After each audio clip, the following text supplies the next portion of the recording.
You are listening to My Iyashikei Game by I Fix Air Conditioner. Chapter 201. Han Fei heeded Li Shui's lesson. When running into criminals and a fight was inevitable, then one had to incapacitate the other as fast as possible. That was exactly what Han Fei did, but to his surprise, the other party was equally as fast. This was not a petty thief. Seeing as the man took out a knife-like object to stab Huang Yin, Han Fei reached to grab Huang Yin and yank him to the side. The man in black predicted that. He knew that Han Fei would definitely step in if he made Huang Yin the primary target. Similarly, Han Fei understood the same philosophy as well. He knew he could not escape with Huang Yin, who was too weak. Therefore, to truly neutralize this danger, the only possible solution was to deal with the threat head-on. Both parties had seen through each other. They both made their move, aiming to have the first strike. The man in black was armed with a knife of indeterminate material.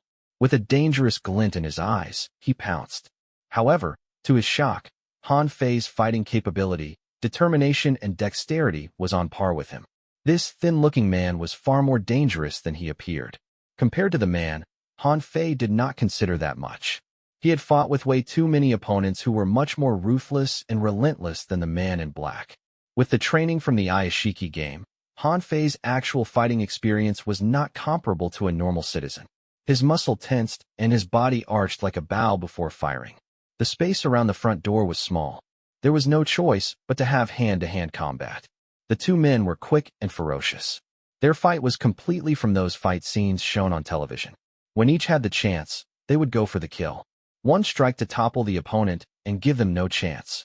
Even though the man in black was armed with a knife, Han Fei did not shrink from fear. In fact, he was much too brazen for someone in his state. After deftly evading the stabs and slashes, he used his knee to knock into the man's stomach and then tried to bring his elbow down on the man's head. If either of these attacks connected, the man in black would be disorientated and gave Han Fei the opening to deliver a final blow. Han Fei was fighting like a man with no other option. His goal was direct and simple, to incapacitate the other party. After he missed, the man in black moved backwards, voluntarily stepping away from Han Fei. Staring into Han Fei's bloodshot eyes, the man's own gaze chilled. He could not tell what Han Fei's background was. Compared to himself, Han Fei's action was more like someone on the run from the police.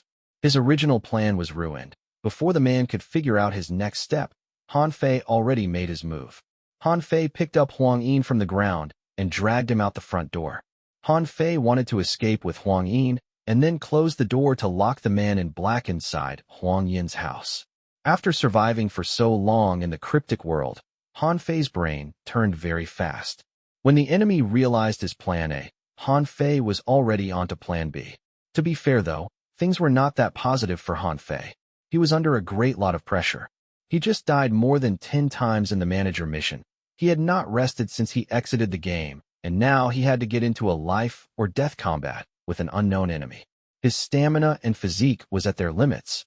Han Fei was running on pure determination. Therefore, when he saw the man in black took a step back, Han Fei immediately grabbed Huang Yin and made to retreat. The man in black was caught by surprise. He picked up the black box and charged for the front door. Han Fei was tired, and he had to carry Huang Yin with him. When he exited the front door, the man in black was close behind him. But out in the corridor, Han Fei had another plan of his own. He shouted at the top of his lungs, waking up Huang Yin's neighbors. While he cried for help, he entangled with the man in the black so that the man could not escape that easily. The man in black had to admit his unluckiness to have run into someone like Han Fei. He knew that even if he gave it his all, he could not take down Han Fei quickly. As time moved on, the paint on the man's face started to peel. He knew time was up. He extricated himself from the battle and blasted through the safety door. With his legs shaking, Han Fei did not give blind chase after the man.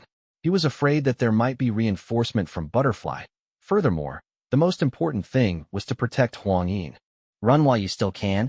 I've memorized every single detail about you. His eyes shone emotionlessly. Han Fei stared at the man as he disappeared into the city. Han Fei picked up his phone to call the police and then returned to Huang Yin's side. Brother Huang, Han Fei said worriedly. Huang Yin looked like he was about to pass out. With a few shakes, Huang Yin finally opened his eyes with difficulty. He grabbed Han Fei's arm weakly and said, Han Fei, thank you. Can you help me grab some clothes? Han Fei was slightly relieved when he saw that Huang Yin was not fatally wounded. He entered the house and grabbed a shirt and bathrobe for Huang Yin. After throwing the clothes on, Huang Yin sat on the stairs with his back leaning against the wall. He looked just like how he was when he was summoned to the cryptic world, but instead of old Li, it was Han Fei beside him now. Shall we go to your home and wait for the police? No. Huang Yin suddenly shook his head vehemently at Han Fei. We mustn't go back there. It's too dangerous. What do you mean? Han Fei was curious. He knew that the butterfly would come get Huang Yin, but he did not expect it to be so soon. Based on Huang Yin's condition, it appeared like he had received yet another scarring trauma. There's a ghost inside the house. A ghost? You must be seeing things because of the pressure you were under. Han Fei sighed. He remembered how he was the first day he exited the day. He seemed to recall telling the police about the presence of ghosts as well. It's because the game was too real, that's all. When Han Fei said that, his subconscious received a warning from the black box.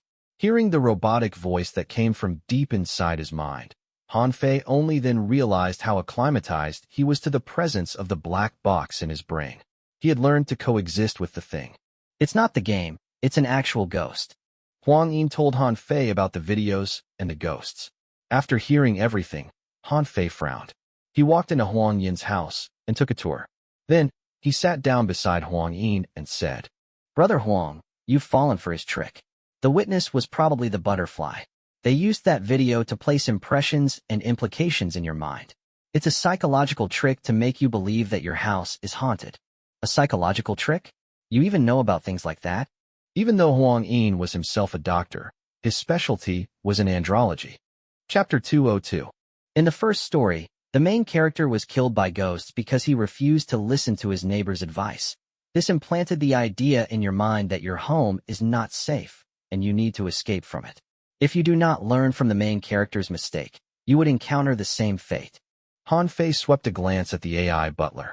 The second story worked to enhance that belief. It used a more detailed setting and method to draw you into the scene. In any case, the aim of the videos was for you to voluntarily open the front door and escape from your house. At this point, Huang Yin was reminded of the black box the man in black held. Things started to fall in place. I get it now.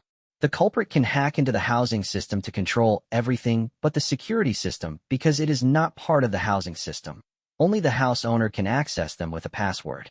So he must have been waiting outside the door for me to come out. The man should be one of Butterfly's people. Speaking of which, this is the first time the Butterfly has used a living person to go after someone so directly.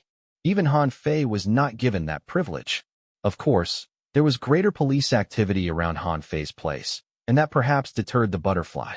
But why would they come after me? I don't even know who this butterfly is. Huang Yin cried indignantly. This was not a joke. He almost died in his home. With that in mind, Huang Yin was appreciative of Han Fei even more. Because you have spoiled his plan. Han Fei was about to go into details when the second warning came from the black box. There would be no third warning. The box would directly explode. The black box was buried deep in his mind. The moment Han Fei revealed anything related to the black box and the cryptic world, the black box would be able to capture it. Han Fei had no idea whether the explosive threat was real or not, but he was not going to chance it. Seeing the hesitation on Han Fei's face, Huang Yin did not urge, he waited quietly. Huang Yin now not only treated Han Fei as a gaming buddy, but also a friend for life. When death arrived, it was Han Fei who did everything to save him. The previous person who had done that was his mother. Actually, Huang Yin had been harboring a guilt towards his mother, but he wouldn't be able to do anything about that, at least not in this lifetime. Huang Yin always had a mature and confident smile for the world, but there was a thorn stuck in his heart. This was a past that he could not escape from. But earlier, there was another person who saved him from the grip of death. When fresh air returned back into his lungs, he felt like the whole world had changed. The butterfly is the true culprit behind many serial killings. They are also the supercriminal the Xian Lu citizenry database cannot identify. They represent the deepest sin within humanity. Han Fei had to give Huang Yin some intel before the police arrived. Since he could not reveal the secret of the cryptic world, he used the butterfly instead to warn Huang Yin. Han Fei had saved Huang Yin's life in the cryptic world, and he once again saved his life in the real world. Their friendship literally passed the test of life and death. Come into the house. Don't worry, there are no ghosts. Han Fei supported Huang Yin back into his room. To be honest, Han Fei was at his limits as well. After entering the room, Huang Yin discovered the AI butler was holding a set of table knives which were still in their wrappings. This was the shadowy figure who had frightened him to death in the dark. But now in the bright light, everything did not look that scary anymore. When they reached the couch, Han Fei collapsed. Fatigue claimed him, and the sores jolted through every part of his body. Forcing himself awake, Han Fei told Huang Yin everything that he could. Han Fei trusted Huang Yin implicitly for one simple reason. Without Huang Yin's help, Han Fei would still have been trapped in Jin Sheng's endless nightmare. In Huang Yin's home, he was tired and drained, but at least he could still feel these sensations. If he had fallen into the hands of the blue butterfly and Ma Manjiang, there would be literal hell to pay. When he thought about it that way, a serenity suffused through Han Fei's heart. In a way, it was a new kind of energy that was instilled in him by the Iyashikei game. After experiencing the cryptic world himself, Huang Yin could be said to be the only living human who could understand Han Fei. It was a pure coincidence that these two became friends. It was like the meeting of one extremely unlucky person with another whose life was a series of unlucky events. In a way, they were quite similar. In fact, Huang Yin did mention that when he first saw Han Fei at the con, the latter reminded him of his younger self. At the time, Han Fei's social anxiety had not been fully cured. He would feel uncomfortable and anxious among crowds. Huang Yin had the same thing in the past. However, as he grew older, Huang Yin abandoned that self, put on a society-approved mask, and started to assimilate into life. In just a few days, the change to Han Fei couldn't be laughed at either. However, different from Huang Yin, even though Han Fei was also wearing an invisible mask, he had not abandoned his true self. Huang Yin could see a very deep glow buried in Han Fei's eyes. This young man appeared to aim to use this barely discernible glow to light up the endless night.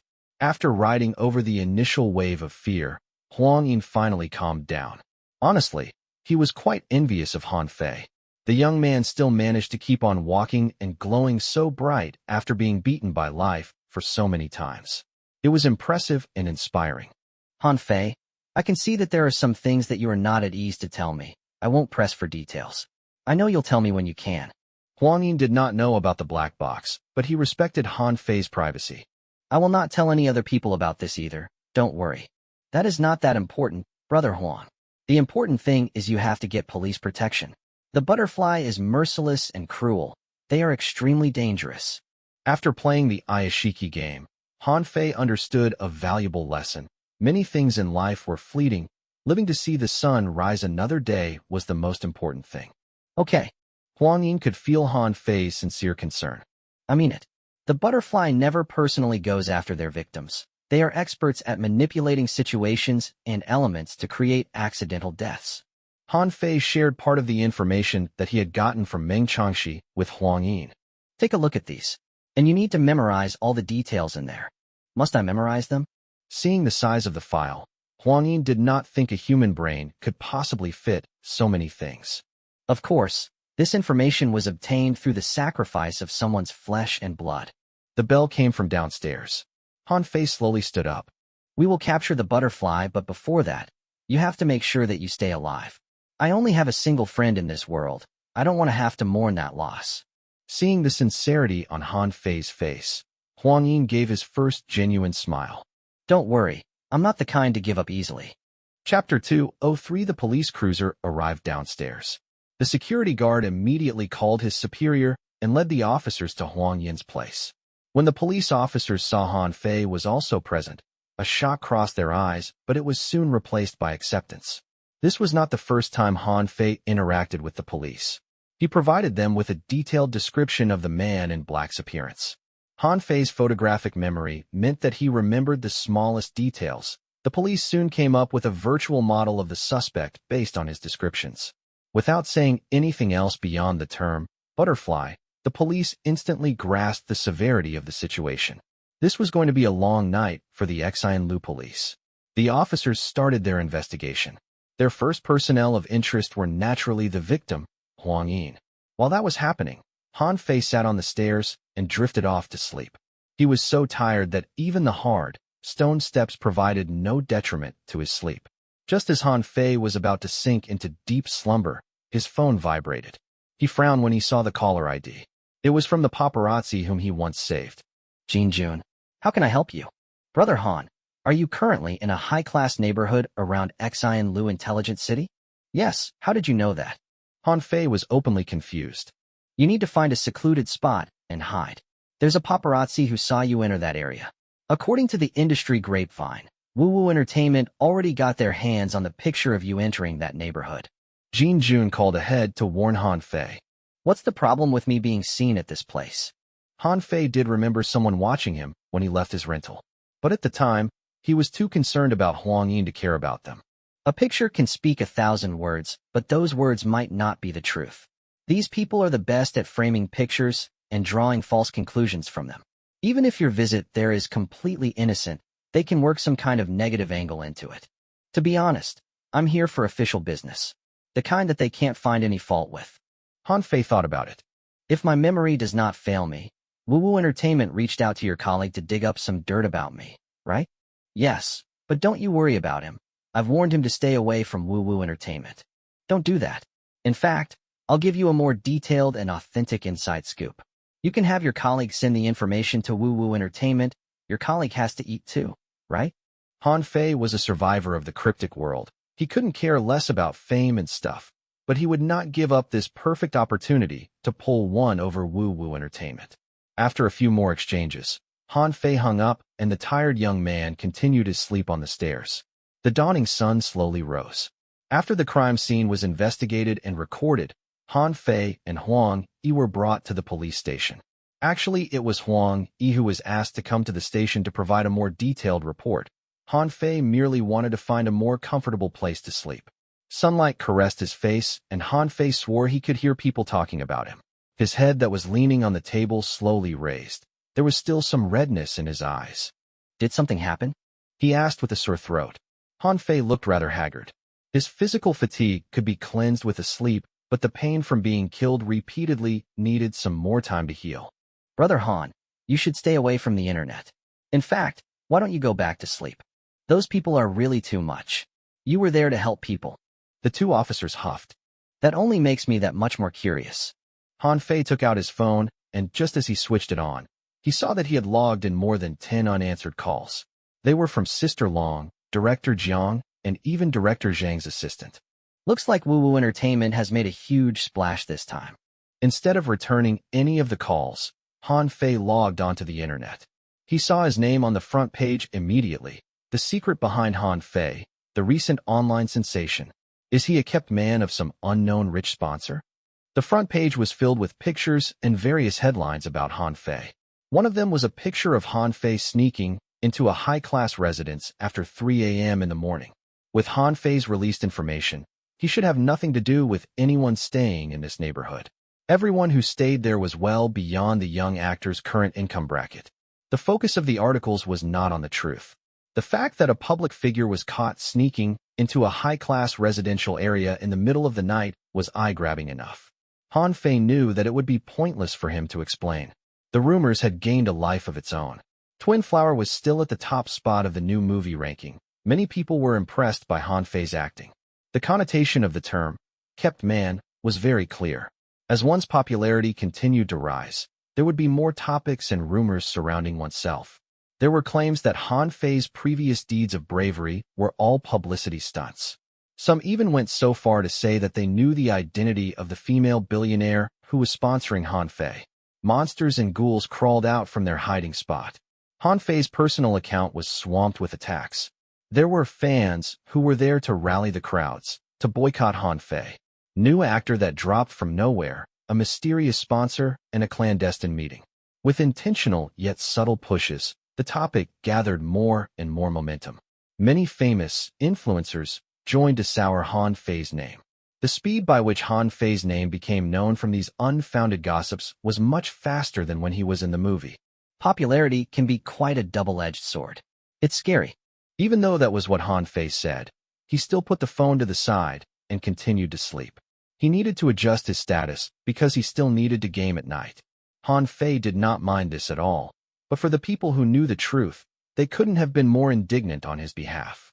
The man who had literally risked his life to save another deserved better than such slander. Where was justice? At 10:30 a.m., Xi and Lu police soon locked onto the suspect with the description provided by Han Fei. This man who was familiar with fighting skill and had proficiency with hacking was called Hu Wu. He was once a star guard at a high-ranking security company, but he was fired due to some unspecified reason and was blackballed in his industry. The man himself had antisocial tendency. The citizenry database had a high danger rating for him. It was not until recent years that his rating dropped, and people around him also found him easier to deal with. The incident happened at 3 a.m. plus. The suspect was determined at 10 a.m. and the warrant was issued immediately. The police's expediency was thanks to the security camera that was everywhere around Xi and Lu City, as well as the detailed clues provided by Han Fei. At around 1 p.m., the suspect who was on the run was captured. The man was cruel to himself too. Once he knew that escape was impossible, he chose to commit suicide. Currently, the suspect was being rushed to the hospital. The police needed him alive to get information about the butterfly. In less than 10 hours, the case was closed. The investigators who were responsible for the case heard about the issue regarding Han Fei as they arrived at the station. The unit leader was a straightforward person. He believed that justice should not disappoint the innocent. He directly disclosed the latest capture on the official police website and added another public praise regarding Han Fei's selfless action. The police's logic was simple. Everything revolved around evidence. After they got Han Fei's permission, they released the videos that they had captured on their law enforcement app when they arrived at Huang Yin's neighborhood. Every online user saw for them how the fierce Han Fei described to the police the physical details of the suspect. His expression was severe. He also showed great concern for his friend, the victim. In the last frame of the video, everyone saw how Han Fei, who was both physically and mentally exhausted, sat down on the harsh staircase and fell asleep. Heavy-duty acting in the day and rescuing his friend at night. Even Superman would have a lighter schedule than that. Before the evidence provided by the police, the rumors imploded. There were plenty of people who scolded Han Fei earlier, but now there were even more who sided with him. It was chaos on the internet, but the main character, Han Fei, was still catching up on his sleep at the police station. Chapter 2. Oh, for the truth always prevails. Han Fei had the best sleep he had had in a long time at the police station. The chaos from the outside world did not disturb him at all. As the Chinese saying goes, stand straight and never mind if the shadow inclines. However, this was a man who did not even have a shadow. There was nothing deplorable about his personal life. At 1 p.m., as the images and videos from the law enforcement were revealed, the tide of comments started to turn. By then, the searches for Han Fei had gone on a national scale.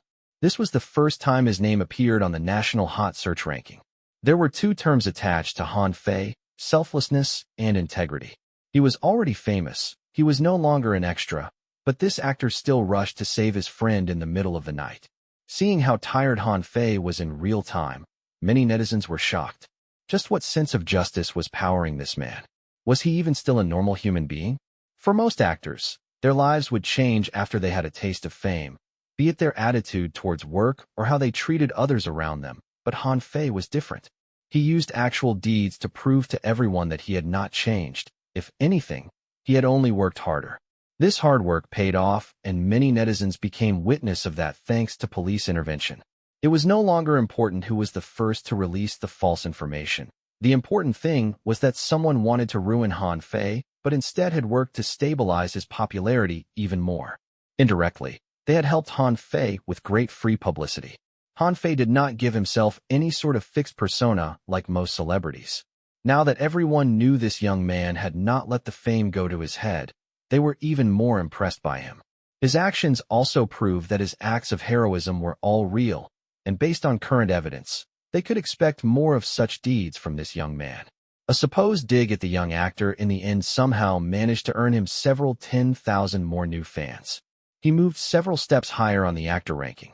The CEO of Woo Woo Entertainment would be kicking themselves now. After a good night's sleep, Han Fei returned back to his optimum state. Only then he took out his phone and answered most of his missed calls. The people whom he called had a roller coaster ride of emotions that night. They too had a hard time sleeping. This was especially true for director Zhang. He admired Han Fei greatly, and he believed the character was truly meant for Han Fei. But he valued the integrity of his work even more. He did not want a bad press to pull the attention away from the focus of his film. Therefore, if Han Fei was sucked into the whirlpool of negative comments, director Zhang would have to consider abandoning Han Fei and search for a new replacement. Being a part of director Zhang's movie would definitely help propel Han Fei's career. This also went to show Wu Wu Entertainment's viciousness. They wanted to ruin Han Fei's career. Based on the speed by which the negative rumor spread, Han Fei believed it was more than one company which was behind this. The companies of the other actors who auditioned for director Zhang's movie probably joined in as well. For other people, being a part of director Zhang's movie is a very rare opportunity, but it is just something I use to relax. The nightly gaming sessions are too tiring, and I need something stress-relieving in the day, and director Zhang offered me the perfect channel to vent. Being among the bustling police officers, Han Fei found himself completely at ease. This was probably another change initiated by the Iyashikei game. The game did not give him much choice. In the cryptic world, only those with light in their heart could survive. Otherwise, they would soon be corrupted. At 5 p.m., Han Fei was politely requested by the police to leave.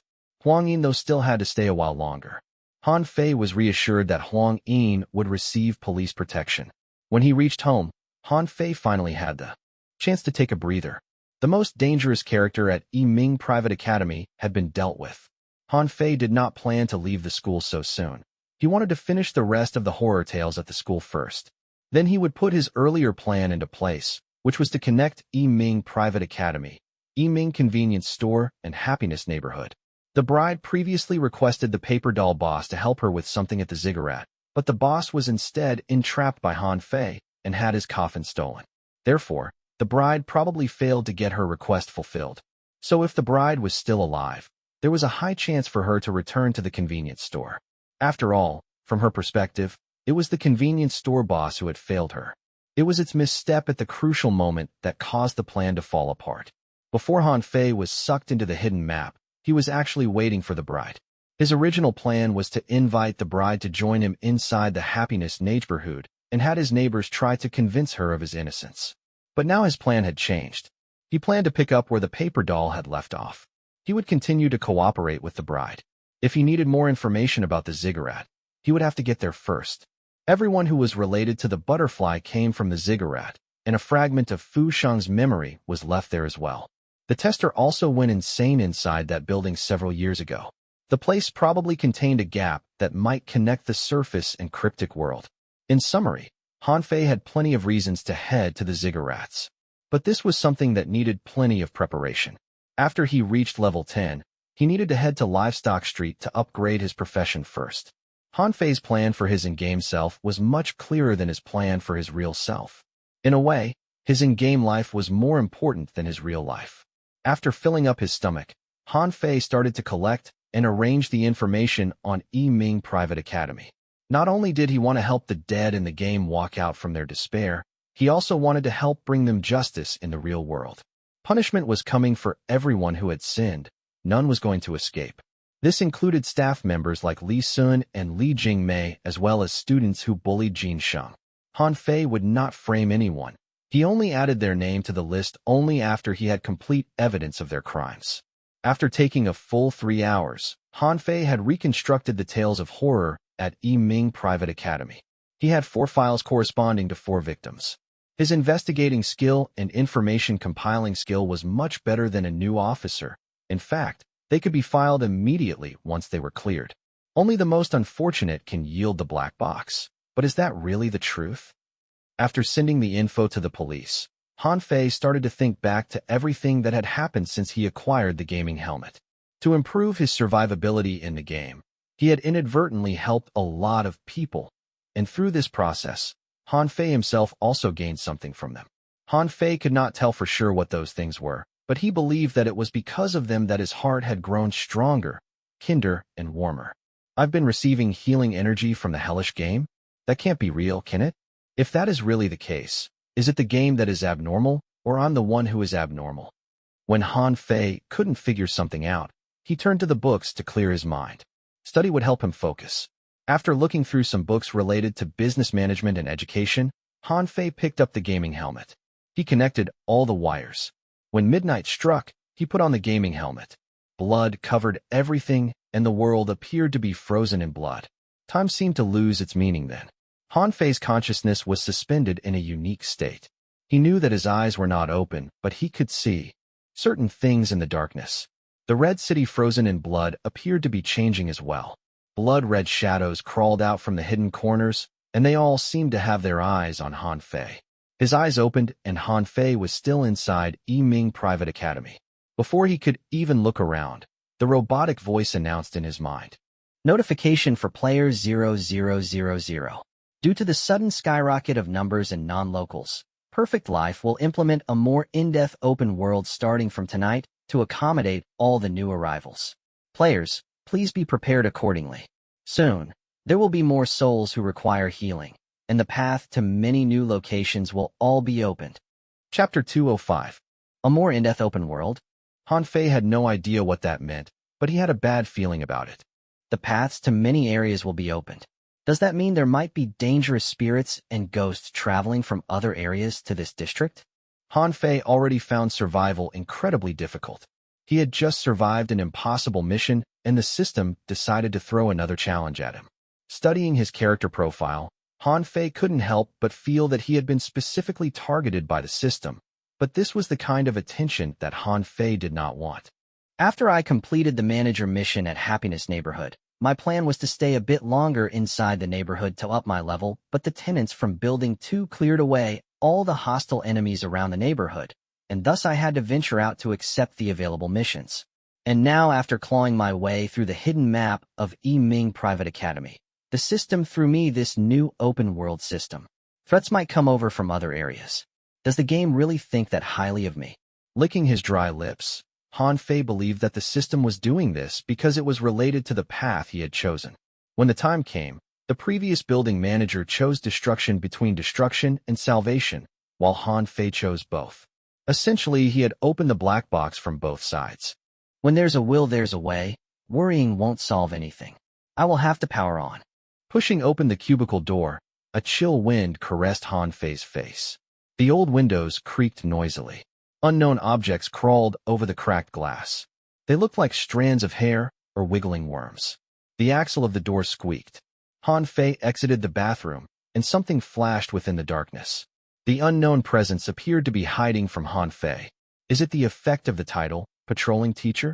Strangely enough, Han Fei did not feel any discomfiture walking through the haunted school. It felt like he was a real member of staff there. After dying so many times in the manager mission, I feel weirdly connected to this place now. If there was a new teacher, Han Fei could tell them proudly that he had died in more than 10 different ways at this school. Teacher Han. Oli spotted Han Fei from afar. He dragged along the mountain of ghosts as he ran towards Han Fei, causing a draft of horrible stench in his wake. Ma Manjiang was already dead, but the ghosts appeared to have gotten used to staying with Oli. They did not show any intention of leaving. They continued to shield Oli's eyes so that the senior guard could continue his life in a simple world, sparing him from the pain and despair. Where's your friend? Oli was the night security. He had memory loss problems. He had lost memories of his despair, but he remembered Han Fei and Huang Yin clearly. He's a doctor. He needs to work. Han Fei gave a random excuse and then changed the subject. Sir, after I left yesterday night, did anything interesting happen at the school? No. Everything seems normal. Oli chuckled happily as he walked down the corridor with Han Fei. As they strode past the corridor, Han Fei noticed that the back of the education block had been dyed red by blood.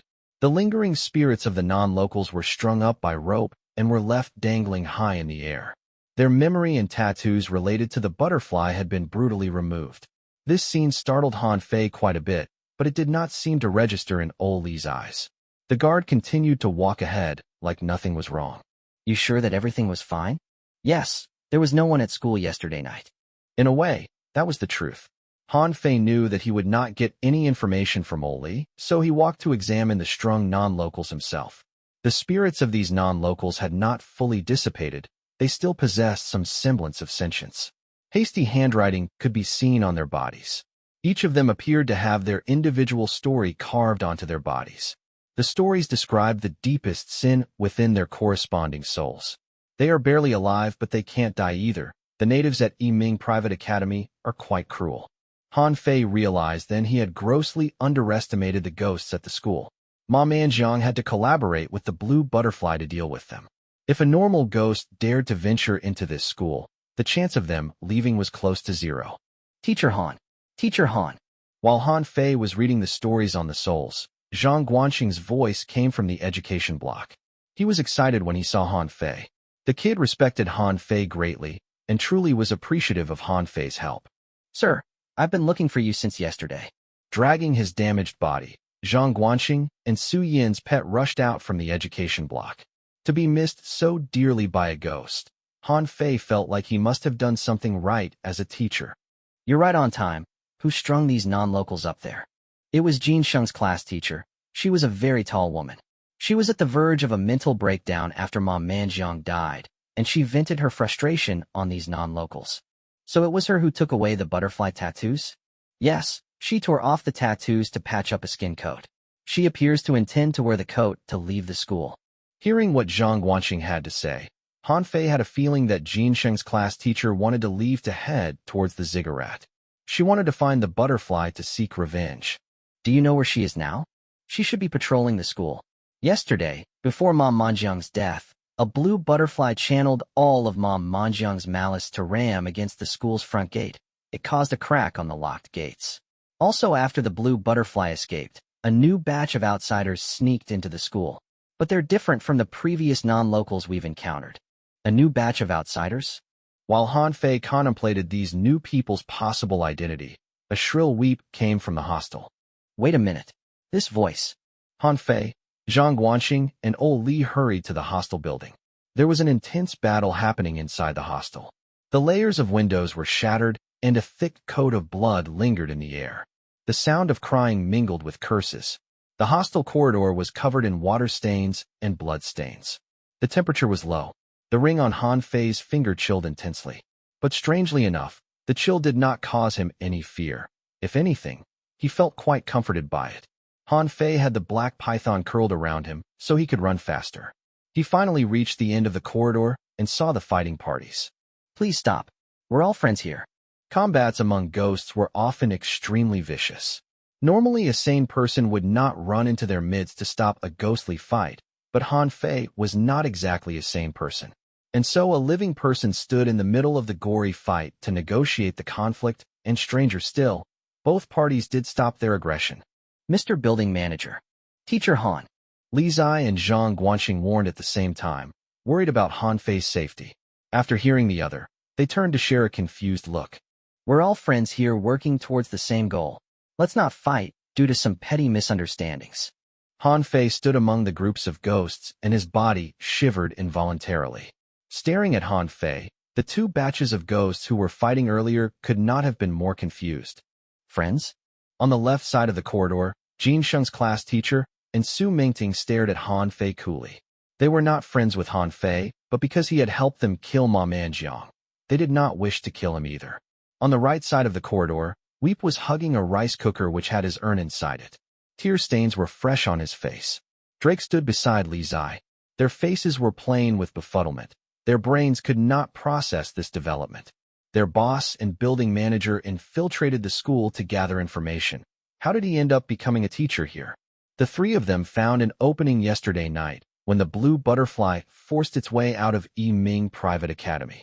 They were prepared to die to find Han Fei, but things did not appear to be as dire as they thought. Han Fei was heavily protected by the monsters and ghosts who called Yiming Private Academy home. It made the three outsiders look like they were there to hurt Han Fei. Li Zai and Drake shared a look. Their brains were already slow from suffering too long in despair. This situation was fully beyond their comprehension. They envisioned several scenarios before they entered the school, but they definitely did not expect this. Mr. Manager, if you're held against your will, blink. Li Zai whispered at Han Fei. He was not joking. If Han Fei blinked, he'd make his move to save Han Fei. What nonsense. Han Fei took out his teacher ID and started to explain the situation. The gory, cruel, and impossible path of survival somehow became an inspiring period of internship at the school. He had inherited the previous building manager's work ID, so he came to the school to take over the previous manager's responsibility as well. He planned to use his own power and ability to nurture the students at this school, to correct and heal their pained souls. As long as I am here, there will not be any conflict between Happiness Neighborhood and Yiming Private Academy. There are other ways to coexist in this cryptic world rather than resorting to violence. Zhang Guanxing nodded to Han Fei's suggestion. No matter what Han Fei said, the young man would side with him. Seeing how the student at the school trusted Han Fei so implicitly, Li Zai could not believe his eyes. We haven't seen him for just a few days, and he already became a teacher so well loved by his students and tended by his colleagues. If we had come later, would he directly be promoted to the headmaster of this school? Rationality told Li Zai that it was impossible, but at the same time, he believed that nothing was impossible when it came to Han Fei. When he saw Han Fei carry the coffin from the convenience store into the neighborhood, Li Zai knew that Han Fei was unique and had huge potential. Standing there, his belief was further confirmed. Following Han Fei would only bring him benefits. After explaining everything, Han Fei was about to put the teacher's ID away when the system announced in his mind. Notification for player 0000. Friendliness level with Li Zai increases by 10. You've gained Li Zai's basic trust. Turning back to look, Han Fei noticed Li Zai was looking at him. Without thinking much of it, Han Fei raised his hand and smiled brightly at the man. Chapter 206. Due to the circumstances, the ghosts at Happiness Neighborhood and Yiming Private Academy met. It was hard for them to accept and befriend one another. Thankfully, they had a shared enemy, the butterfly. Han Fei actually was not born with the gift of the gab. The reason he gained everyone's approval was because the things he planned were able to meet everyone's requirements. The tragedies that happened at Yiming Private Academy was thanks to the butterfly. The first thing Han Fei did when he arrived at the school was to heavily injure Ma Manjiang and snip down the butterfly's wings, avenging everyone. This greatly earned him the respect of the natives at Yiming Private Academy. He did not need to use words to convince anyone to side with him, because his actions spoke louder than words. There had been no interaction between Happiness Neighborhood and Yiming Private Academy. A sudden interaction would inadvertently result in war. But what if they were given a shared goal? The ziggurat was the most dangerous building in this district. For the people at Yiming Private Academy, the blue butterfly might have returned to the ziggurat.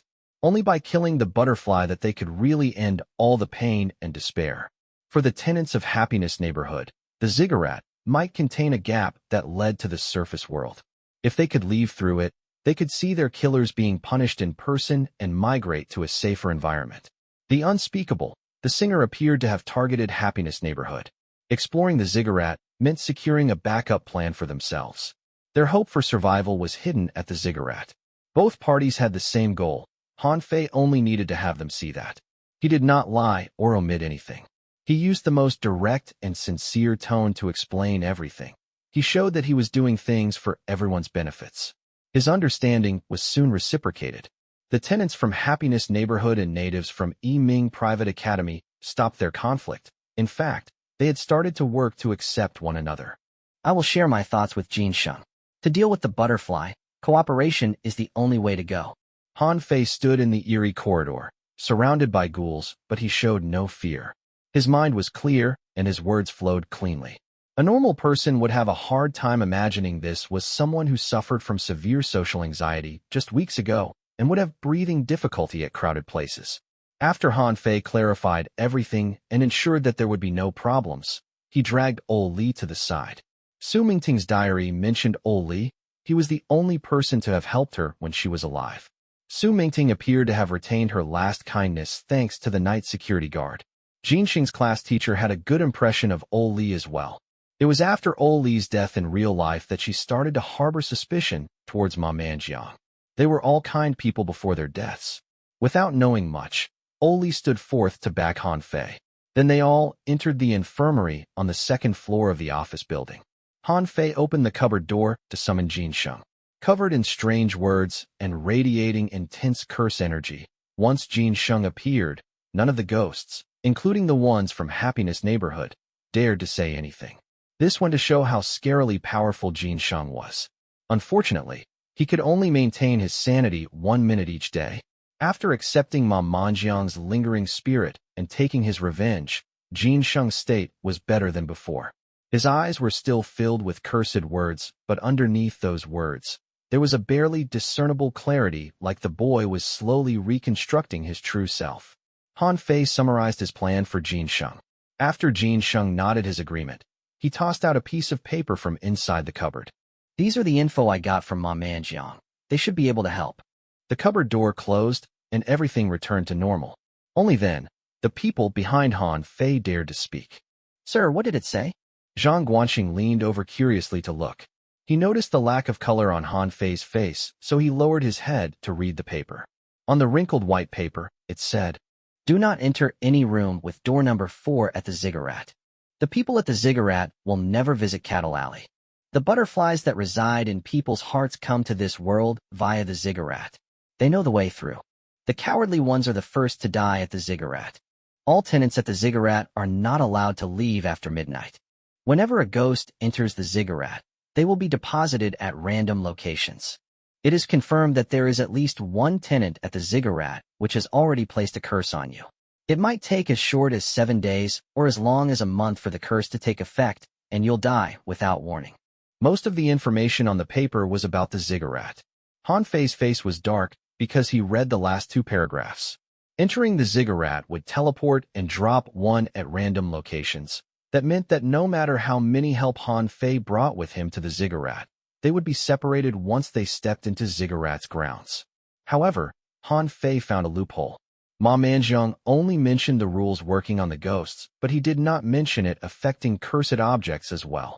In fact, the bride probably came to ask the paper doll for help because the doll was itself a cursed object. Sister Su Qin is a curse amalgamation, so she won't be separated from me if I bring her with me. Oh right, there's also that can of wishes and the mirror god at Happiness Neighborhood. The second problem, though, was much harder to tackle than the first one. Han Fei had no idea how to deal with the curse which was supposedly already on him. There were so many cursed objects in the cryptic world that it was not surprising that there would be ghosts who specialized in curses. He just did not expect someone had already targeted him without him even realizing it. I'm only at a mere level 9. In other games, I would be killing slimes around the starting village. Han Fei felt that he was not even playing the same game as the previous manager. If the previous manager had the hard difficulty, he had the hellish difficulty. The info Jin Sheng got from Ma Manjiang was immensely helpful. Han Fei knew he did not have much time to waste. His goal was to collect as many cursed objects as he could to find out the level delineation among cursed objects in preparation to head towards the ziggurat. After leaving the infirmary, Han Fei led the tenants of Happiness Neighborhood on a tour of Yiming Private Academy. After knowing he had been cursed, Han Fei needed to do everything within his power to get stronger as fast as possible. With his title of patrolling teacher, he searched through the school ground carefully, and he accepted any mission that he could find. After completing the Grade F manager mission, he had tripled the experience. However, he was still quite away from reaching level 10. Currently, he still had another active Grade F hidden mission, Jin Sheng's Tales of Horror. Grade F missions were for players between level 10 to 20, so if he completed the hidden mission now, he would gain extra experience as well. Han Fei made his calculation as he checked the experience bar. If he could complete that hidden mission that night, he should be able to reach level 10. With that in mind, he no longer felt that nervous. For players of Perfect Life, level 10 was a dividing boundary. After gaining a profession, the player would enter a new stage of life. With more than a few lingering spirits following him, Han Fei was a completely different person from when he first entered Yiming Private Academy. A normal Grade G mission was nothing for him now. 3 hours later, Han Fei successfully finished the 3 remaining ghost stories at Yiming Private Academy: the red uniform, the library book loaned from the dead, and the hand in the cafeteria counter. After he had Li Zai and Drake forcibly yank the hand out from the cafeteria counter, the system voice finally arrived. Notification for player 0000. You've successfully challenged all 7 ghost stories at Yiming Private Academy. You've obtained 1 free skill points. Friendliness level with Jin Sheng increases by 10. You are the only person who knew Jin Sheng was not lying. Hidden mission completion rate is over 90%. Congratulations for completing a mission beyond your current level. You've gained triple the EXP and a unique mission title, Ghost Stories Challenger. Ghost Stories Challenger. Unique grade F title gain 1 stamina point. Maximum mental threshold increases by 10. Resistance against ghost stories-based cursed objects increase by 10. Notification for player 0000. You've reached level 10. You've obtained 1 free attribute point. You're 1 step closer to achieving your perfect life. Notification for player 0000. The tab for Life Profession system has been officially unlocked.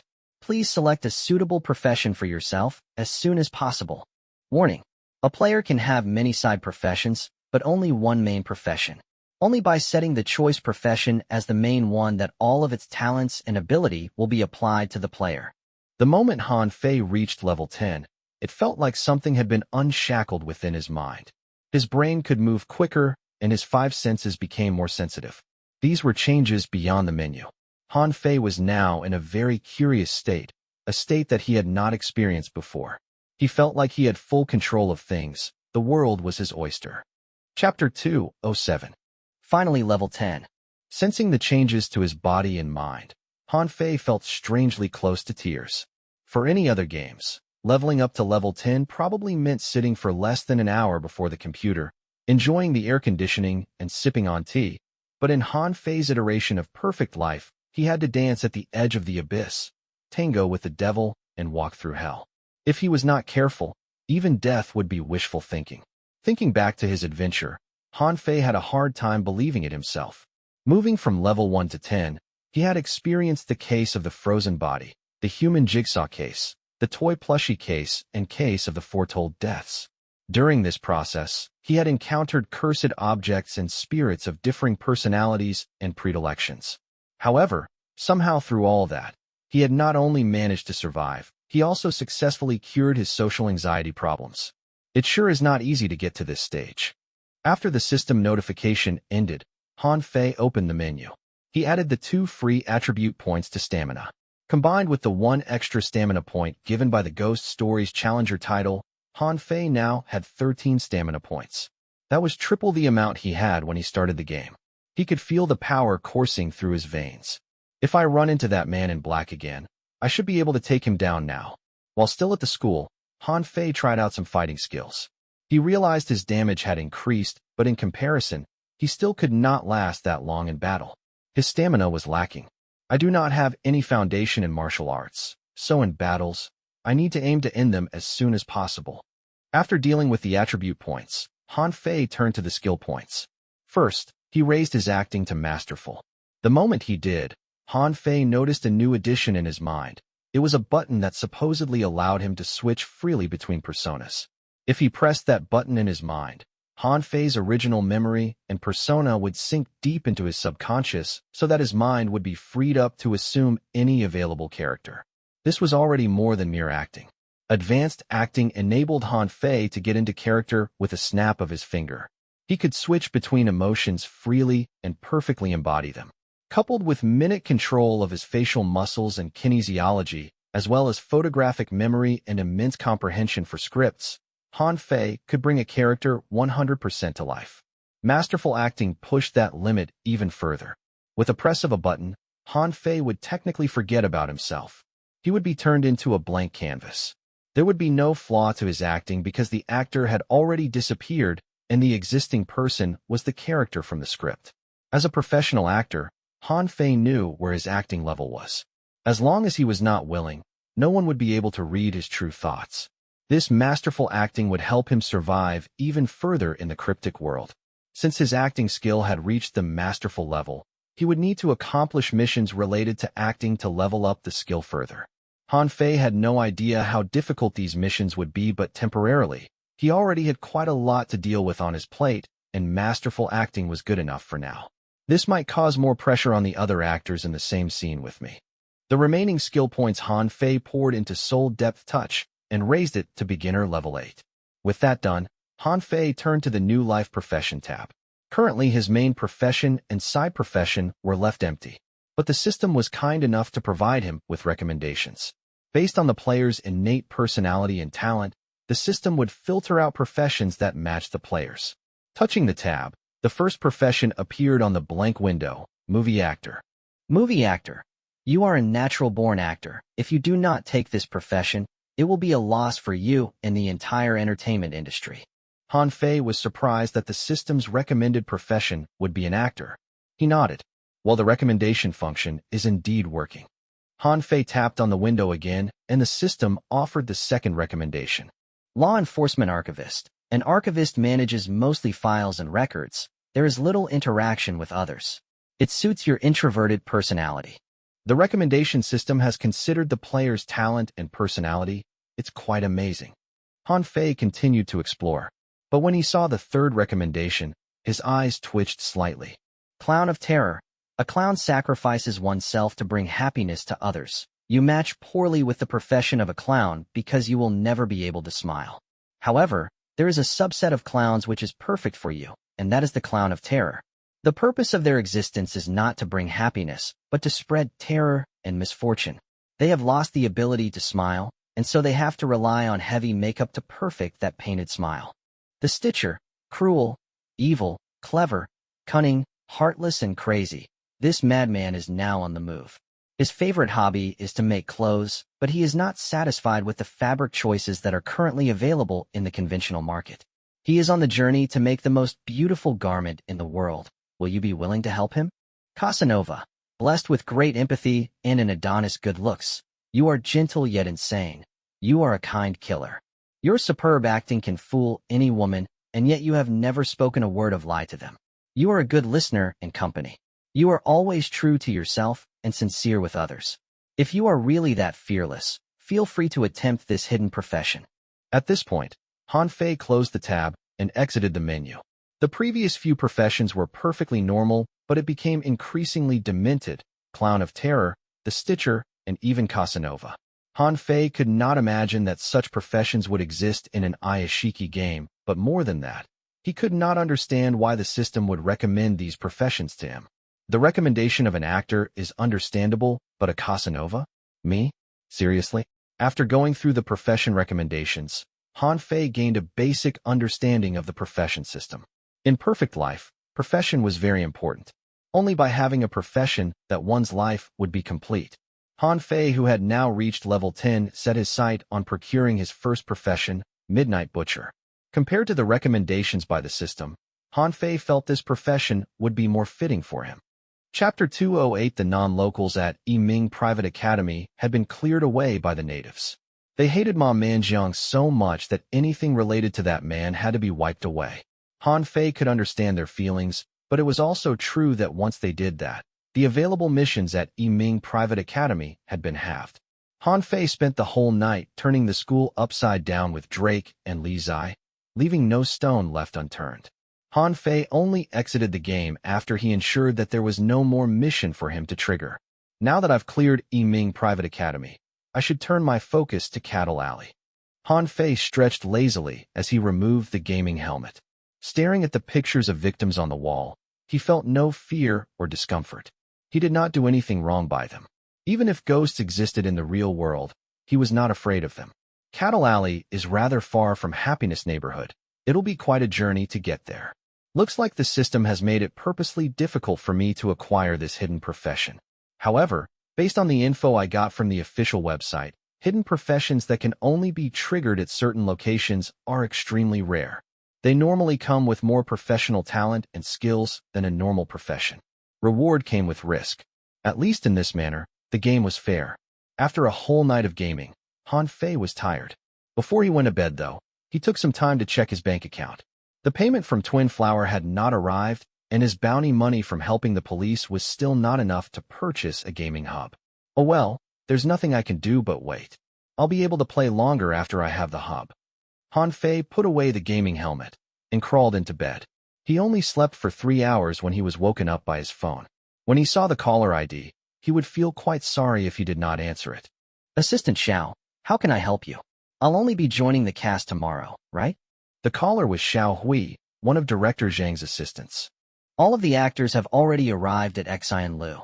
Director Zhang hopes that we can all gather at the set to get to know each other, since we'll be spending a prolonged period of time together. For normal actors, This was a chance to build relationships, but for Han Fei, it was nothing more than a nuisance. Where is it held? I'll call a taxi to get there now. Call a taxi?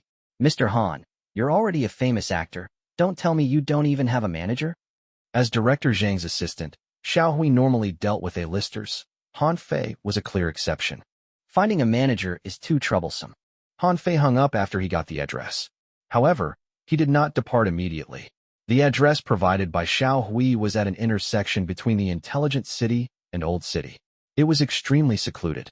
It was curious why Director Zhang would decide on such a place for a crew meeting.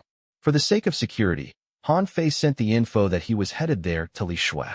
Vehicles parked beside the abandoned Fu Gui meatpacking factory.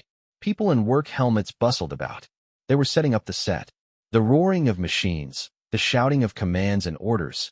Xian Lu northern countryside hadn't seen so much activity in a long time already. Director Zhang, the time is changing. We can easily place all these inside a virtual set. In fact, technology can help us build any kind of set we want. A middle-aged man who looked clean-cut held his hand over his mouth as if afraid of taking in the workplace dust. A movie is meant to record the truth. Making a movie in a fake reality defeats its entire purpose. Director Zhang, in a yellow safety helmet, directed the scene himself. He wanted to return this place to how it once was a decade ago. Still, we must move along with the pace of technology. Xiao Tong, come and help me persuade Director Zhang. The middle-aged man took off his sunglasses to reveal a feminine yet handsome face. He turned to a fashionably dressed young man to say, I think Director Zhang is right. The young man sided with Director Zhang without hesitation. I believe even if Director Zhang says the moon is square, he'll agree with it as well. A tall woman in a mask stood beside Director Zhang. Even though she was in flats, she was still taller than Director Zhang and the middle-aged man. The group of actors surrounded Director Zhang. Some of them had been in the business for a long time. Others were popular celebrities. Most of them had won big awards. That was the power of an influential director. It was almost noon when Han Fei arrived. By then, Fu Gui meat packing factory and Fu Gui factory living compound beside it had a wild transformation. For his new movie, Director Zhang had mobilized a lot of people and money to transform these two buildings. Seeing the machinery and large number of crew members that crowded the scene, Han Fei felt like a deer in the headlight. Compared to this, Twin Flower was really nothing. They were not even on the same level. Standing quietly among the crowd, Han Fei scanned his surroundings before he closed his eyes to rest. He started to envision his gaming plan for that night. After another 10 minutes, a trailer drove into the set. The door opened, and an old man about 60 with silver hair walked out. Noting the old man's arrival, the other actors moved to welcome him. Elderly, you're here. Master, good afternoon. Sir, you look much younger today. The old man was a national treasure, an actor with too many awards to count, Li Huiming. After Li Huiming arrived, Director Zhang stopped what he was doing and invited everyone to join him in the living compound. Our new movie, Thriller Novelist, will be shot here. I've had the worker inspect this whole building, and we've communicated with the remaining tenants. We will do our best to reconstruct everything and unearth the truth that has been buried here. Director Zhang led them on a tour of the set. As technology continues to propel forward, old factories with low market competition shut down one after another. 30% of employment will be taken over by machinery, and human lifestyle will be forever changed by this. Han Fei stared quietly at the meat-packing factory. There was a line in his script. It was most likely lifted directly from Spider's book. The men slaughter the livestock day after day. The endless gore numbed the men to the knowledge that they too are food for the others. Regarding this others, there were many interpretations. It could be this rapidly expanding city, or the forever moving cog of time. The view at the rooftop is amazing. I wonder if Spider has once enjoyed this view as well.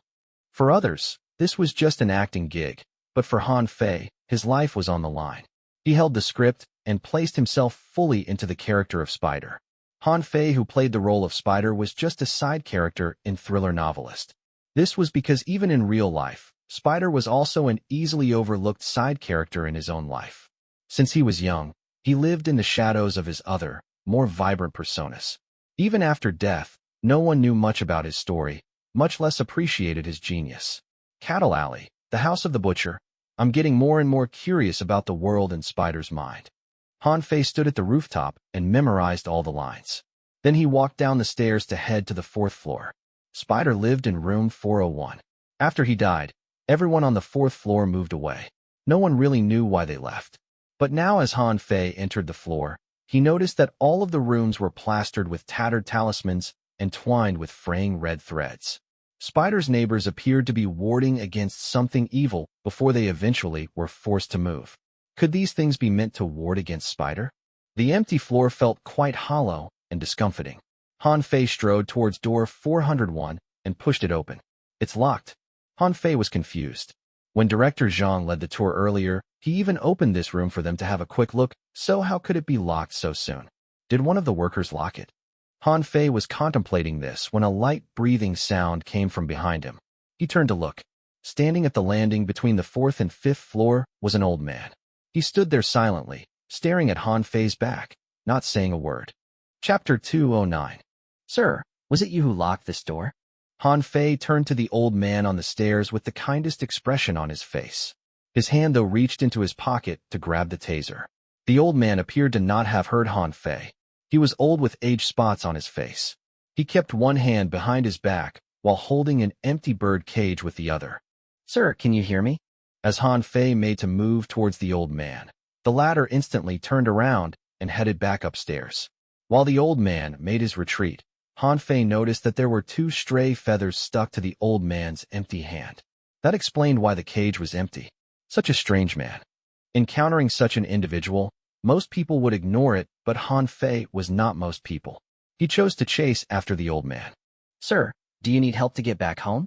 Han Fei offered like a good Samaritan as he caught up to the old man. When he reached out to hold the man's body, the old man flinched. I'm here for a movie. I apologize on the crew's behalf if we have created any trouble for you. Han Fei's approach was brimming with kindness, so even if the old man felt discomfited by his presence, it would feel wrong to chase this kind young man away. Han Fei accompanied the old man up to the 5th floor. Strangely enough, the old man stopped before his door and did not go in. Instead, he turned around to look at Han Fei, who showed no sign of leaving either. Sir, can you remember anything about the writer who once lived on the 4th floor? Han Fei stood his ground and appeared like he would not be moving until he got his answer. The old man stared at Han Fei for a long time before saying, He died more than 10 years ago. The old man's voice was low and hoarse. It sounded like nails scratching on glass. I know he's dead, but did he do anything strange when he was alive? You were neighbors with him, so you should know him well, right? I can't remember things from more than a decade ago. The old man lowered his head to avoid eye contact. Really? Han Fei was an acting master. That meant that he could easily tell when someone was acting as well. Did someone also come to ask you about Spider recently? Yes. The old man's voice was so weak that Han Fei could barely hear him. What did they inquire about? I can't remember anymore. Do you have their contact info? He too is dead. The air froze as the old man suddenly lifted his head. He pointed his crooked finger right above them. He jumped down from this place. Like you, he was not afraid of anything, but curiosity kills the cat. The old man's voice lowered even further. Fear started to color his muddled eyes. Certain things are definitely real. You can choose to believe them or not. That is your prerogative, but do not wander around the 4th floor after dark, or you might be the next one jumping down from the rooftop. Sir, have you seen something? Han Fei was not only a good actor, he had also studied psychology and had a wealth of clinical experience. He could discern many things from the old man's expressions alone. When the old man heard that question, his eyes, which had been darting about, focused on Han Fei. His cracked lips slowly opened to reveal yellowed teeth. Just as he was about to say something, the sound of bell tingling came from one of the rooms on the 4th floor. Almost the same moment the tingling happened, the old man abandoned the conversation, opened the door, and scurried into his room. It was like something bad would happen if he stayed outside any longer. Han Fei did not stop the old man. Instead, after the old man escaped into his room, Han Fei very naturally followed behind him and even helped the old man close the door. Sir, what was that sound earlier? It was the wind chime. When the author was alive, the wind chime at his home would often ring around dusk. The old man stood inside the living room holding the empty bird cage. He did not expect Han Fei to follow him home. He now suspected that Han Fei was someone with ulterior motives who had infiltrated his way into the film crew. That was because, be it from his appearance or demeanor, the young man before him did not present himself like an actor. Is that so? Han Fei memorized this detail about the wind chime. His gaze slowly strayed away from the old man and looked around the room. There were many altars placed inside the rather small room. The altars were of different sizes and most of them were draped under a black cloth, so Han Fei could not tell what divinity they were for. Sir, why do you pray to so many different gods? One should be more than enough. Han Fei had encountered an altar in the Iyashikei game, so he was quite familiar with them. I don't really pray to them. It's just that these altars keep mysteriously appearing inside the building. No one knew who left them there. Whenever I come across one, I would bring them home with me out of respect. Seeing that Han Fei showed no intention of leaving, the old man sighed. I really mean you no harm. I stared at you in the staircase earlier because I wanted to warn you from getting too close to that author. Anyone who got entangled with him would have a bad ending. In fact, many strange events at this place are related to him. When he was in the comfort of his own home, the old man was clearly more willing to share. Bad endings? What do you mean? Han Fei was instantly reminded of the butterfly's MO. He now suspected the butterfly had been killing off people who came to investigate the spider. If that was the case, that meant that the butterfly had something to hide. Perhaps the spider knew some weaknesses of the butterfly. Looks like you really don't know anything. The old man shook his head. 10 years ago, many strange events occurred at the meat packing factory. When the factory started its business, everyone loved their product because their meat had this alluring fragrance about them. But later, there were rumors that the fragrance came from the fact that their machines had killed some hapless worker. That has to be a false rumor, right? Of course, but a rumor can still be quite powerful. People started to question their cleanliness and stopped purchasing their product. The old man looked out the window, and the view allowed him to look right into the factory next door. After their sales dropped, the quality of their meat suffered as well. Instead of fragrance, their meat began to have this rancid staleness to them. No one knew where the new smell came from. In any case, their business plummeted. Eventually, they could not keep the business running anymore and were forced to close. Right about then, the partner of their boss suddenly disappeared. People said the boss had him removed to cut losses. The police were called in to search for the man, but they could not find him. However, when they checked the warehouse inventory, they realized that the number did not match. There was one extra living pig in the pigsty. Perhaps this was just a coincidence, but that did not stop the gossip mill from rolling. Everyone stayed even further from the factory. The old man sighed. Eventually, the factory closed, and the boss became the first to commit suicide at the meatpacking factory. He jumped from the rooftop and landed on his second-hand car. There was no concrete evidence to suggest that the boss had anything to do with the disappearance. Why did he kill himself? It was due to public pressure and oppressive rumors. To be honest, though, people like us who were familiar with the actual man knew that he was innocent. He was a fine young man. Who would have thought his life would end up like this? The old man sighed.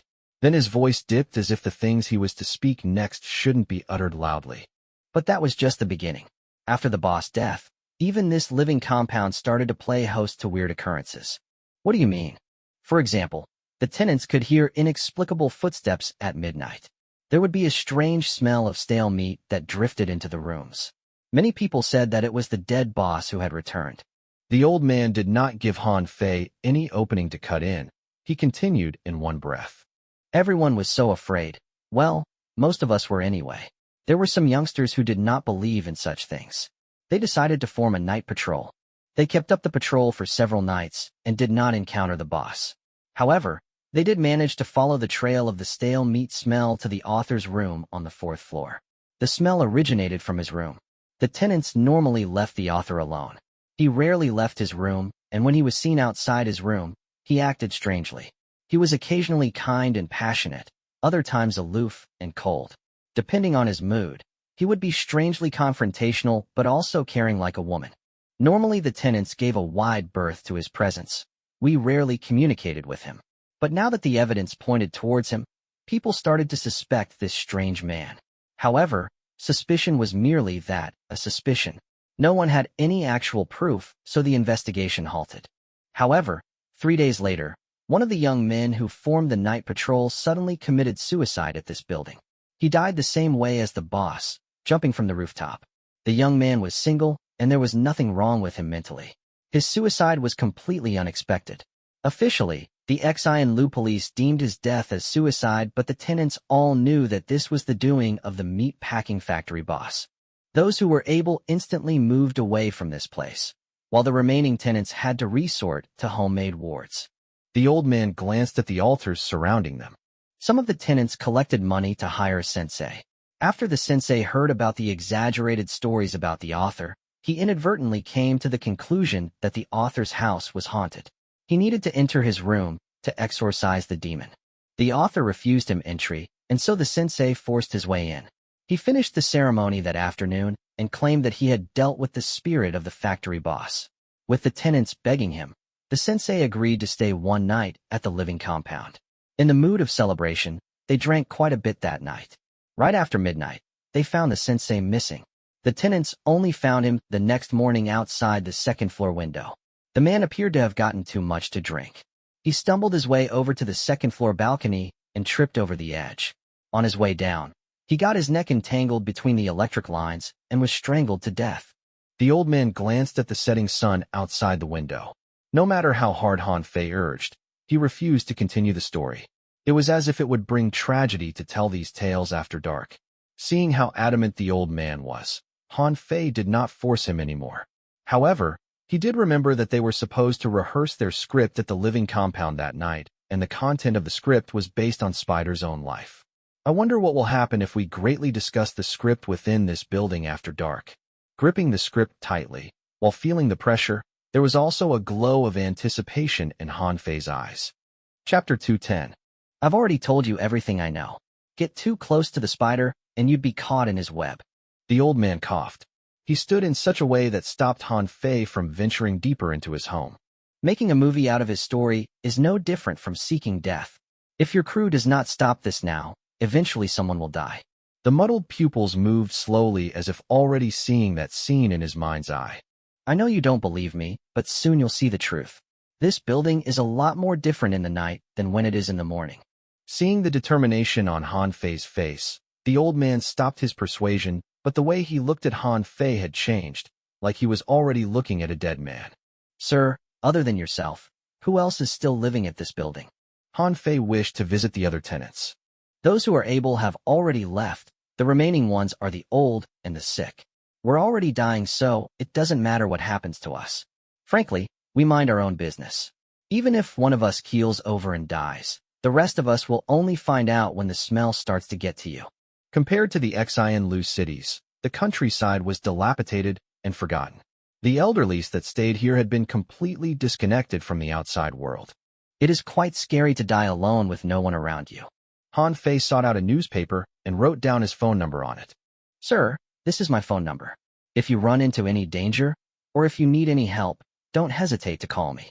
Knowing that he was not going to get any more info, Han Fei turned to leave. But just as he reached the door, the old man who held the piece of newspaper suddenly called after him and said, A few days before the author died, he received some letters. No one knew who they were from. Perhaps he wrote them to himself. Letters? Han Fei was not familiar with letters. It was already a thing of the past. My son had once accidentally opened one of the envelopes. The envelope had a letter filled with strange and incomprehensible writing. Other than that, there were also several cut pieces of butterfly wings. The old man said as if to himself. I've told others about this before, and they've all died in freak accidents. I hope you'll be the exception. The old man shuffled back to the living room. He peeled back the black cloth from one of the altars and mumbled something about sins and repentance. Han Fei could not hear him clearly. The old man's body blocked Han Fei's view of the altar.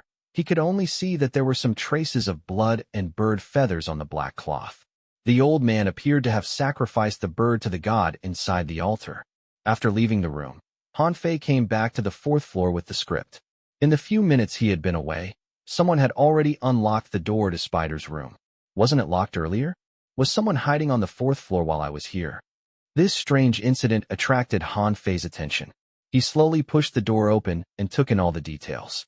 From known information, it is clear that there is some kind of relationship between Spider and Butterfly. Perhaps Spider knows Butterfly's real identity, and because of that, whoever that got too close to the Spider would be killed by the Butterfly. Han Fei couldn't be sure if ghosts existed in the real world or not, but the description of the deaths provided by the old man was similar to Butterfly's MO. All the deaths had been disguised as accidents or suicides. Since the human jigsaw case, I've gotten so much closer to the butterfly. Han Fei stepped into room 401. From the decoration alone, this did not look at all like an author's writing studio.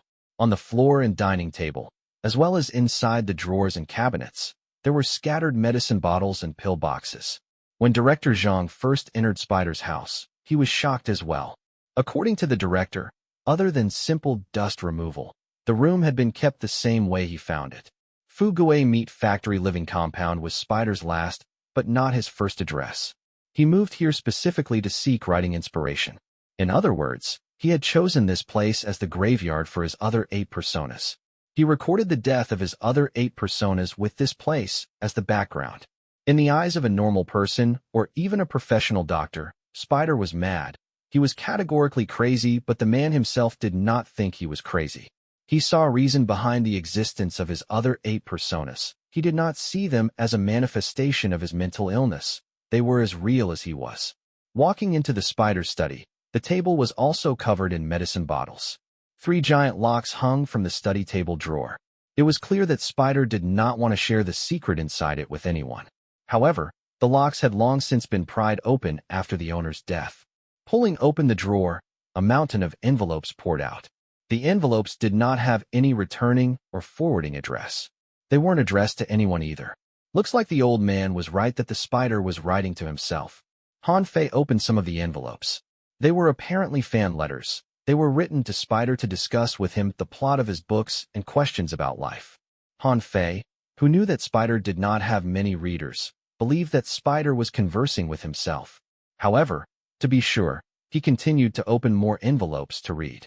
When he reached the 34th letter, he realized this one was slightly different. The yellowed envelope came with a pair of broken butterfly wings. They seemed to shatter in perfect pieces. Han Fei eased out the letter carefully. The handwriting on the letter was similar to the ones from the others, but the content was wildly different. It contained only a single question. Who are you? When he saw the question, Han Fei couldn't help but turn around to look. He felt like he was being observed, and the question was directed at him. Putting away the letter, Han Fei continued to skim through the other envelopes. Soon he found another strange one. This time, the letter also only consisted of a single question. Do you believe in ghosts? It feels like he is having a conversation with me. Standing alone inside the room of the dead author, Han Fei felt no fear. Then he discovered a third envelope with the butterfly wings inside it. Similarly, the letter posed another question. Guess where I am hiding? 3 strange letters, 3 strange questions. From these, Han Fei was unable to discern the relationship between the spider and butterfly. However, he did use his powerful memory to remember all the letter content. It feels like the butterfly and spider has gotten into a fight, and the spider appeared victorious. Perhaps the reward was knowledge of the butterfly's real identity, but for that victory, the spider had paid heavily. Director Zhang and the rest believed that the spider's enemies were his other 8 personas, but Han Fei did not hold the same view. He felt like everything that happened to Spider could be traced back to the butterfly. After he put all the letters and envelopes back into place, Han Fei turned to look at the bookshelf inside the study. There was a book that seemed to have just been moved. He took down the book and flipped through it. A page was bookmarked and a sentence was highlighted. I know your name. I know your looks. I have been watching you. This place will be your grave. The quote felt like it was picked out just for Han Fei. He slowly turned around, and the various scenes flashed in his mind. When I first arrived at the 4th floor, the room was locked. Probably someone was inside the room then. This particular quote was left for me to find. The crew had booked the whole building. To be able to move around unnoticed, the culprit had to be one of the actors or crew members. The thriller novelist is shot at a secluded location. It is far away from the city, and the closest police station is about 2 kilometers away. This is indeed a perfect opportunity for the butterfly to do away with me. Chapter 211. Knowing that the butterfly might do something to him at the living compound, Han Fei was still not that nervous. He had already contacted Li Shui before he arrived, and the police was notified of his movement. Han Fei was no longer the innocent extra thanks to the Iyashikei game. He could easily meld into the crowd, and no one would have known he was a martial arts expert just from his appearance alone. These were all skills Han Fei had mastered from the cryptic world. The man who had been investigating the butterfly had some of the super criminal's property rubbed off on him. However, the scariest thing was the speed by which Han Fei had grown. The butterfly had lost the perfect window to murder the man. The butterfly no longer had a superb advantage. A fight between Han Fei and the butterfly now would be a level playing field. Closing the book he was holding, Han Fei was about to check the other places inside the study when his phone vibrated.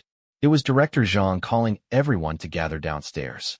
After leaving room 401, as Han Fei walked down the stairs, he could hear the sound of wind chimes being carried on the wind. The sun started to set and night arrived. The crew was still setting up the place. Director Zhang and the other actors walked into the factory living compound.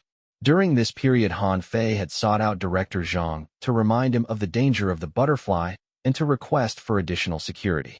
However, Han Fei's warning appeared to fall on deaf ears. Even a supercriminal was not going to stop him from completing this film. Director Zhang poured a lot of heart into this project. He was not going to let anything stand in his way. He spent the whole afternoon going over the script with the actors, helping them analyze the individual persona of the spider. To reconstruct the truth as much as possible, Director Zhang even found the psychiatrist who had once treated Spider and brought him to the set. Now, other than Han Fei, all the other actors had a deeper understanding of their character. Everyone knew that it would be beneficial for everyone for the movie to get popular, so they paid full attention during the lessons. Come on, let's get into the set and begin the rehearsal. Director Zhang and two other workers led all the actors into the living compound. They headed straight for the 4th floor. This particular floor had been cleared, so it was quiet. You should have read the scripts already, right? The spider did not originally stay at this place. All the personas had gathered to decide the location to make their new home. Based on the plot from the House of the Butcher, they needed their new home to be somewhere special. In the end, as we know now, the spider chose Fu Gui Meat Factory living compound. After they moved in here, strange events kept happening and the personas got mysteriously murdered one after another. Pushing open the door to room 404, Director Zhang walked in. To prevent the shooting from damaging Spider's actual house, we have duplicated his house in room 404. You don't need to worry about damaging anything here. Everything here has spares in the warehouse. The 9 actors filtered into the room. Based on the script, they moved to sit at different locations inside the room. I've given everyone one whole afternoon to study their characters. I will leave the stage to you now. Hopefully, everyone will get into the state as soon as possible and embody the characters. Director Zhang wanted to see the chemistry between the different actors and at the same time, work out any kinks that needed adjusting. The 8 other characters had a fixed personality. Han Fei's character was an exception. When Director Zhang left the room, he even leveled an encouraging gaze at Han Fei. The door closed, and Director Zhang left with the crew. Room 404, which was a remodel of Spider's room, now only had the 9 actors inside it. Scanning all of the other actors, Han Fei put down the script and went through everyone's info in his mind. Han Fei, the first persona, aka the author. The character's age is 31, entangled in a deep web of self-conflict and separation. Personality unknown, requires a good actor to bring him to life. Zhang Lai, C-list actor, known for his antagonist role's second sub-persona, 32 years old, aka the Brute. Easily angered, brash, and has an explosive temper. Good at fighting and has a martial arts background. Bai Xian, B-list actor, nominated twice for Best Actor of the Year, third sub-persona, 40 years old, aka the Doctor. Mature, rationality, careful, but sometimes paranoiac, the glue that holds the other personas together. He fixes the problems between the different personas and hopes that everyone can coexist in peace. Xiao Tong, a former singer-turned-actor, has a huge fanbase, fourth sub-persona, 21 years old, aka the university student. Happy-go-lucky, optimistic, hard-working, a complete opposite from the spider. The type of person whom the spider is the most envious of. Li Ran, newbie list actor, fifth sub-persona, 27 years old, aka the teacher. Pretty, kind, gentle, responsible for education and conflict negotiation. Li Huiming, a list actor, sixth sub-persona, 64 years old, aka Uncle Li. Extremely cunning, will do anything for his own survival. appears harmless on the surface, but is actually extremely psychopathic, has a serious antisocial tendency. Candy, famous child actor 7th subpersona, 11 years old, aka the dreamer. Young, innocent, and naive, has a stutter, is an accidental witness to many things. She loves to paint. Hiwanshio, former A-list actor, now a special lecturer at Xian Lu Film and Television Academy 8th subpersona, 49 years old, aka the chef. The second most complicated character after the author. Before the first murder, he has serious cleanliness issues. He is extremely kind and is responsible for all the cleaning around the home. But after the first kill, his personality shifted greatly, turning from the chef to the butcher. Fu Cixi, C-list actor, a well-loved romance novel writer 9th subpersona, aka the reader. Loves to communicate with the author, rarely appears at the house of the butcher. Most of the time, she communicates with the author via letter correspondence. There are some arguments regarding her existence. Some believe she is the first subpersona, while others did not think she existed at all. The 9 individuals were all good actors. Based on the Internet actor ranking, actors between rank 50 to 200 would be B-list actors, while actors between rank 201 to 500 would be C-list actors. Someone like Han Fei, who was ranked several thousand plus, was nothing compared to the others. He was chosen by director Zhang because of his stellar performance in Twin Flower. However, different from Ah Cheng, none of the other actors underestimated Han Fei. They all knew that there had to be something about Han Fei to make director Zhang leave such an important role to him. After a temporary silence as the door closed, the middle-aged man with the feminine good looks put down the script. Let's skip the pleasantries. We are all public figures, so there is no need for self-introduction. Let's get into character and try to act out the first scene where the spider first got his idea to kill. He referred to the scene where the 9 personas had gathered together for the first time.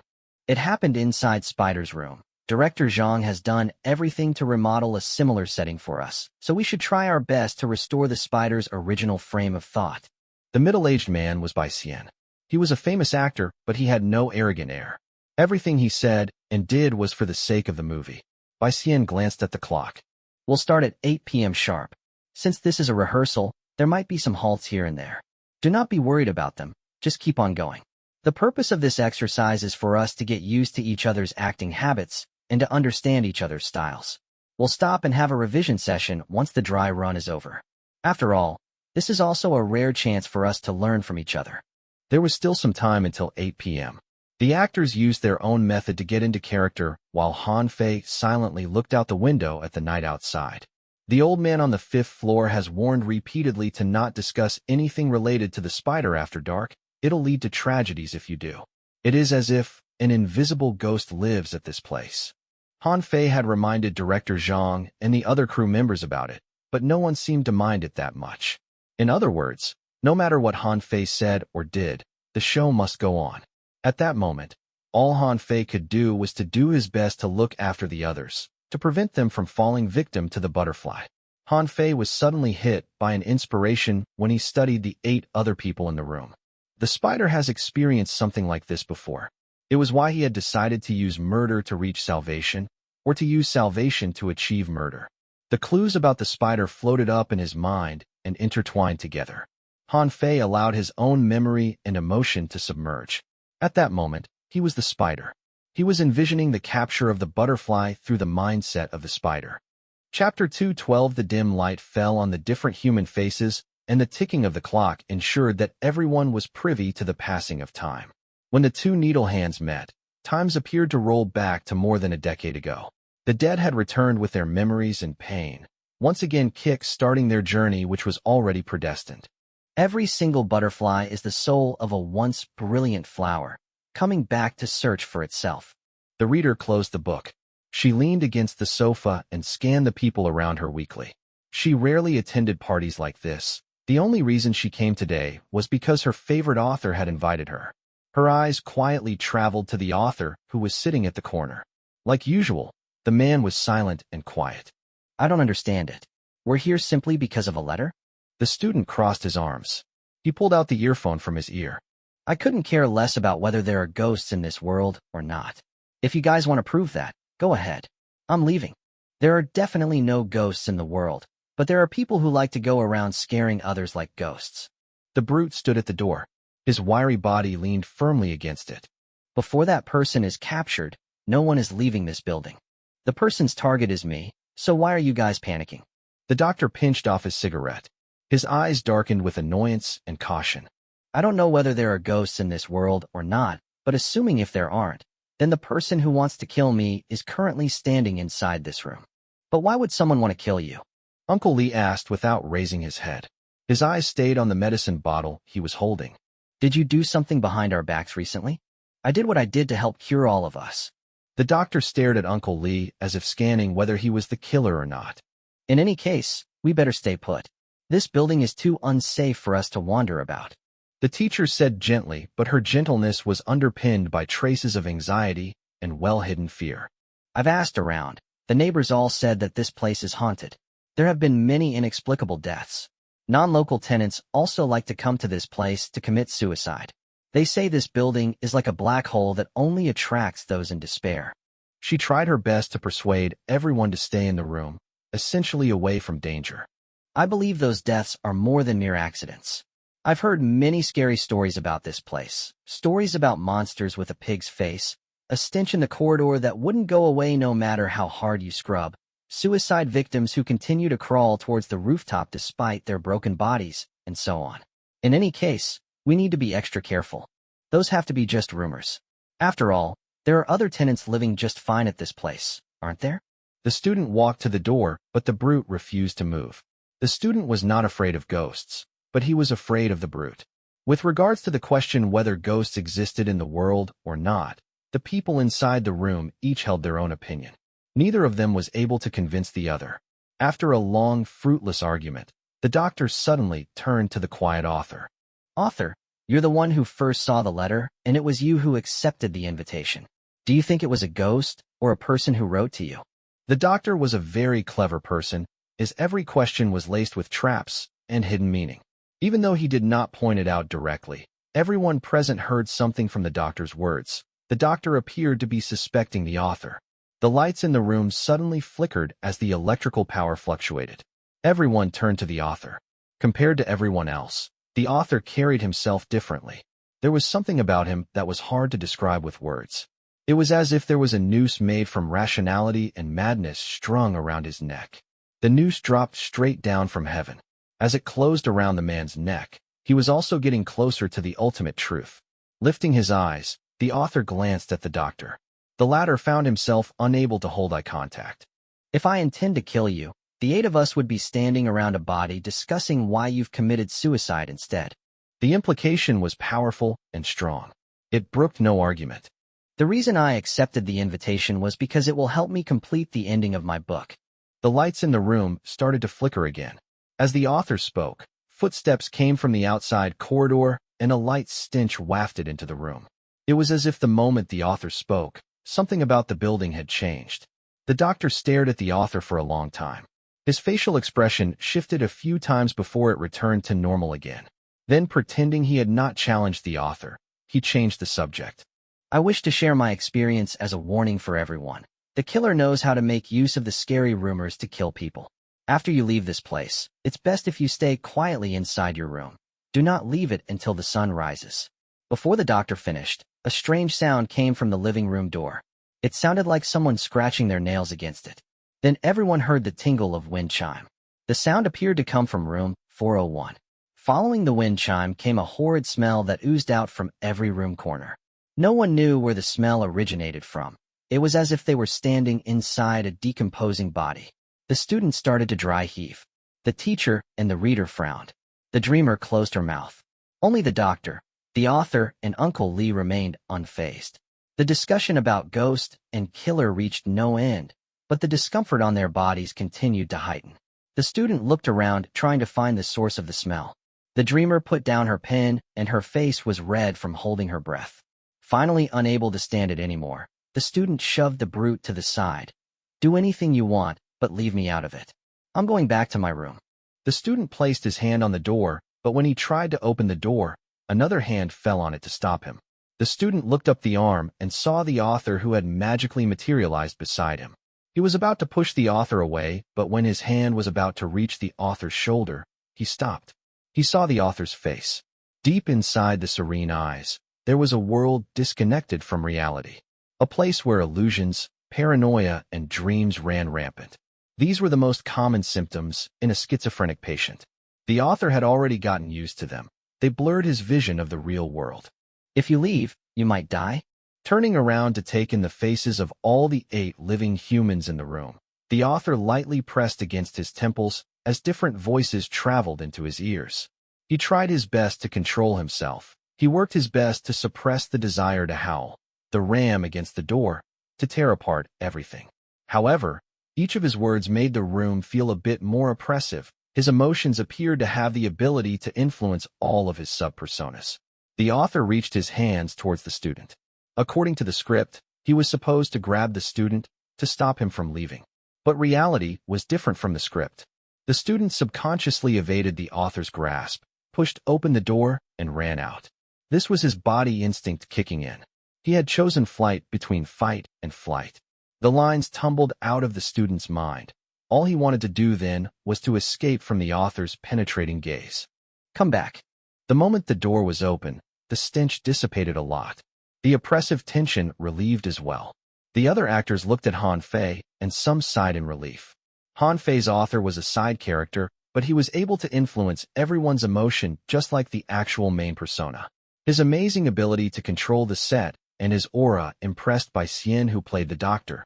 The young actors nowadays have surprisingly good acting skill. It's more than that. Li Huiming, who was unaffected by the stench and other strange events, pulled out a medicine bottle from his shirt pocket. He tossed out 2 pills to swallow them. His acting is like a sharp knife that can cut through superficiality and stab right into the audience's heart. He can easily influence other people's emotions, and he has great mastery over his own. But I fear that he might submerge too deep into his current character. After all, the character that he plays is quite a dangerous person in real life. Both senior actors approved of Han Fei greatly. While they stood up and planned to have a further chat with Han Fei, a shrill scream came from the corridor. This was not something that was written in the script. It yanked all the actors back into reality. All of them ran out from room 404. They saw Xiao Tong, who played the student, splayed out on the stairs. The steps were scattered with avian dead bodies. Some of them were dead so long ago that their feathers and blood were matted together. What's going on? Hearing the scream, the doors on the 3rd floor flew open. Director Zhang and the crew rushed over. When they saw the dead bodies, Director Zhang screamed. Who did this? Prop manager? Prop manager. Director Zhang, this is not the doing of our team. The prop manager hurried over to explain. Didn't you order all of us to leave the 4th floor for the actors to rehearse? It's not your team's doing. Director Zhang had the people clear away the dead bodies and then hurried to the 4th floor. Is everyone all right? We're fine. The actors were confused. Wait, so no one has been on the 4th floor? Yes. We've been watching the rehearsal through the live feed on the 3rd floor. That scene earlier was amazing. Then what about the stench and the nail-scratching sound? Bai Xian was startled. He thought that was arranged by the director. The stench? Director Zhang sniffed about. There was no particular stench around him. But he did not correct Bai Xian. It was probably the doing of some of the existing tenants. We've given them plenty of money as compensation to borrow this building for the shoot, but there is still a small number of people who refuse to the arrangement. If you can, please support Lonely Tree on his Patreon. You'll get access to early chapters for both my Iyashikei game and Case Files 013. Also, please help click on the ads. Chapter 213. You mean the stench and the bird bodies were the doing of the tenants? Be it by Xian or Director Zhang, they were experienced in this industry and had come across many different kinds of people. A movie shoot being interrupted by the locals was not that uncommon. Therefore, the explanation given by Director Zhang was saddening but acceptable. Of everyone present, only Han Fei had a dark expression. He seemed to be still stuck in his character. The scene that they just rehearsed was a plot lifted right out from the House of the Butcher. It recorded the very last time where the 9 different personas had gathered together at the same spot. This was the final dinner because soon after this dinner, the student who represented the future, happiness and anticipation would be found murdered and sent the whole building into chaos. The House of the Butcher was a play on words. In this house, everyone was a butcher and everyone was on the chopping block. The butterfly should be familiar with this scene as well. I wonder when they will make their move. Han Fei, stop standing there. I've prepared waiting rooms for all the actors on the third floor. What do you prefer, coffee or fruit juice? After the staircase was cleaned, Director Zhang summoned all the actors to the third floor. Through a monitor, their performance earlier could be seen clearly. Director Zhang communicated with each actor, pointing out their weaknesses and strengths. For young actors, it was a valuable experience to work with Director Zhang. Eventually, Director Zhang turned to Han Fei. To be honest, he was very satisfied with Han Fei's performance. He could not find anyone more suitable for this role than Han Fei. Director Zhang, is there anything I can improve on? When you played the character, you stunned even Spider's former psychiatrist. He said he could see the shadow of Spider on you. He even suspected that you might share the same illness as the Spider. Director Zhang said with a smile. Even though his wording was less than optimum, that was meant as a praise. Speaking of which, can you introduce me to Spider's psychiatrist? Perhaps I can portray this character more accurately after having a chat with him. That was the excuse Han Fei used.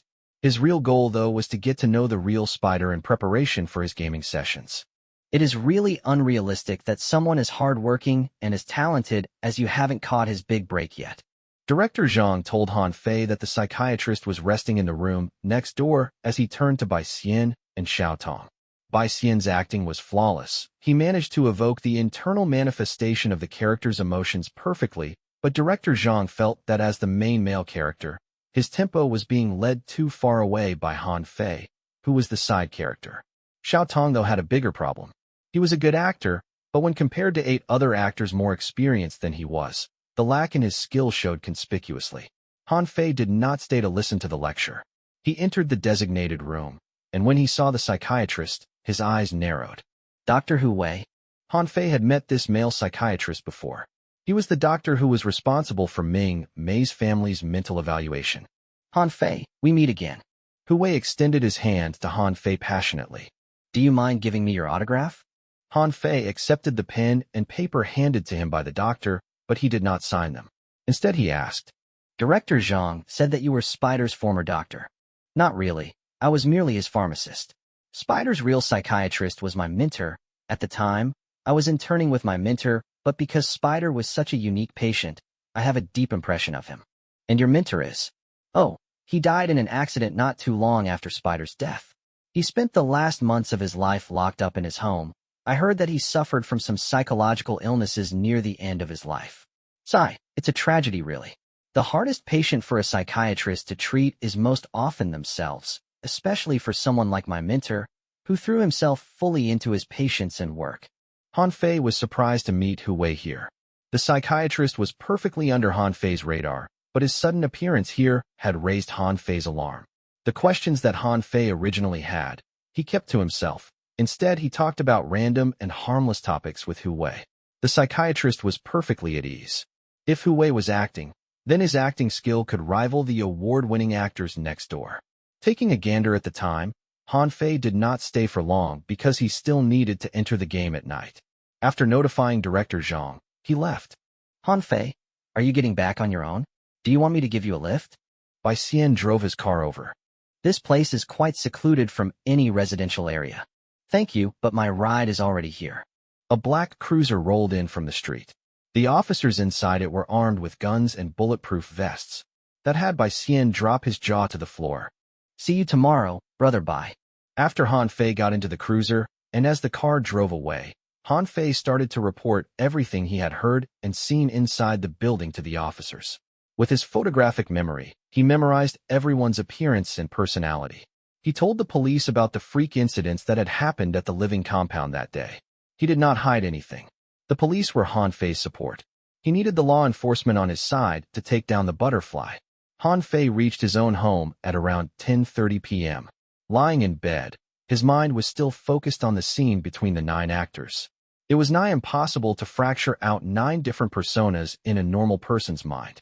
Just as Han Fei was at a loss on how to understand the Spider better and put himself in the mind of a schizophrenic patient, Director Zhang found 8 professional actors to help reconstruct Spider's past. Even though they were just reenacting the scene, it had helped Han Fei tremendously. Initially, he could not even imagine how it would be to have 9 different personas stuck in one mind, but with the other actors' help, he slowly got into the groove. Schizophrenic personas were like shadows that the patient could not shake. They would be with you forever. They weaved and bound closer and closer until the patient suffocated under their collective weight. After a quick shower, Han Fei was about to rest with a book when he received a call from Huang Yin. With the police's help, Huang Yin had returned to a normal life. At least that was the case on the surface. After thanking Han Fei again, Huang Yin got to the purpose of his call. He hoped that Han Fei could bring him into the cryptic world again that night. Hearing that voluntary request from Huang Yin suggested that he had truly walked out from that trauma. Han Fei was happy for his friend. He was afraid that Huang Yin's visits to the cryptic world would leave a permanent mental scar on him. Han Fei did not wish for his only friend to turn mad. At midnight, Han Fei connected all the wires and put on the gaming helmet. Blood curtained, and Han Fei's consciousness got sucked into the cryptic world. Opening his eyes, staring at the absolutely realistic world, Han Fei sometimes wondered if the cryptic world existed somewhere in the real world, not a virtual reality, but a space occupying the same dimension as reality. The cold wind touched his cheeks. Han Fei realized he was still at Yiming Private Academy. He hurried towards the field. According to Jin Sheng, someone at the ziggurat has left a curse on me. I have 7 days to 1 month to live. There's no time to waste. Han Fei planned to leave Yiming Private Academy and head to Cattle Alley that night. However, before he departed for the dangerous zone, he needed to complete his promise with Huang Yin. Opening the menu, Han Fei whispered the term Spiritfarer. The dark winds gathered.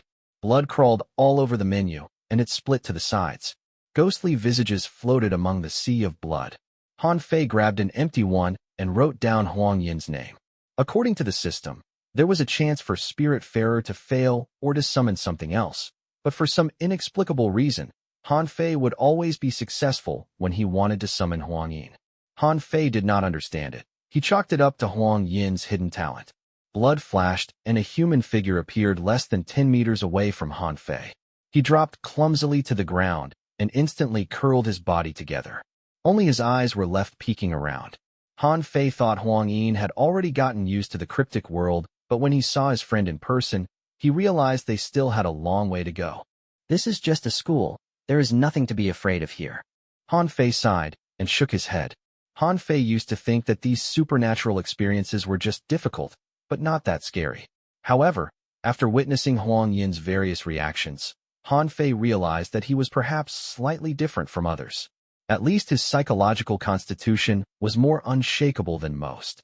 Hearing Han Fei's voice, Huang Yin jumped up from the ground and rocketed to Han Fei's side.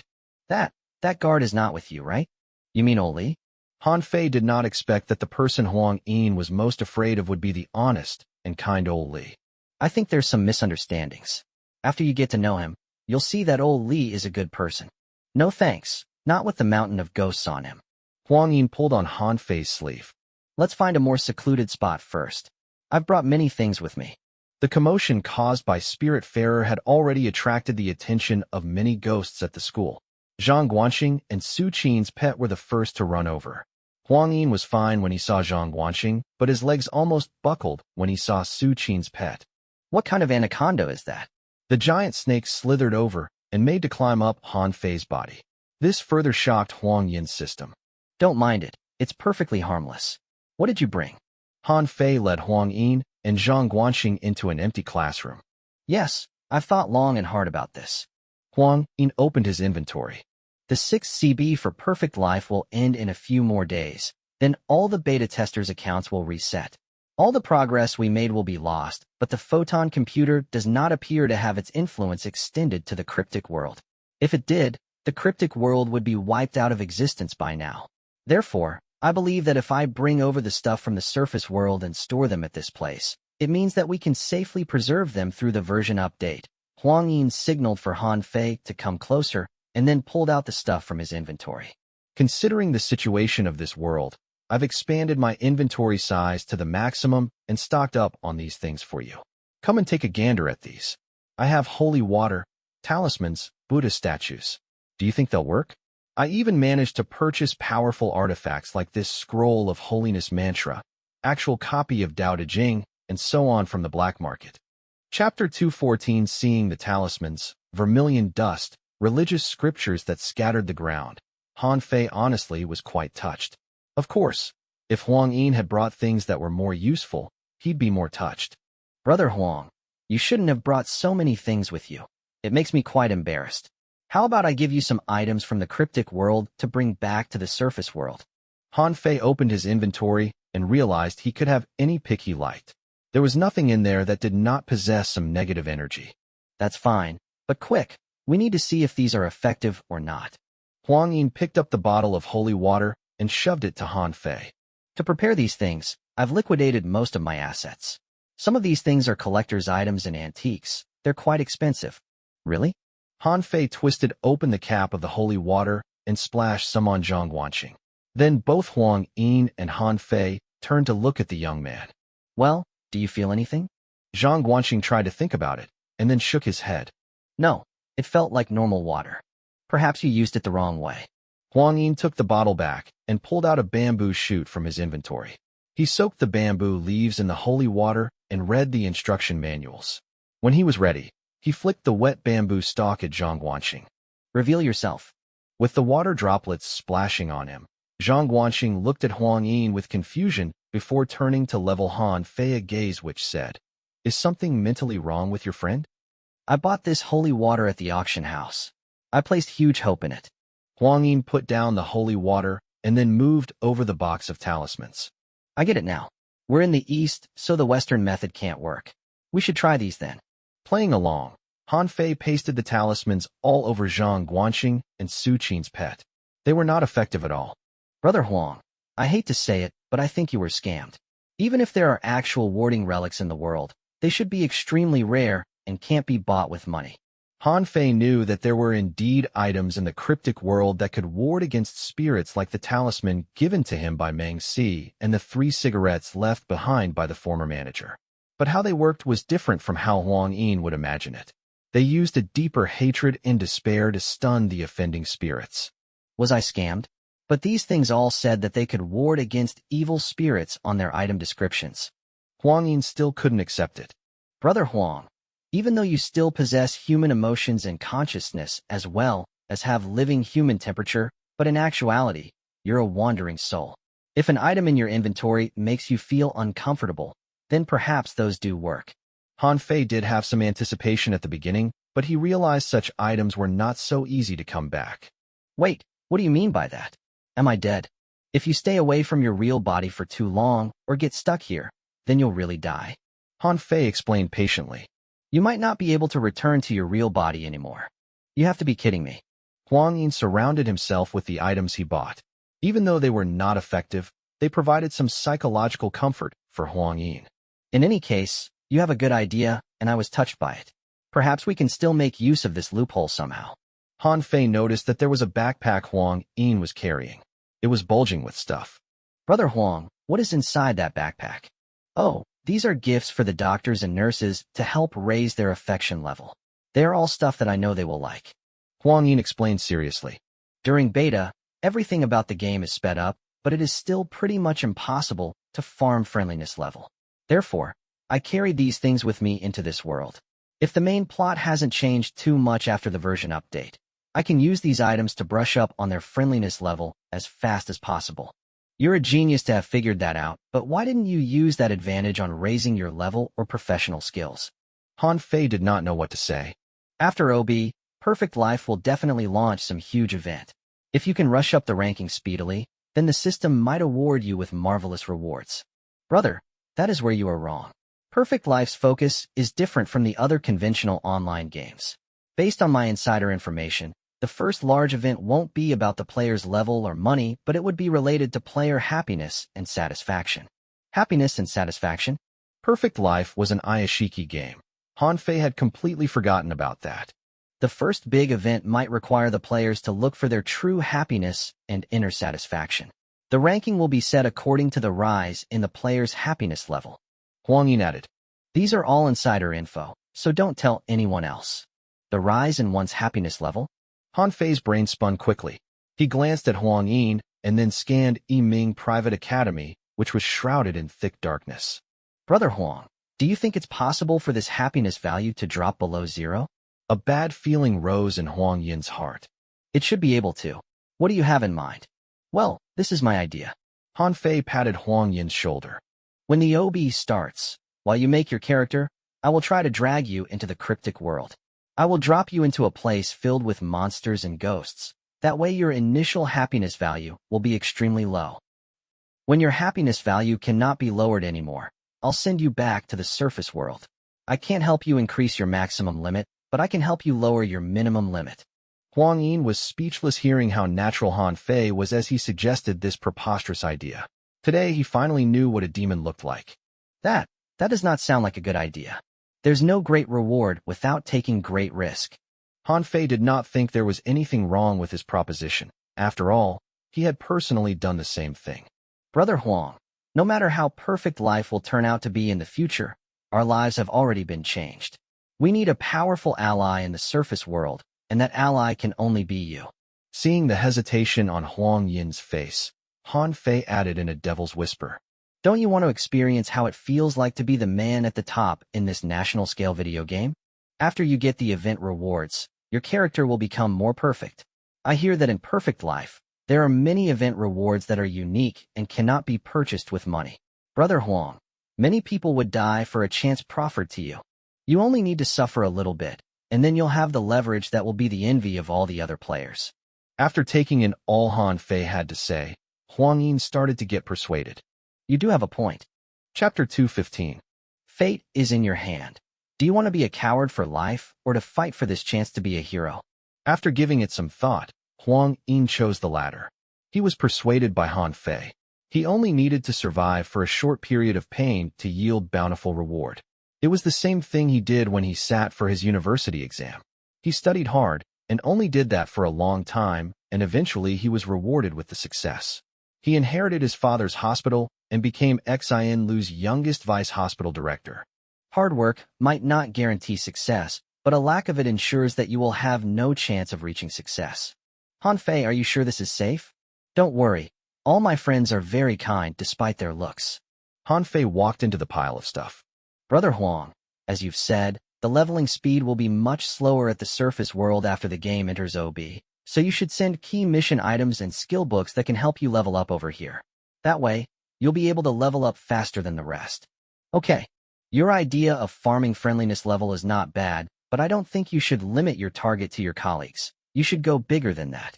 Han Fei plucked off the talisman from Su Qin's pet and said calmly, Perfect Life is a virtual metropolis built for and by humans, a place for players to fulfill their dreams. This virtual city will have many NPCs, and some of them will have the power to release missions, yes? NPCs such as the mayor and the like. You want me to befriend the important NPCs? Huang Yin was once again surprised by Han Fei's brazen thought. Furthermore, since the game will be fully handled by the photon computer after OB, these crucial NPCs will only be given more power. You should try to befriend all of them. It will help you greatly in the future. You have a point there. Okay, I'll go investigate the information on these NPCs and hoard their favorite items. Then I will send them here. After OB starts, I'll shower them with these items to gain their friendliness level. Huang Yin was excited. But some NPCs have unique personalities. Once the player reaches maximum friendliness level with them, they will no longer befriend other players. In other words, they will only be loyal to that one player who gets into their inner circle first. Interesting. In any case, that's not all. Since the news is already out that all the account info will be wiped following the OB, no matter how valuable the items the other players currently have, they won't care so much about them. You can thus make use of this opportunity to purchase these valuables from them at a very low price. Han Fei only provided Huang Yin with a general idea. Huang Yin would have to come up with the details himself. After all, Han Fei had not even played the normal version of Perfect Life even once. I'll go do that now. Summon me back here in another hour. Huang Yin kicked himself for not thinking about that sooner. He had already wasted a lot of precious time. Do you think I'm some kind of teleporter? I can send you here and there whenever I wish. Han Fei chuckled sadly. I can only do that once every night, and your every single journey here is tremendously treacherous. If there's any accident, you might end up trapped here for life. Hearing that, Huang Yin slowly calmed down. He looked around and curled back behind Han Fei. Brother, you're right. Caution is a virtue. After discussing all the details, Han Fei used resurrection to send Huang Yin back. Sitting amidst the pile of talismans, Han Fei took a quick rest before he departed with Zhang Guanxing. The missions at Yiming Private Academy have all been cleared. It's meaningless to stay here any longer. He summoned Weep, Drake, and Li Zai.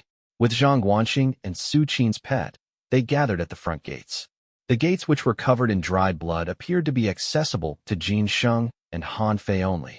Notification for player 0000. You've successfully left the hidden map. Hearing the system notification, Han Fei heightened his alarm. For him, the highly dangerous hidden map was the safer location. Once he left the school, he would have to contend with all the unknown terrors again. I haven't been home for a long time already. After having all the spirits squeezed inside Weep's urn for the moment, Han Fei hugged the urn and raced across the street. He entered the back alley of Yiming convenience store.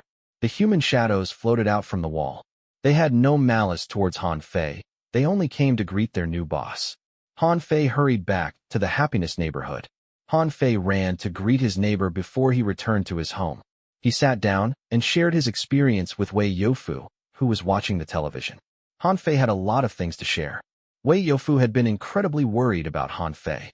After seeing Han Fei back in one piece, his concern finally eased. With a smile on his face, he listened to Han Fei's story patiently. The last time they lost contact, Han Fei reappeared carrying the coffin of the convenience store's boss. This time, though, Han Fei returned as the new patrolling teacher at Yiming Private Academy. He had gotten the ghosts at the school to agree to help the residents at Happiness Neighborhood. From Wei Youfu's point of view, Han Fei was like a legend. He kept coming up with miracles that surprised even the dead. I believe I've heard the name Jin Sheng from the previous manager before. He is the actual manager of Yiming Private Academy. Wei Youfu tried hard to think. The 8 of us inside room 1044 have to combine together to have a chance of fighting him. Is he a top lingering spirit as well? I'm not sure about that, but I do know that he is different from a normal lingering spirit. Wei Youfu treated Han Fei as family, and Han Fei felt comfortable around Wei Youfu. This was a feeling of company he never experienced in real life. What do you plan to do next? I plan to head to Cattle Alley. Something is waiting for me there. Cattle Alley? Something came to Wei Youfu then. The woman on the 5th floor should be very familiar with that place. She sources a lot of her ingredients there. You mean Su Qin? She's back? Han Fei bounced up with a light in his eyes. No, she has been gone for quite a while already. But don't you worry about her. She's a curse amalgamation. She has many ways to look after herself. Wei Youfu comforted. There have been instances in the past where she has been gone for a long period of time as well. I hope she's fine and can return home safely soon. Han Fei sat back down, and his shoulders slumped with disappointment. This is the first time I've seen a living person so worried about a curse. Wei Youfu raised his brow at Han Fei. Do I sense some love in the air? What are you talking about? Love, admiration, affection. These are concepts that are too far away for me to grasp. Han Fei ended the subject, bringing along all the ghosts who were willing to follow him. He left Happiness Neighborhood again. Pulling up the location of the Cattle Alley in his mind, Han Fei started to chart his journey. To get to Cattle Alley, he had to cross the junction and walk past another 2 blocks. If he was alone, he couldn't have crossed this distance. Thankfully, he had many friends in the cryptic world. Hugging the urn tightly, Han Fei started his first actual excursion. He wanted to take a look at the scenery on the other side of the junction. Li Runin hadn't seen her boyfriend for a long time already. She lamented her destiny for always running into horrible partners. At the start of their relationships, they would promise to love her forever, but eventually they would all silently slip away and disappear from her life. The only people who hadn't left were her parents. Runin, go and throw out the trash. Your room is stinking up. You're already an adult. You have to know to watch these things. The bedroom door was pushed open. Her nagging mother had no idea what privacy was. How do you plan to find a man to marry if you keep living like this? Or you plan to live off of us forever? Li Runin very unwillingly dragged herself out from bed. She took out several large black bags from her cupboard and hauled them with difficulty out the front door. The corridor was devoid of any lights. The steps of the stairs were slightly slippery. Li Runin hated this place, but she had nowhere else to go. Walking out from the corridor, she turned to look down the other side of the junction. The convenience store that she never visited appeared to be full that night. Is there a sale going on? I heard Dad say that the store has just got a new boss. Li Runin pouted.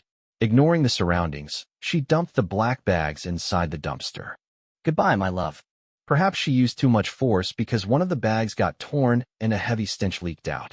Sheesh, the trouble I have to go through. Li Runin squatted before the dumpster. Just as she was wondering how to close up the hole, she heard a footstep coming from behind her. Do you need some help? The magnetic male voice sent a tremor down her spine. The half-squatting Li Runin turned around, and her heart started to beat. An incredibly handsome face stared back at him. He was much more handsome than any of her previous boyfriends. No. Li Runin flustered as she was reminded of the fact that she was out there beside a dumpster without makeup. Be careful, don't stay out here for too long. You need to take care of yourself. After the man said that, he hugged the urn and turned to the wall beside them. The wall was covered with listing advertisements. The man appeared to be looking for a place to stay. Are you looking for a place to rent? Li Runin closed the lid of the dumpster and quickly straightened herself. I know a fairly cheap and comfortable room. Please wait for me here.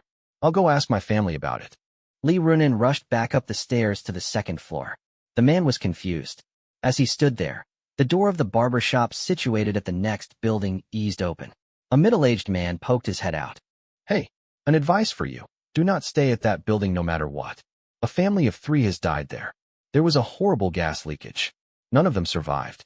The man was about to say something else when he heard the returning footsteps. With a shiver, he shrunk back into his shop. Who were you talking to? Li Runin asked while catching her catch. Come on, my dad has cleared a room for you. You're inviting me to stay with you? Won't that be a trouble for your family? The young man was shy. Hugging the urn, he looked gentle and perfectly harmless. Chapter 2:16. Of course you won't be any bother. I've already told my parents about you. They are so eager to meet you. Li Runin grabbed the man by his arm. The long-missed human warmth made the smile on her face grow brighter. She could not hide it even if she tried. She half-dragged, half-persuaded the young man to follow her to the second floor. She opened the door, and the girl's parents were already sitting behind the dining table. Mom, Dad, this here is our new tenant. The yellow, dim lights lit up the cozy small room. The father lifted his head to glance at the young man. He pushed on the glasses and signaled for the young man to sit. Make yourself at home. Uncle, Auntie, nice to meet you. The young man was very polite and appeared the perfect gentleman. Hugging the urn, he took a seat by the dining table. Why are you wandering around all alone at night? Do you not have anywhere else to go? Li Runin's mother had her hair up in a ponytail. She asked kindly. I intend to reach the end of the street. However, I heard that the road might get a bit dangerous at night, so I wish to find some places where I can be safe. That way, if I run into any danger, I can return to those places to hide temporarily. You're heading to the end of the street? The father frowned. I'd advise you to not go there. You should stay here for now. The father said with finality. As the man of the family, he was used to meting out orders. But I don't want to trouble and infringe on your kindness. I don't have much money on me, and I won't be able to afford the rent. The rent doesn't matter. We only need you to promise us one thing. The mother stood up and moved to the young man's side. At the same time, the chain of the front door jangled. Li Runin had locked the anti-theft door. We can protect, feed you, and give you a place to live. But from today onwards, you are barred from leaving this room. I can't leave? The young man hesitated. I'm fine with it, but I have to ask my friends for their opinions first. The lights in the room started to flicker. When the lights were on, the family of 3 looked normal, but when the lights were off, their eyes were all white and their expressions were twisted with malice. Since you're already here, then you should just stay. The father's voice dipped with threat. He lifted up the lids that covered the food on the dining table. Anyway, why don't you join us for dinner? I guarantee you'll get used to living here soon enough. The young man turned to look at the table. The plates were filled with bugs and rotten meat. Come on, don't be shy. There are plenty more in the kitchen. The mother picked up a piece of meat and placed it in the young man's bowl. Give it a taste. It's very delicious. Auntie, I really don't want to take advantage of your kindness. I think I'll leave. The young man made to stand up, but the lights inside the room went off completely. A strange sound came out from the dark. Li Runin dragged a chain out from her bedroom. She had put on a new dress, and the smile on her face was maniacally happy. This time, I will make sure that you will never disappear from my sight again. A chain can't keep a man's heart. As long as he still has his limbs, he will still escape. The mother ruffled Li Runin's hair lovingly. She took out a knife from the kitchen. Their faces were drained of blood, and their rationality was being slowly consumed. Stay, we will keep you so well fed. Lee Runin said towards the empty space beside the young man. She seemed to be talking to herself. Don't worry about that. I can help spoon feed you from now on. Seeing the knife, the young man knew that it was pointless to argue anymore. Are you sure that we can stay here? For as long as we want. Yes, you can stay, and you will stay here forever. The skin on the family of 3 started to decompose. When they surrounded the young man suddenly calmed down. This is the first time I've heard such a strange request. He opened the urn and said, Come on out. The owner has given us the permission to stay here forever. This place will be our home in the future. The last shaft of light was distorted and the temperature dropped to 0. Who are you talking to? The father was the first to sense the problem. Just as he uttered that question, the sound of a child's crying echoed inside the house. Then pairs of arms reached out from inside the urn. The lingering spirits expanded to their full size, and the heady smell of blood overwhelmed the stench of decomposition. The group of lingering spirits instantly crowded the living room. The young man placed the chopsticks down. He leaned against the back of his chair as his eyes scanned the family of 3 serenely. The same kind and friendly smile hung on his face. Auntie, we'll be a real family from now on. Being surrounded by so many lingering spirits, the family of 3 almost cracked. Since we're family now, please don't just stand there. Sit. The family of 3 were pressed back down into their seats. They did not know how to face the young man. After a long time, the bespectacled father coughed awkwardly and said, I'm sorry, but I think my place is a bit too small to fit so many. It's fine, we don't mind it. Han Fei drummed his fingers on the table as if thinking of something. Since he did not say anything, the family did not dare to raise any objection. But the father and mother were furiously exchanging looks with their eyes. Then both of them stared daggers at Lee Runin. It was one thing to stay single after marriageable age, but to bring a life-ending threat back home. To be honest, I came in peace. Even though you meant to hurt me, I am a forgiving person. The young man's words gave the family hope. Let's see. First, you threatened to kill me, but I'll overlook that. Now, I am more than capable of wiping out your existence, but I won't do that. Doesn't that mean that I've essentially saved your life? Doesn't that mean that all 3 of you owe me a life each? The young man spoke quickly and convinced the family with his logic. Like what I said earlier, my goal is to reach the other end of the street. I need a few locations to turn into my safe houses. If you are willing to help, then we will be friends and family in the future. But if you don't, then you leave me with no choice. Of course we are willing to help. Please come back anytime. We will provide the safest place for you and your friends to rest. Lee Runin's father reacted quickly. You will eventually realize how correct your choice was. The young man took out a blood-red paper doll from his pocket. He tore out a small piece of the blood-soaked paper and fed it to the father. At the same time, the robotic voice announced, Notification for player 0000. You've completed Grade G Hidden Mission, the Inescapable Home. Mission completion rate is less than 90%. Obtained 1 free skill point. Friendliness with Lee Runin's family of 3 increases by 10. You've identified 1 extra building on the map. Identify 10 buildings, and you'll get the beginner's reward from map exploration. The young man was none other than Han Fei. He knew that his way of tackling the mission would lead to a low completion rate, but he did not have the time to explore the mission slowly anymore. Furthermore, he was already level 10. Grade G missions would not give him any more valuable rewards. Han Fei now was aiming for Grade F missions only. Walking to the window, Han Fei glanced out. Lee Runin's building was on the street opposite from the junction. The location was strategic. This is the first building I've taken down at this side of the street. I'll slowly clean up this place and make more friends. Since Han Fei had completed a mission, he could be more brazen. He could leave the game at any time. After having all the ghosts returned back to the urn, Han Fei left the small home. He was not someone who killed for no reason. As long as the other party could be reasoned with, Han Fei would try to befriend them. If they were unwilling, then he would only have the ghosts to come do the persuasion for him. Han Fei had formulated a mature identification system. He would use himself as a bait to test out the level of rationality in the people he came across. Actually, before he ran into Lee Runin, Han Fei had already encountered several animated regrets and 1 lingering spirit, but they were now all inside Weep, Drake, and Arrest's stomach. After following Han Fei around for the better of the night, Weep and Drake had improved greatly. Drake's wounds had fully healed. The presence he gave off was stronger than before. His single eye appeared to gain new power as well. Weep's status, though, was more unique. This tortured boy was different from the normal lingering spirit. Normally, the stronger the ghost, the bigger they would be. Weep was the complete opposite. He folded all the pain and hatred within him. He kept them suppressed. In terms of appearance, he looked even more fragile than Han Fei first met him, but his cries were much more harrowing than before. Come, let's go find these new buildings. I'll identify 10 buildings tonight itself. Most of the ghosts in the cryptic world would stay at one location and had their presence slowly pervade their haunt of choice. The best example was the tenants at Happiness Neighborhood. But now that Han Fei had arrived, he couldn't care less about the established rules. In his eyes, there were only friends or foes. To survive, he could be an angel or a demon. After all the spirits crawled back into the urn, Han Fei returned to assuming the identity of a polite and harmless young man. He was about to leave when the door to the barber shop next door opened again. The middle-aged man poked his head out carefully. You managed to survive the encounter with the family? Hearing the man, Han Fei reacted with shock and panic. With great gasping breaths, he hurried to the barber shop.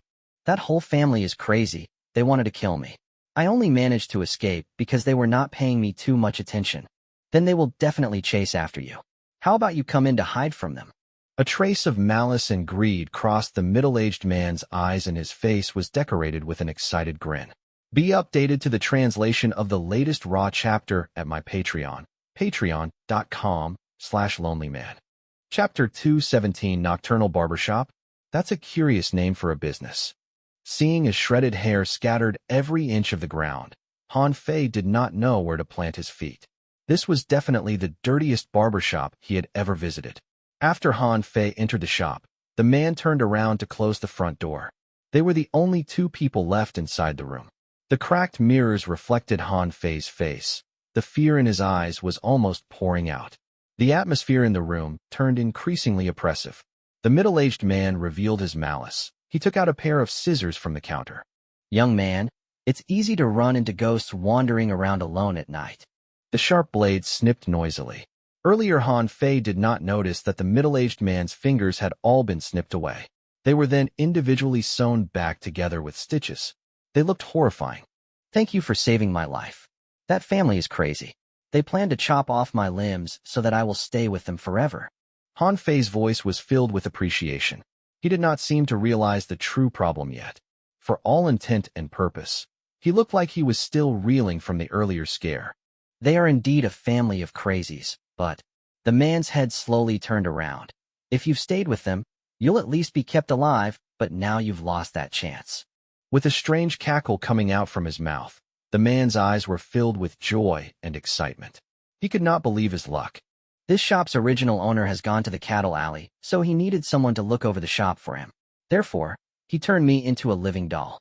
Look at the stitches on my arm, the cuts on my legs, and finally, take a gander at my face. While still holding the scissors, the man started to display the scars on his body to Han Fei. Tight stitches patched his body together. The middle-aged man was like a rag doll that was sewn out of human skin. The middle-aged man was made crazy by the constant sting of pain. He needed desperately to vent. To do that, he intended to replicate that pain on Han Fei. I will turn you into my resemblance so that you can take my place to look over this shop. But don't worry, I am not as cruel as the owner. I will only slice through your chest and neck. The man said as he trundled towards Han Fei. Wait, so you're not the owner of this place? The fear on Han Fei's face slowly faded away. I do wish to meet him in person. He must be quite impressive to be able to start a business here. Furthermore, barbershop is quite a unique choice of business. Acting dumb won't work on me. Do you have any last words? The threads on the man's face were unraveling. His body was stuffed with bloody hair. Now that I have a closer look, the boss did have quite a good hand with needlework. Han Fei made himself look harmless to prevent being ambushed by top lingering spirit. After all, there was danger at every corner in the cryptic world, and the role of prey and predator could be switched at any moment. Now that he was certain the barbershop's real boss was not around, he did not need to continue acting anymore. Opening the urn, Han Fei allowed Weep and Drake to go ham. The two lingering spirits easily took down the middle-aged man. The boss of Nocturnal Barber Shop has gone to the cattle alley. I might run into him there. Leave the human skin doll behind. We might still have use for it. Han Fei picked up the man from the ground. The man's energy had been consumed by Weep. He now was a tattered skein of skin. Activating Soul Depth Touch, Han Fei could feel deep fear and anxiety from the middle-aged man. The fear was inspired by someone deep inside his heart. Ever since he leveled up Soul Depth Touch, Han Fei could feel more palpable emotions. He could even reconstruct the ghost's fragmented memory from reaching into their hearts. From the man's impression, the barbershop's boss is extremely powerful. He is more powerful than a normal lingering spirit. With his neighbor's help, Han Fei could deal with a normal lingering spirit easily. A medium lingering spirit was slightly tougher, but with good coordination, they could still take them down. But if they ran into a top lingering spirit like Little 8 and Jin Sheng, they should consider themselves lucky if they managed to escape alive. After folding the man's skin into a travel-size package, Han Fei stuffed it into the urn. Then he had Drake inspect the stuff inside the shop. Drake had worked for a long time at the convenience store, so he had a discerning eye for valuable stuff. He could often spy treasures that normal ghosts would miss. Boss, the wigs inside this shop contain heavy negative energy. Drake led Han Fei deeper into the shop. There was a bedroom behind there.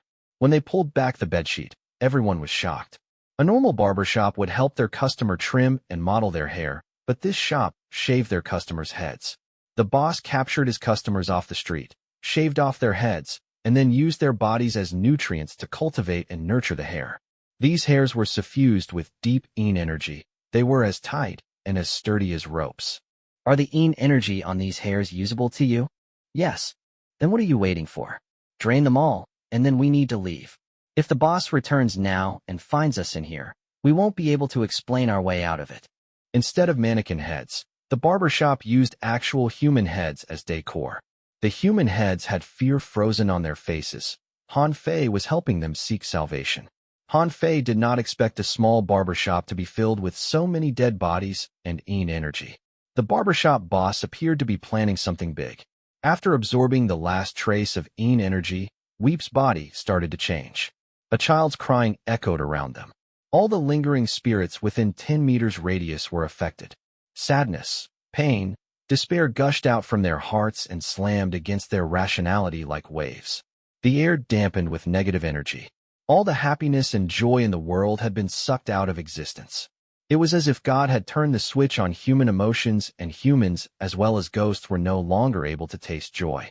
With blood tears oozing out from his eyes, Weep reached out his small hands to pick up the ceremonial urn.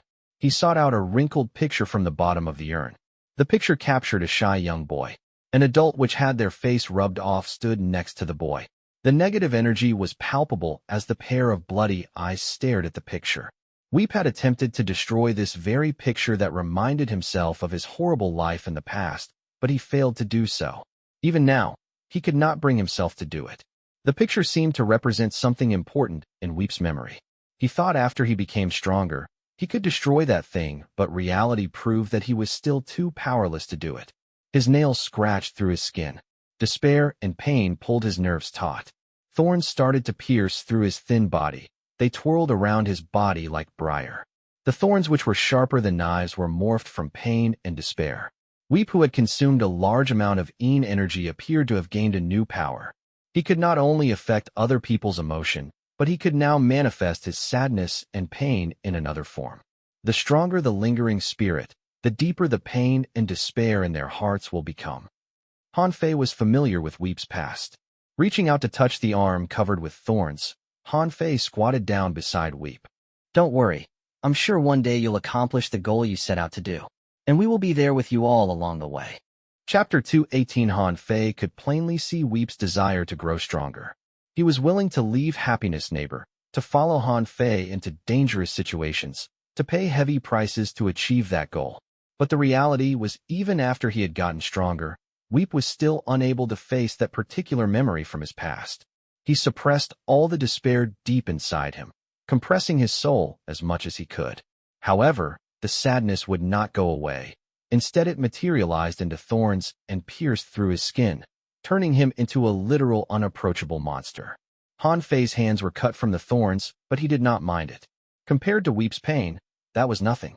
He did not say anything more. Company was the best comfort. Weep was lucky to have run into Han Fei, or else he'd eventually turn into a brutal monster. Unable to face his own memory, he would evolve into something that even he himself would not recognize to run away from his own past.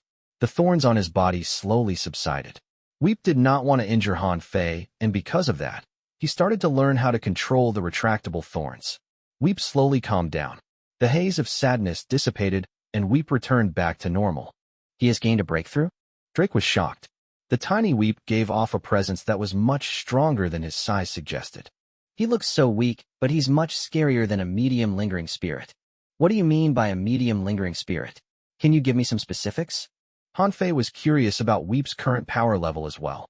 Well, I am myself a medium lingering spirit. I look about the same size of a normal person. Bigger than me will be the large lingering spirits. Examples include the bride and the female teacher from Yiming Private Academy. Even if they keep their presence fully enclosed, they will be much larger than a normal person. Beyond that will be a top lingering spirit. They are just one step away from evolving into pure hatreds. They can only be described as walking horrors. Drake was extremely loyal to Han Fei. He would try his best to answer any question Han Fei had. But at this city, body size is just a reference to determine one's power level. There are many other spirits who are deceptively strong despite their appearance. Take, for example, the former convenience store boss. It could fight with a large lingering spirit with no problem. It might even win. If it was not tripped up by the tenants at the ziggurat that day, you would not have any chance of taking it down. Understood.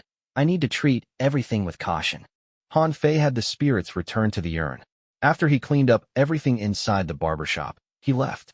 Following the map left behind by the previous manager, Han Fei hugged the urn and continued his way down the street. The city, shrouded in darkness, emitted a strange presence. Most of the shops which lined the street were closed. There were not many business owners who dared to open for business at this place. After Han Fei crossed the apartment, the barbershop, and a few empty stores, he stopped. Drake and Weep inside the urn kept sending him warning to tell him to avoid the building which was coming up. This was the first time this had happened. Yiming Pet Clinic? Is that a pet store? The storefront was warmly decorated. The sign was pink and the glass door was filled with pictures of many cats and dogs. It looked cute. At this place, the more unassuming something is, the more dangerous they normally are. Han Fei's main goal was to get his profession. Since both Drake and Weep warned him to stay away, then he would heed their advice. However, that did not mean that Han Fei would forget about it. Han Fei's plan was to go for the weaker ones first. After he had cleaned up the weaker spirits around the area, he would return to this place. Han Fei was tackling the situation like a business management game. He would consolidate his influence around the nearby businesses first before coming back to conscript this pet shop into his empire. Throughout this process, he would also help his neighbors, employees, and family get over their pain and despair. This was truly an Iyashikei game. Holding his breath, Han Fei hurried away from the pet store. He walked for another 10 minutes before Drake gave another warning. The street where Yiming Convenience Store and Happiness Neighborhood was located was appropriately called Yiming Street. By now, Han Fei had almost reached the end of the street. At the intersection where Yiming Street crossed with another street sat an old-fashioned cinema. The cinema had a strange name. It was called Heaven. Han Fei felt the name sounded familiar. He opened his inventory and found the work ID for Heaven Cinema and a group photo. When Han Fei just started the game, there were still non-locals at Happiness Neighborhood Block 1. Han Fei acquired these things from one of the non-locals. It was worth noting that Han Fei was required to visit Cinema Heaven to trigger missions related to the profession of actor, but for now, Han Fei did not wish to explore a location where he had no information about it all. Furthermore, compared to an actor, Han Fei was still more attracted by the profession of Midnight Butcher. Marking down the location of Heaven Cinema, Han Fei moved away from it and turned into the other street. The city appeared to stretch into the darkness indefinitely. This new street had bad urban planning. Many of the buildings were squeezed together, and strange noises kept coming out from them. The warnings from Weep and Drake came more frequently, and it caused Han Fei's heart to quiver even more. According to the previous manager's map, we should be there soon. The buildings which lined the streets became older and more dilapidated. The surroundings became quieter. Bloody red eyes appeared to open in the dark. Things moved in the seemingly empty alleys. After trekking for about 5 minutes, Han Fei reached the back of an old building. The map marked this place out as Cattle Alley, but strangely enough, there was no alley, only a dumpling store that enjoyed quite good business. Fresh meat was written on the bright red sign. The delicious smell of meat wafted out from inside the eatery. The Cattle Alley is behind this shop? Or I've already arrived at Cattle Alley. Why didn't the system give me any notification? All the buildings Han Fei had come across so far radiated an extremely dangerous presence, but this dumpling store was different. It was business as usual here. There were customers milling about. Drake did not give me any warning, so this place should be safe. Han Fei slowly walked out from the shadows. He entered the dumpling shop. He was immediately engulfed by the delectable smell of meat. The smell activated and stimulated Han Fei's taste buds. He was gripped by a sensation that he honestly had not felt since he started this game. Hunger. And the sensation was getting stronger by the seconds. After checking up on the spirits inside the urn, Han Fei discovered something even more surprising. The spirits were affected by it as well, and they were influenced by the hunger more acutely than Han Fei was. Chapter 219 Lanterns with the Chinese character for meat hung from the ceiling. The simple wooden tables were painted dark red. Unrecognizable bugs crawled between the cracks in the ground. The smell of meat assaulted one's senses. Han Fei stood at the door, and his instinct told him that the shop was not safe. From the outside, the dumpling shop looked unassuming, but once Han Fei stepped through the door, he realized the interior was much larger than he anticipated. The haphazardly arranged tables still had food residue and oil stains visible on them. The empty tables looked like they had just been vacated, and the servers still hadn't had the chance to clean them. Han Fei looked around and took in the other customers. The other customers, though, did not show much interest in Han Fei. Their focus was fully on the food. They shoveled the food into their gullets like they had been starving for days. This way, please. Standing at the door, Han Fei, who hesitated about his next step, suddenly was greeted by a man's voice. Han Fei turned to the voice and saw a man wearing a pig's mask walk out from the curtain that supposedly led to the kitchen. He was carrying a large tray that had 3 lidded bowls. The delicious smell wafted out from underneath the bowls. Please take a seat. What would you like to eat? The man served the 3 bowls to a table occupied by a single customer. The customer directly pulled the lids off and used his bare hands to grab at the food inside the bowls. He engorged himself on the food.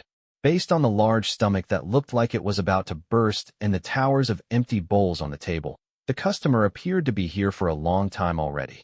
I'm sorry, but do you mind if I ask you a question? Han Fei halted at the front door. His heart shivered, staring at the man in the pig's mask. While Weepin' Drake did not give off any alarm, it did not mean that there wasn't any danger. It might simply mean that their senses were disrupted by some other influences. There's always time for questions after you have some food in you. I'm sure you must be hungry already. The man pulled out an oily rag to clean the table. Han Fei took a seat that was close to the front door. Han Fei couldn't help but perceive a more sinister meaning behind the man's words. The man in the pig's man sounded welcoming and kind, but he gave off the presence of an executioner. A butcher would carry the smell of blood and fat around them after working in a slaughterhouse for a long time. It was the same thing with an executioner. The only difference was the former worked with animals, while the latter with humans. The menu is on the wall. Do have a look. The man stood beside Han Fei. Being scrutinized by the strange face, Han Fei was discomfort. He felt like it was not a pair of human eyes that stared at him from behind the mask. Then, I'll have a bowl of fresh meat dumplings. Han Fei pointed at the recommended item. Just 1 bowl? The man did not leave. His eyes wandered to the urn Han Fei was holding. 1 bowl might not be enough. We'll just try 1 bowl for now. We'll order more if we like the taste. Han Fei answered without a shift to his expression, even though his heart was shaking. The man managed to identify the spirits inside the urn. All right, then. The man nodded agreeably. He gave the table another wipe with the rag. 1 moment. He placed a thermos before Han Fei. You can find an assortment of tea leaves at the front counter, but I'm afraid you'll have to prepare them yourself. Then he turned to shout at the direction of the kitchen. 1 bowl of fresh meat dumplings, please. After the man in the mask left, Han Fei hurriedly opened the urn to communicate with Drake. But when he saw what was happening inside the urn, Han Fei noticed how awful the situation was. Han Fei merely felt pangs of hunger but the spirits inside the urn had taken bites out of their own bodies. Their last shred of rationality was grinded down by the torment of hunger. Their eyes were mad with gluttonous desire. This shop is cursed. Tearing at their own bodies, the spirits desperately needed to eat. They had to consume to remain sane. Their current state reminded Han Fei of Su Qin at the verge of madness. Last time, when Su Qin exhausted all of her power, and the curses exploded all over her body, she had to consume all the food inside her home before she returned to normal. If I stay here any longer, I'm afraid they will start to go after one another. Lingering spirits were made from pain and despair. It was already hard for them to remain sane. This situation was basically driving them to go mad. Hunger was the element that could most easily evoke malice and madness. When one was extremely hungry, one could do anything. Han Fei stood up and prepared to leave when the front door was shoved open. A chill wind dispersed the smell of meat inside the shop. A middle-aged man with pale face and long hair stepped into the store. He wore a pure black shirt. The shirt appeared to be weaved out of hair. The shirt carried strange patterns which upon closer inspection would reveal themselves as human faces. Things can't be that coincidental, right? The middle-aged man was carrying a blood-stained wooden case. He had a horrid stench about him. The smell was a mixture of perfume and decomposition. After he entered the shop, the man found a random table to sit. Then he opened the wooden case. Instantly the smell of meat was overwhelmed by the smell of blood. The customer close to him even stopped to glance dumbly at the middle-aged man. The latter did not seem to mind all the attention. When the worker in the pig's mask came out from the back kitchen, the middle-aged man reached into the case and took out a human head. Is this him? The worker studied the head. His pig's mask was morphing with minute expression. It looked like he was smiling. Closed but no cigar. Hearing that answer, the middle-aged man tossed the head harshly back into the case. Who the hell is the butcher? This was already the fourth one. To get this, I was even targeted by that mad woman. She's still not dead? No, but she'll be soon. The middle-aged man said darkly. With hatred in his eyes, he took out a table knife from the wooden case. I've swiped one of her knives from her. Her curse is not complete anymore. The pale finger was nicked by the blade, and blood leaked out. However, the middle-aged man did not let go. If anything, he gripped the knife tighter. There is nothing more that I hate more than curses. Don't be mad. How about you eat something to calm down? The worker suggested kindly. You're not going to get me that easily. Your meat here.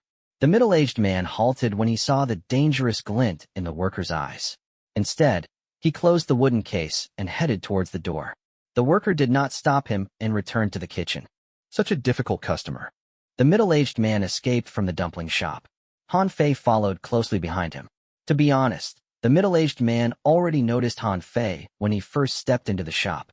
The young man made him feel uncomfortable, but he could not place his finger on the reason why. Turning into a smaller alley, the middle-aged man stopped when he realized Han Fei was still trailing behind him. This should be the first time we've met, yes? The middle-aged man turned to stare at Han Fei. His voice was cutting and cold. Uncle, I have some questions for you. Han Fei's eyes fixated on the wooden case. Where did you get the table knife that you took out in the shop earlier? I pulled it out from a dead person. The middle-aged man sensed a few more presences in the alley with them, and he was not delighted by it. My friends are at the brink of insanity. I can't promise what they might do next, so I'd advise you to answer my questions honestly, while we can still communicate reasonably. Let's not do anything that any of us might regret. Han Fei stared at the man's face. His face was scarily devoid of expression. Move away, I'm going home. The man with long hair gripped the wooden case tighter. He did not look like he was going to cooperate. He glared back at Han Fei. Sorry, can't do that. If you don't give us a satisfactory explanation, the only place you're going tonight is inside this small container. The giant black anaconda slithered into the ghost tattoo as Han Fei took out the red paper doll from his inventory. Chapter 2:20 The red paper doll swayed as it stood up from the ground. It radiated an aura of misfortune. The long-haired middle-aged man considered just bulldozing his way through Han Fei. That was until he saw the paper doll's face. The face of the doll exuded a heart-wrenching beauty. How could a doll be so beautiful? Chill jolted through his body. This face couldn't have been more familiar to the middle-aged man. The unique beauty represented extreme cruelty and danger. He refused to even bring up that name in his mind. What is your relationship with her? After the paper doll's appearance, Even the middle-aged man's voice had changed. He was preparing for the worst. To put it simply, we're just simply neighbors. Neighbors? A trace of confusion crossed the middle-aged man's eyes.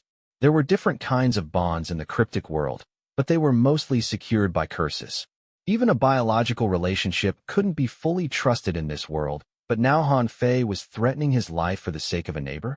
The middle-aged man refused to believe that. He was confident that Han Fei was merely using that as an excuse to attack him. He couldn't fathom the idea that Han Fei truly cared about the woman. Furthermore, the long-haired man couldn't believe that someone in this world would ever show concern towards that crazy, gluttonous woman. The shirt made from hair emitted a strong smell of decomposition. The human face patterns started to grimace in pain. Every single hair the man was wearing came from a dead spirit. They were rife with resentment. Looks like you really do not wish to answer. The black anaconda, which had consumed a large amount of Yin energy, had fully coiled inside the ghost tattoo. The surface of Han Fei's skin chilled so much that it started to form ice crystals. This was extremely painful for a living human, but Han Fei's face showed not even a trace of discomfort. Instead, it was colored by concern and madness. Never mind, I shall make you speak. Even if he was alone, Han Fei would do everything within his power to stop the man, much less when he had his friend's support. Han Fei sometimes operated on a simple philosophy. If you had once helped me, then I would repay the favor when you were in trouble. When Han Fei first arrived at Happiness Neighborhood, Su Qin had helped him more than once. Han Fei did not forget about them. Later, Su Qin even helped him master the control of the red paper doll. Han Fei remembered the scene as fresh as it had just happened yesterday. Su Qin used the table knife to pierce through her palm and the paper doll so that her blood would soak the doll completely. It was all thanks to Su Qin that Han Fei, who was just level 10, could control the grade F cursed object. Attack! Without any warning, several chilling presences charged at the long-haired man.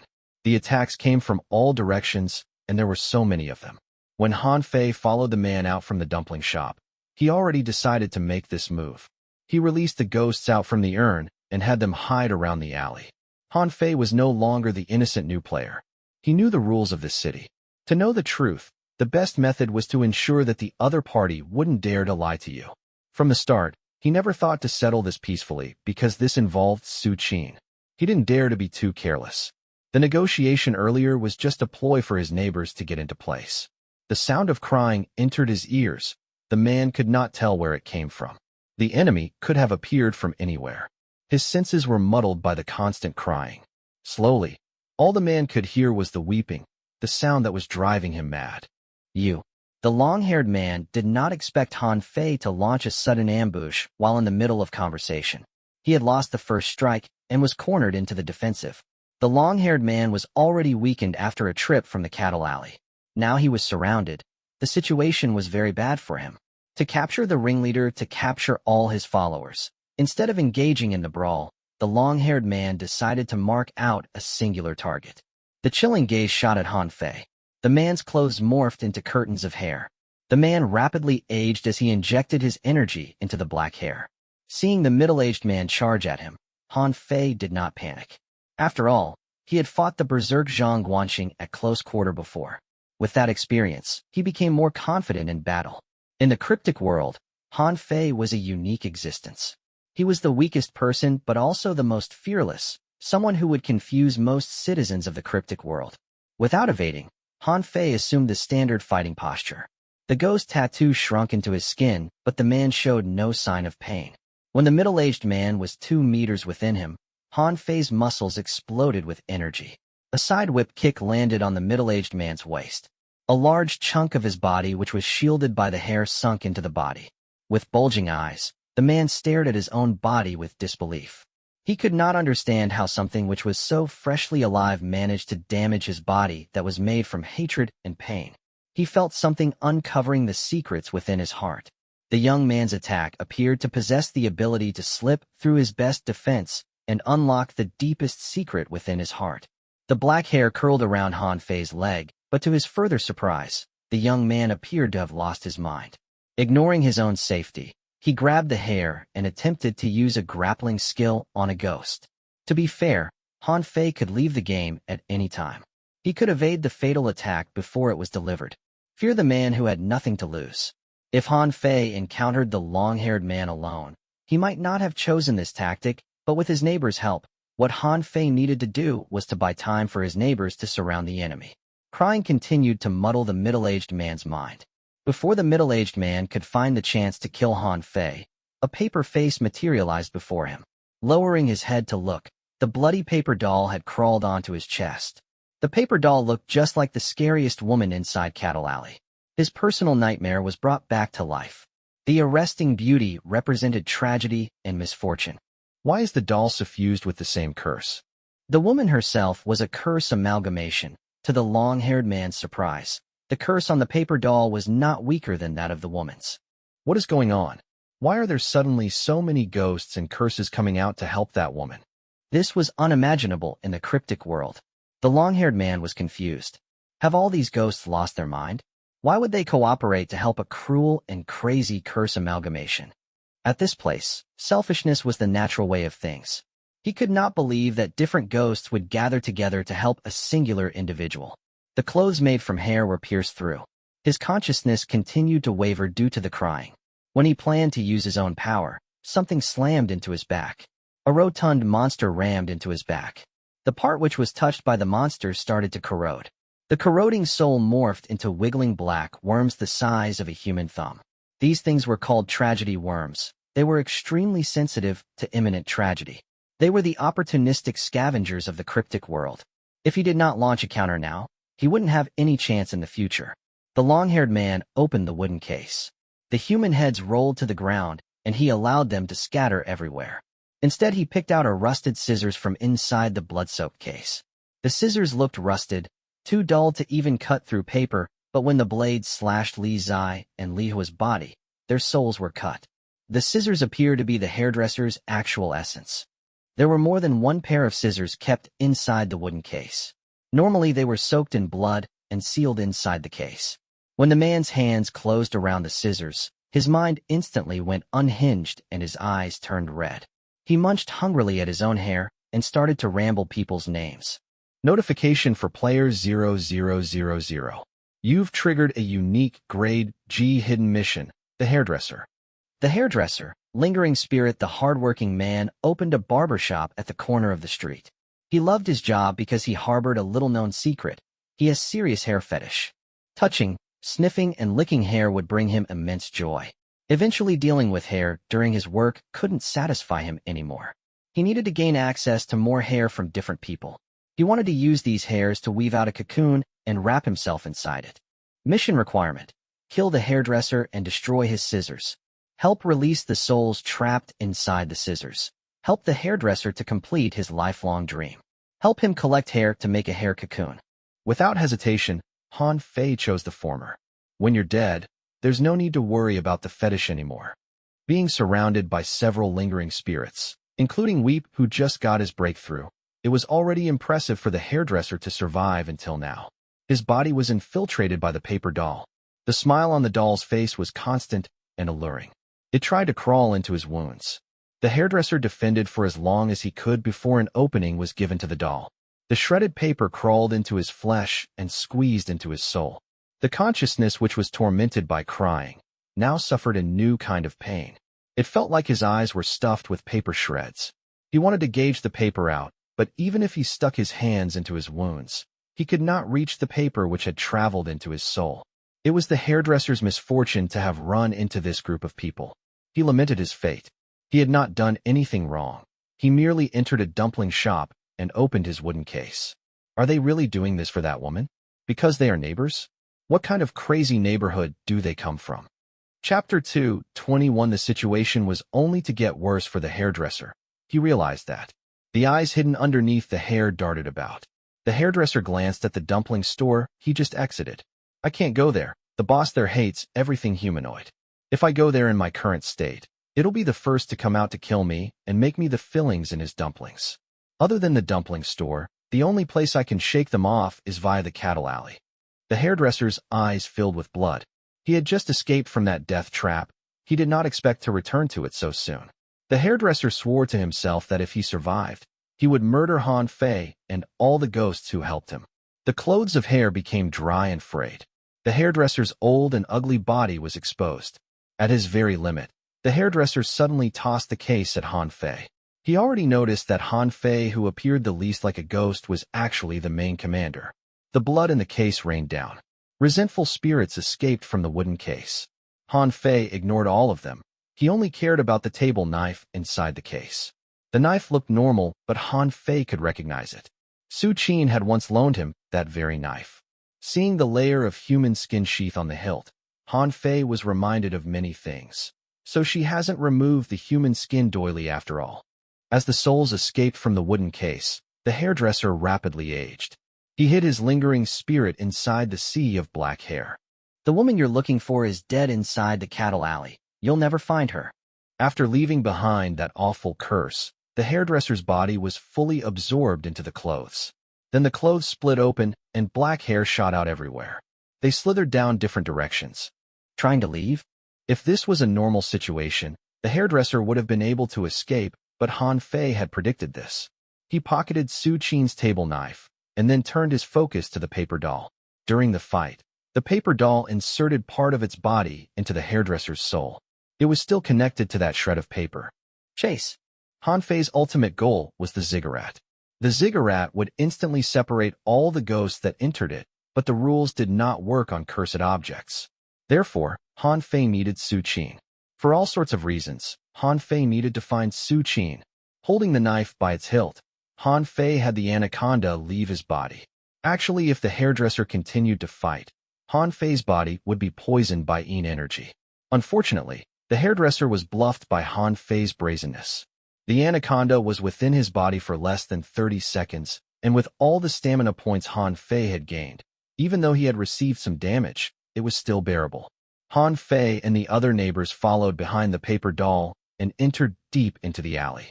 Before this, Han Fei would only stick to the shaded sidewalks. This was the first time he had traveled down the middle of a road. The alleys crisscrossed like a maze. There were bags of rubbish, and they stink to high heavens. Mud stained with blood splattered everywhere. Mottled walls were painted with grotesque paintings. He would occasionally come across some closed doors. If not to search for Su Qin, Han Fei would never enter this maze-like alleyway. The road split into more and more forks. Even with Han Fei's impressive memory, he couldn't help the feeling of being lost because all the alleys looked the same. Where's the man going? Han Fei didn't want to have to deal with extenuating problems, so he wanted to kill the hairdresser while he could. To his credit, the hairdresser was clever. He kept changing his location as if knowing Han Fei was chasing him. The deeper they went into the alley, the stranger the environment became. It was cold, quiet, and eerie. The deeper part of the alley appeared to be a different world from the outside city. This was quite similar to actual Xianlu. The intelligent city center was bright lights and human activities, while the countryside was old and abandoned buildings. After who knew how long, the paper doll suddenly stopped. They reached another fork in the road. The two smaller alleys led to different locations. The alley on the left had a stone lion, which was missing its head. The alley was filled with the smell of blood. Even the dirt on the ground was red in color. The alley on the right was suffused with the smell of decomposition. Something like a dead carcass was dropped at the corner, and maggot-like worms crawled out from inside it.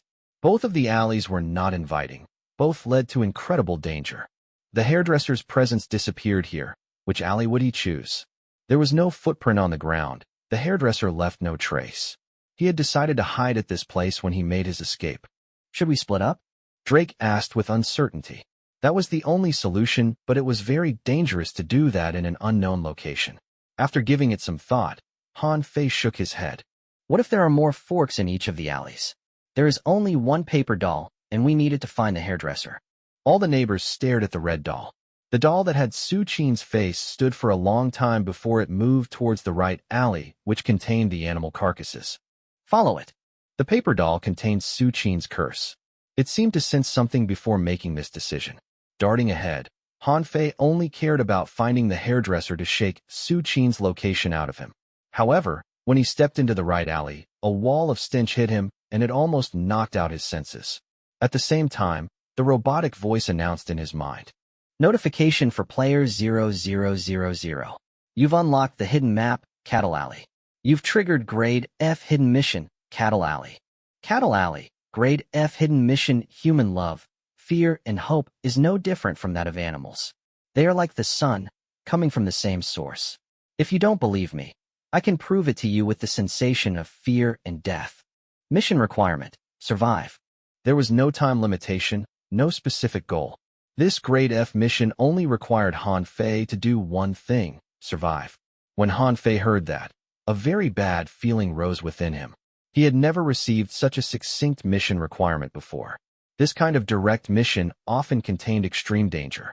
I believe I heard the term hidden map. Cattle Alley is also a hidden map? Han Fei looked around and realized he was enveloped by the thick stench of decomposition. He only had the red paper doll with him. The rest of his neighbors had disappeared. Han Fei turned to look behind him. The original fork had vanished. Instead, it was replaced by an alley that seemed to lead indefinitely into the darkness. It's okay. At least I still have the red paper doll and Su Qin's pet with me. This is not yet the worst. Optimism was how Han Fei managed to survive for so long in the cryptic world. Only those who never gave up had the chance to see the light at the end of the tunnel. Holding the paper doll in the middle of his palm, before Han Fei could even open his inventory, he heard heavy breathing coming from the alley behind him. The sound did not appear like it could be made by humans. It sounded more like a hungry beast who had finally stumbled upon a prey. Han Fei did not stay to find out the origin of the sound. His body started to move away from it. There was no hiding spot in the alley. It would be too late when he came face to face with the threat. Han Fei already reacted the first moment he could, but he was still too slow. Accompanied by a strong, acrid smell, a monster with a pig's mask walked out from the dark alley. It was much taller than a normal person. Its exposed skin was covered in wounds and bite marks. The terrifying thing, though, was the lower half of its mask was torn and the exposed chin had porcine features. There appeared to be another pig's face underneath the pig's mask. The grinder used to mince meat was embedded into its back. The monster's oil and blood-stained body were wrapped in chains. Its large palm was holding a bone-splitting cleaver. Meat, meat, meat. The eyes underneath the mask zoomed in on Han Fei. Like a raging boar, it picked up in speed to charge at Han Fei. Chapter 2:22. The cleaver cut into the wall, and the chains jangled noisily. Before the pig-faced monster arrived, Han Fei had already moved several meters away. The pressure the monster brought upon Han Fei was indescribable. He had not come across an enemy as harrowing as this in a normal horror game. It was too real. That oppressive, suffocating pressive, the stinging scent of blood and decomposition, the monster instilled in Han Fei's mind that resistance would be futile. Meat, meat, meat. The monster grunted something that sounded like meat repeatedly. Han Fei could no longer tell if this was a man who had been morphed into an animal, or it was an animal who was wearing a human skin. Han Fei was already quite drained considering he had traveled from Happiness Neighborhood and had just finished a fight with the hairdresser. However, no matter how tired he was, he did not dare to stop. That might not be the only monster at Cattle Alley. Before it attracts the attention of more monsters, I need to find a place to hide. Fatigue slowed Han Fei's movements, but his mind was always clear. The only saving grace is that I can quit the game anytime. That works in my favor. Because of that, Han Fei had the confidence that at least he would survive this night. Unable to shake his pursuer loose, Han Fei had to figure out a different way to solve this quandary. Fighting it head-on was suicide. The mission does not provide me with a time limit or completion method. Only by escaping Cattle Alley alive that I'll complete the mission? Or is there a hidden meaning to the simple order of survive? Is it for me to understand the meaning of life and death, existence and its transience? The book Cattle Alley, written by Spider, appeared in Han Fei's mind. To get into character, Han Fei had read all of Spider's books several times. He could access their contents whenever he wanted. The world in Spider's eyes is different from how a normal person would see it. It is a place detached from reality. In this world, every human's internal desire and thought will be manifested in actuality. When the desire crosses a threshold, they will no longer be seen as humans, but monsters in human skin. These monsters will only bring tragedy with them. Therefore, the Spider chose to seclude himself. He trapped all of his personas inside the house of the butcher. When seen from that perspective, there is at least a location at Cattle Alley which will be free of monsters, and that is the house of the butcher where the Spider will be. Perhaps I might even run into the real Spider there. To escape from the monster, Either Han Fei had to leave Cattle Alley or he had to search for the house of the butcher. Currently, Han Fei only had these two choices. Bang! The horrible smell carried on the wind came from behind him. Han Fei, who was deep in his thoughts, stepped subconsciously to the side, without even turning his head back. The cleaver the monster yielded flew past his left shoulder and pinned into the wall before Han Fei. A deep crack appeared on the wall covered in blood and moss. If the cleaver had cut into Han Fei, God knows what would have happened. The footsteps were still several meters away. The heavy cleaver eventually got pulled down by its own weight. It landed heavily on the ground. The first thing that crossed Han Fei's mind was to pick up the cleaver. He would take it with him or store it in his inventory. There was no way he would leave it for the monster. However, just as his fingers touched the hilt, a wail exploded in his mind. The wail then gushed all through his body like waves. It gave Han Fei not even a chance to breathe. Notification for player 0000. You found a grade G cursed object, Cleaver. Cleaver, grade G cursed object. There are all sorts of cold steel hidden at Cattle Alley. Each blade possesses their unique lingering curse and resentment. Notification for player 0000. Each Midnight Butcher has their own specialized blade. Perhaps you'll be able to find one suitable for you here. The robotic voice pulled Han Fei's rationality back. The inventory would only accept cursed objects that had approved of Han Fei. In that case, Han Fei would have to carry the cleaver with him. But then the cleaver would slow him down with its weight, and Han Fei would have to suffer its curse as well. Han Fei now understood why the monster was audacious enough to throw its weapon at Han Fei. It was because the monster knew Han Fei would not be able to use it against it. It might look like an animal, but its brain is still incredibly bright. Stopping to examine the cleaver meant that the distance between Han Fei and the monster closed even further. I still can't log off now. If I do, I'll still log back into the chase. I have to find a safe environment for myself first. Gritting his teeth until they bled, Han Fei raced for his life, but his speed conspicuously slowed down. Fatigue was catching up with him, as did the monster. Meat, meat, meat. The pig-faced monster was inspired by the close proximity to its prey. The eyes underneath the mask were red with bloodlust. It waved the cleaver wildly, as if aiming for another throw. Why would such a monster exist in this place? Running for his life through the complicated maze, Han Fei inadvertently lost his way. He couldn't remember how many forks he had passed, much less pinpoint his exact location. He only knew that the stench was getting more palpable and the dead carcasses on the ground grew more numerous. He'd trip if he was not careful. I can't do this anymore. His lungs were burning and his breaths were catching. Han Fei felt like his body was about to shatter. I need to find a place to log off. Han Fei was coming up to another fork. He opened his menu and prepared to log off when he turned into the fork. But before he arrived, he saw something baffling. At the corner of the alley, there was a boy about 5 hiding underneath a dead body among the pile of trash. The boy saw Han Fei at the same time. His bright eyes filled with anxiety and fear. Why is there a child here? The role of livestock and humans was reversed at Cattle Alley. The boy was like a stray kitten who had lost its mother. He hid under his mother's body, and his body was frozen solid in fear. He felt only fear towards the world beyond his hiding place. Without his mother's protection, it was certain that he would die. Han Fei did not act out of place, just in case the monster behind him discovered the boy.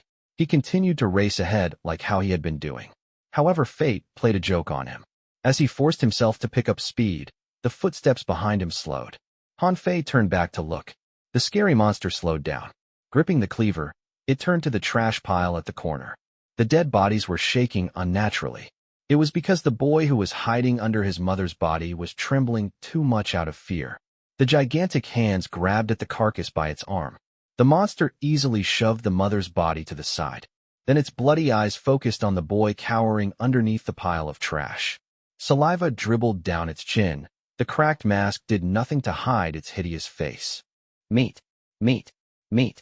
Hearing the grunts, Han Fei also stopped. He was conflicted. The monster was now distracted by the boy, so it was the precious chance he needed to escape. But if he did, the boy would have a horrible death. His knuckles were white. Han Fei was no match for the pig-faced monster. Furthermore, he couldn't be sure if the boy was a trap laid by the monster or not. Even if it was not a trap, the boy would already be dead to appear in this world. Helping him would get Han Fei nothing. To survive in the cryptic world, Han Fei had to see things from the worst possible perspective. After all, in this place where despair fermented, there was no place for light to shine. The bloody hands clutched the cleaver. Rancid saliva dripped down the ugly face. The monster had abandoned Han Fei because he had found an easier prey. Squatting inside the trash pile, the boy was frozen in fear. His face was pale as he kept curling into the trash pile. His small hands grasped at his mother's dead body. He couldn't run, and he had nowhere to hide. The ending was decided. It would only end in cruelty and gore. The cleaver was raised high. Just as the cleaver was about to fall, urgent footsteps came from the alley. Han Fei, who had escaped, suddenly charged madly at the pig-faced man. Get over here. Grabbing the black anaconda, the ghastly ghost face on Han Fei's body laughed. Han Fei, covered in energy, charged at the monster. When the boy saw Han Fei return, his face was still colored in fear. The pig-faced monster easily deflected Han Fei's attack. It grabbed at Han Fei's shoulder and, with a squeeze, dislocated it. Han Fei stared fiendishly at the boy. Run. Crawling out from the trash pile, the boy hurriedly ran down the other side of the alley. Han Fei's arm was already twisted out of its socket.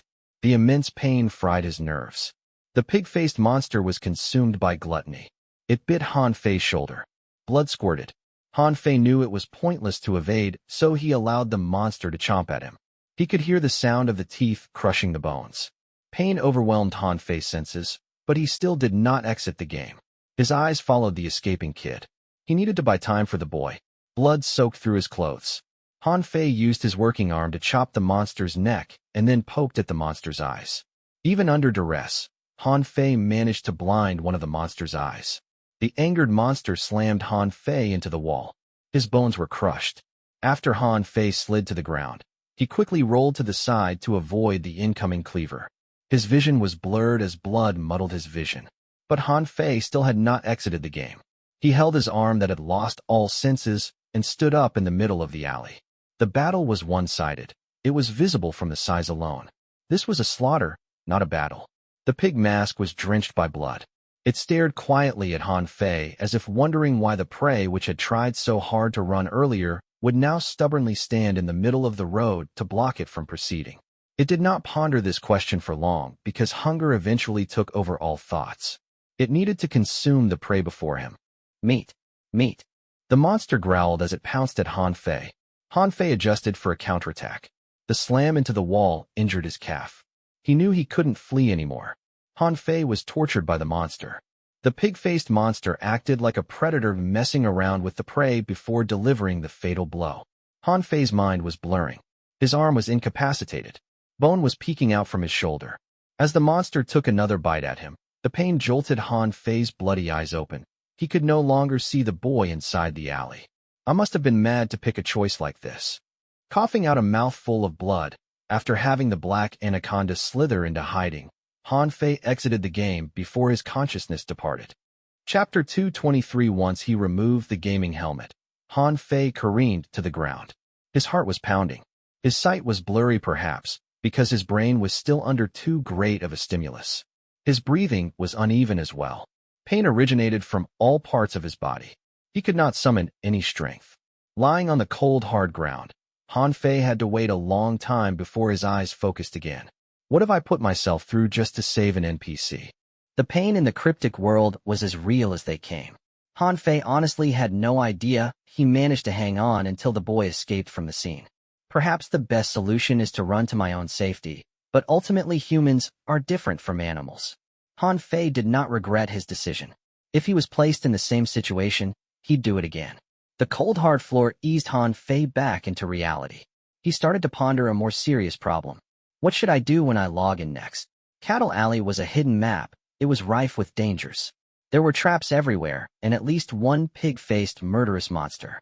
In the game, Han Fei's calf was injured. His shoulder was bitten until his bone was showing, and one of his arms was seriously broken. He would have trouble walking, much less running for his life. With such odds, how was he supposed to survive at Cattle Alley? The pig-faced monster is dominated by hunger, and there is no humanity left. Theoretically, it wouldn't stay at that one spot to wait for me to return. It would be too hungry.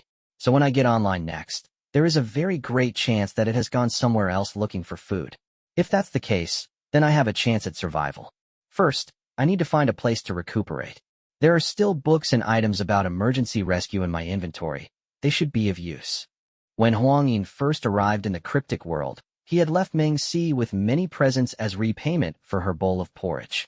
At the time, Han Fei took all the books and items related to medicine from Meng Si. He knew that one day they would come in handy. He just did not expect it would be in this kind of manner. Thankfully, I've already read through some of them while I was at Happiness Neighborhood.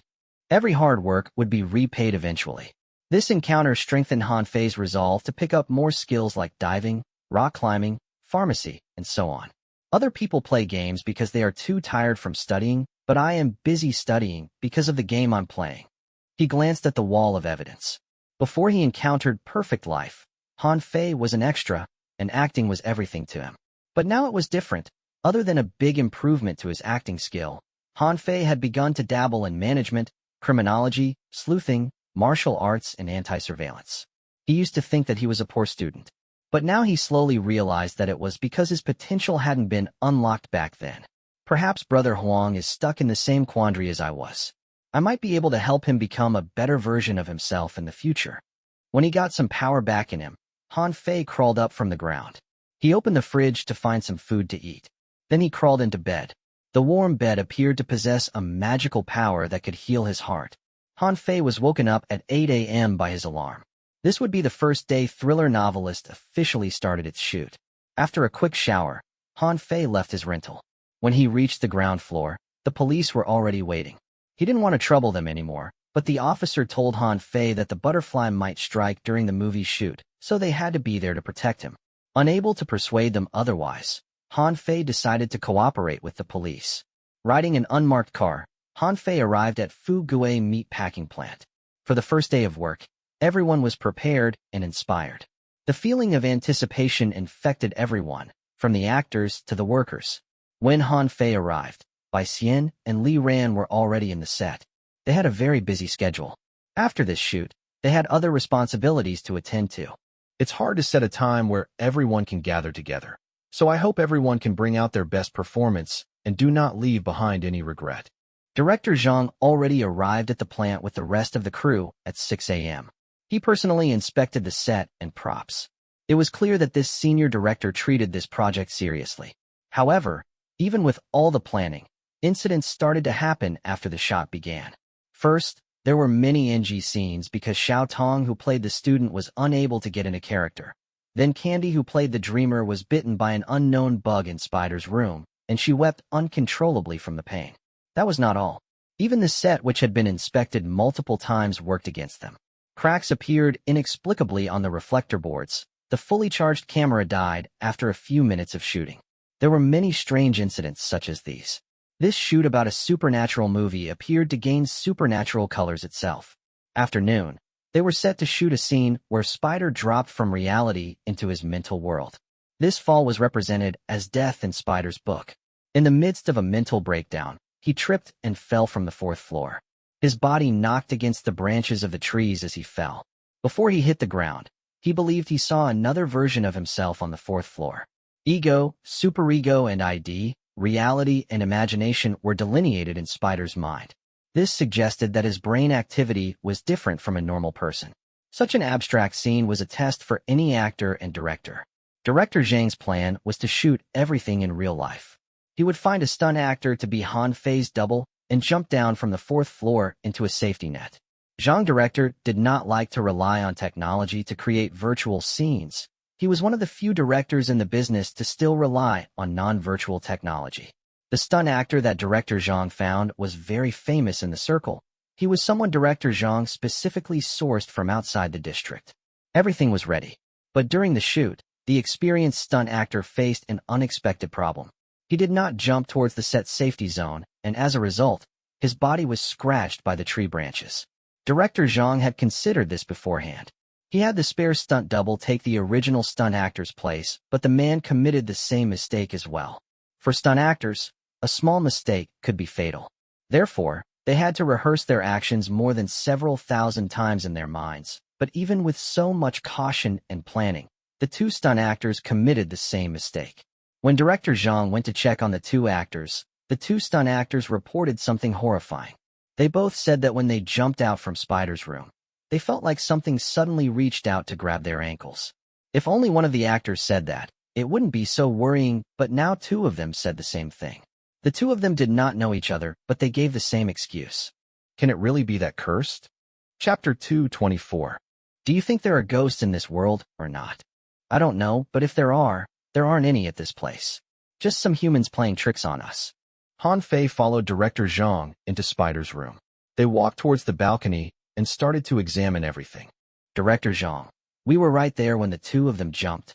We did not see any hands. The prop manager complained with a bitter expression. If the accidents were caused by faulty props, then they would have to own up to the responsibilities. Let me check the recording. Director Zhang checked every frame of the uncut videos. No matter which angle he examined it from, there was no so-called hand that came close to the stunt actors. He rewound the tape, and he did notice that both of the actors would have this similar tick of turning their head to the side to look before they jumped. It was as if someone was calling them. Walking to the edge of the balcony, Director Zhang looked down the same direction the two actors did, and he found nothing. Well, this is strange. Director Zhang had the film crew back into the room to continue filming, and he took out his phone to contact a new stunt actor. He made a few calls, but unfortunately, there was no available actor at such short notice. The latest one could arrive was after late afternoon. Shall we move to take the next scene first? Bai Xian walked into the room. He heard the discussions from outside and offered this suggestion. If we do not finish these dangerous shots in the day, it'll be more dangerous to do them at night. Director Zhang said worriedly, but there was no better option available. All right, we'll take the scene where the 9 of you witnessed the first death. Is Xiao Tong ready yet? Bai Xian sighed helplessly. He was often hailed as the genius new actor, but the performance by Han Fei that day appeared to have left a deep scar in him. They are of the same age, and Xiao Tong believes they shouldn't have that big of a difference between them. He had been trying hard to seek breakthrough to his acting. Does he think that is so easily done? But it's a good thing that he was stimulated to achieve self-improvement. In any case, go and get him. His character is actually not that complicated. Some directors focused their movies on the plot, others relied on special effects. While most of Director Zhang's movies focused on the characters, therefore he valued the actors that played them a lot. While Bai Xian chatted with Director Zhang, Han Fei stayed outside at the balcony. He closed his eyes and pressed the switch in his mind. His personal emotion and consciousness sunk within himself. He started to parse the words that were written in the author's books. The script was edited by the writers, embellished by the psychiatrist. The raw material, though, was personally penned by the Spider. Every character, every plot, every story was how Spider viewed the world. The real Spider was hidden inside his literature. The meat-packing plant next door had been fully reconstructed. If one ignored the expanse of abandoned buildings around it, Han Fei would be looking at the same scenery Spider once observed from his room. His fingers caressed the yellowed pages. Han Fei wanted to get into the character of the Spider, but his mind was filled with his encounter from yesterday night. Inside the real cattle alley, there were mounts of dead carcasses, and it resembled a maze that one could never escape from. Any turn at the fork would send you into the jaws of the pig-faced monster. They were guided by hunger. At this point, a jolt of pain gripped Han Fei's mind. He reached his hands to press against his temple. Skin was sliced open. Bones were chopped as the murderous monsters waved the cleaver they held. As the sharp blades came at the innocent body, the cracked mask revealed a pig's face dominated by hunger. The red eyeballs bulged outwards. Han Fei got a glimpse of the monster's expression under the mask. The monster had a facial feature similar to that of an animal, but that malicious expression was only made possible by a human mind. Did the monsters inside Cattle Alley look that way from the start? Where did they come from? Turning the pages, Han Fei entered Spider's heart. They were pig's mask. Perhaps it is because they've worn the mask for too long that even after they remove the mask, they still look like monsters. I often see people gorging themselves on some kind of food. The food dribbled with golden fat. It was delicious, fragrant, and sweet. The old man in the building called it time while the ghost under the bed called it kindness. When the food could no longer be found, they started to slice off the flesh from each other's body. They munched on the fattest parts, ignoring their bodies which were being hacked by others. Sometimes, I find this world too simple to understand, but at the same time, I find myself slipping into another world. The two worlds overlap in my eyes. They are like night and day. I can no longer decide which world I belong in. I find myself lost in the alley. I notice more and more of my friends putting on the masks. It is understandable because once you do, you won't feel any more pain other than hunger. The scale bearing the two worlds starts to tip. My body leans towards one side. I can't tell whether it is because I've learned to embrace one of the worlds or the other world has decided to abandon me. Spider's writing was very symbolic. They sounded like the ramblings of a mad person. If Han Fei had not been to the cryptic world himself, he wouldn't have understood the words either. Those pig-faced monsters are once humans. They were morphed into monsters after wearing the pigs' masks for too long. At this point, a question surfaced in Han Fei's mind. In that case, why would they force themselves to wear the mask? Is it possible that only the mask wearers will not be attacked inside Cattle Alley? But that doesn't sound right either. The book mentions quite clearly that the pig-faced monsters will slice off the flesh from each other's bodies. Han Fei found the concept unfathomable, but if he was given a chance, he had to get himself one of the masks. Putting down the book entitled Cattle Alley, Han Fei had fully immersed himself into the role of the spider. He joined the other actors. Han Fei, who performed with his full ability, could only be described as terrifying. Common problems like forgetting lines and faulty camera angles did not exist. He shot all of his scenes in one single cut. Even director Zhang, who was famed for his strictness, could not nitpick any problem. The actors who were in the same scene as Han Fei were under a lot of pressure. If there was an NG due to a singular mistake, they could laugh it off, but if they were the cause of every single NGs, then even the most tolerant director would find it difficult to smile. Before this, the 8 actors underestimated Han Fei somewhat, but now, whenever they were supposed to be in a scene with Han Fei, they would quickly get into the necessary emotions and rehearse their lines multiple times. Due to Han Fei, the efficiency of production was brought up as well.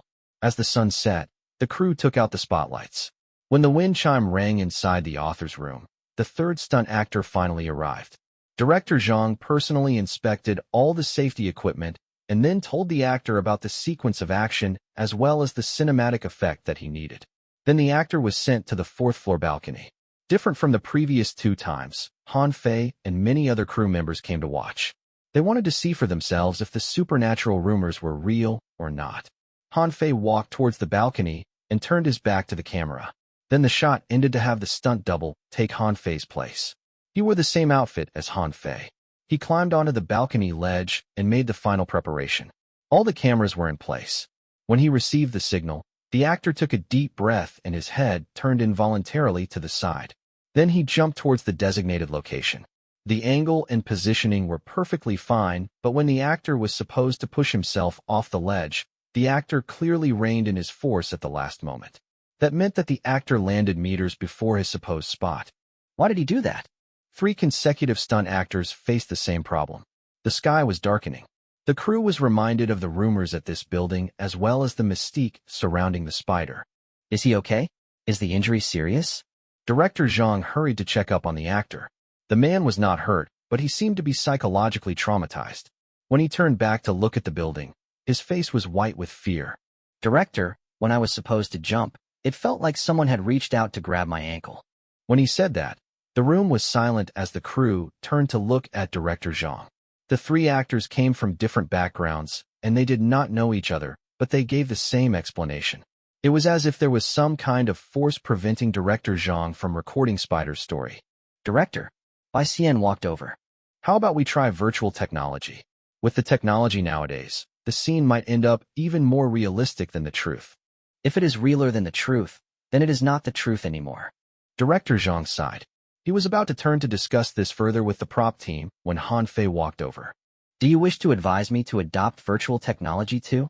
No. Han Fei stared silently at the 4th floor room and said, Let me do the stunt myself. His voice was soft, but when he said that, everyone turned to look at him. What? Of course not. No way. Director Zhang rejected him without needing to consider it. My stamina is as good as most stunt actors, and I have experience in doing stunts. Han Fei was not lying. In Jin Sheng's memory world, he had jumped down from the 4th floor to the aircon machine on the 3rd floor, and that was without any safety precaution. Han Fei was more qualified than most actors at doing stunts. The other actors were shocked by Han Fei's proclamation. They now finally understood how this young actor without any background managed to claw his way up the industry. There were some actors that refused to put in effort to study their lines, but this young man was volunteering to do stunts that even stunt actors had to consider twice before attempting. What was professionalism? This was professionalism. We do not have much light left. Director, please let me give it a try. Han Fei wanted to know what the three actors saw, and he needed to rush home to play the game. He couldn't waste time on the set anymore. After seeing Han Fei perform a few stunts, Director Zhang finally signed off his permission. To be honest, though, he was breaking out in sweat internally. There was nowhere in the contract that specified Han Fei needed to do something so dangerous. Han Fei was the first actor to volunteer to do something like this. In his long years of working, this was the first time Director Zhang authentically admired an actor.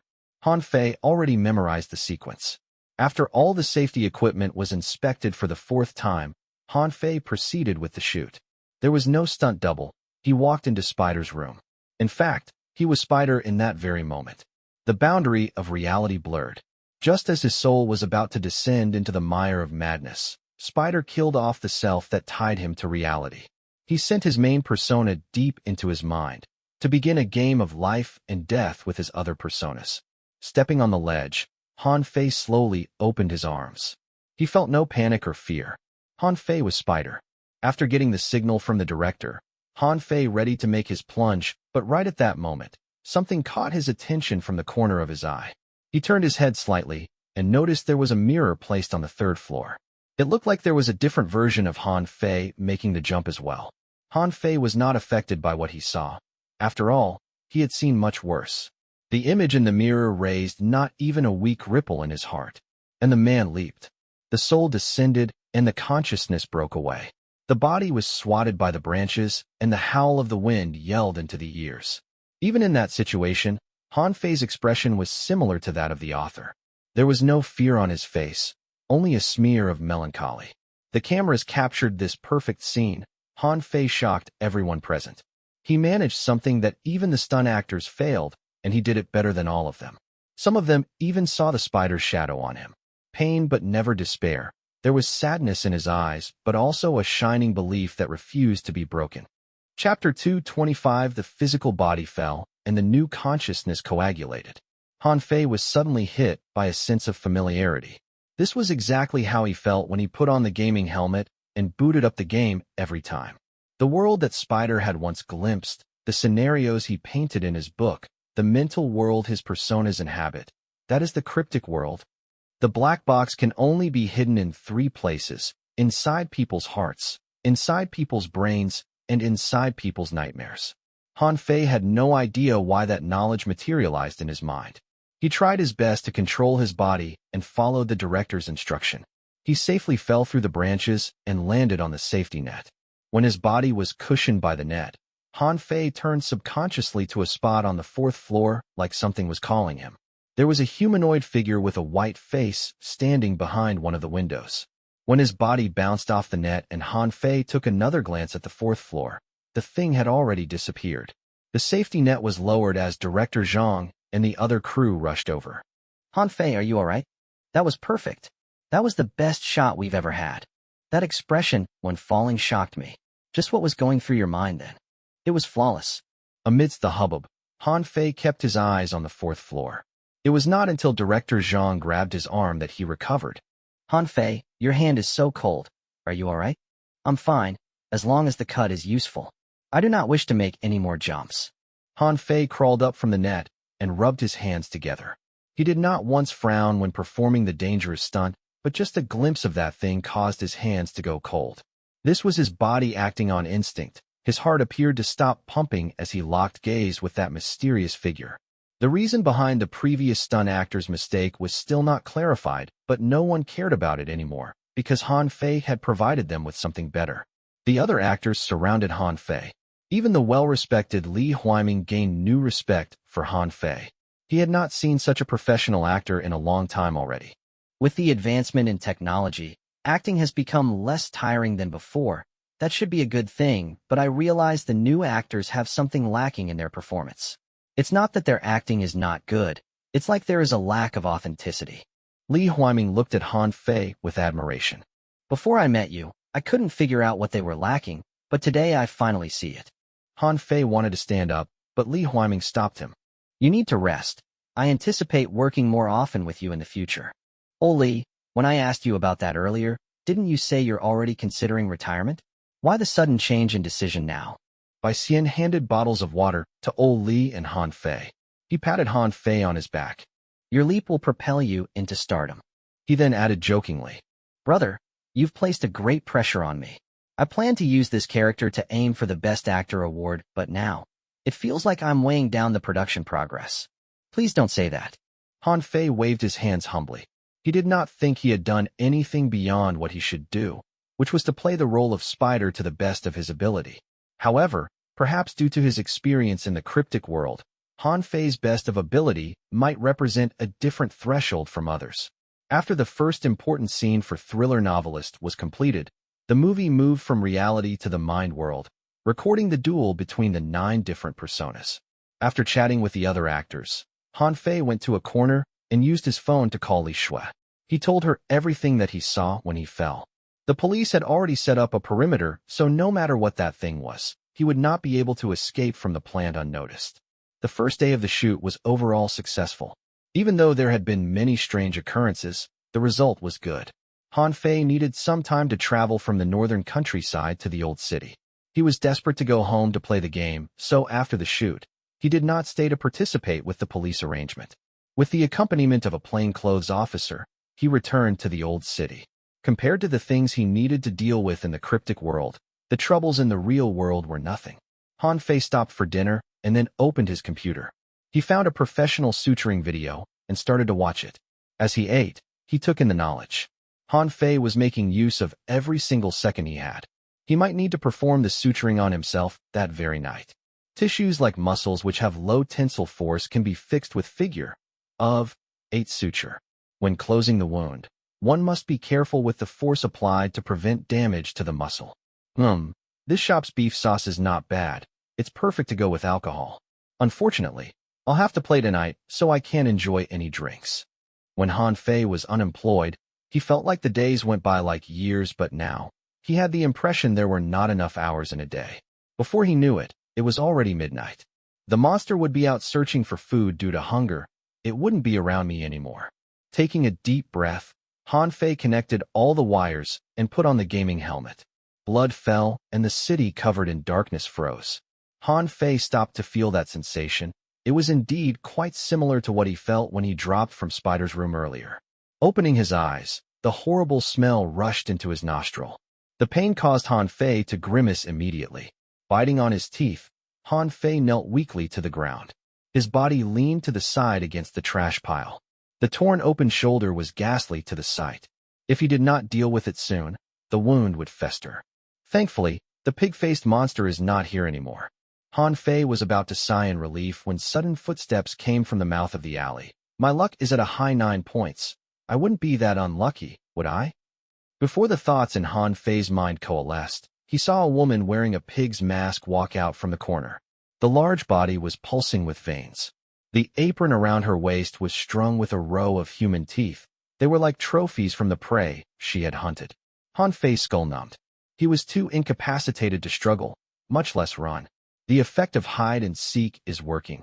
That's why she hasn't noticed me inside the trash pile yet. Han Fei considered the option of playing dead, but he had no confidence to be able to trick the animal's sense of smell. These monsters should be very sensitive to the presence of living food. With the wall as support, Han Fei struggled to stand up as pain and fear tormented him. Just as he was about to collapse in despair, a small door not far from him opened. There were occasional doors in the alley, but most of them were locked. Han Fei tried to kick some down the day before, but they refused to budge. There's someone inside the house. The door opened just in time, as if waiting for Han Fei to arrive. Before his brain made the decision, his body was already moving towards it. The last energy was used to topple over the door and into the room. A black anaconda slithered out from the darkness. It silently slid the door close, and then laid weakly beside Han Fei's feet.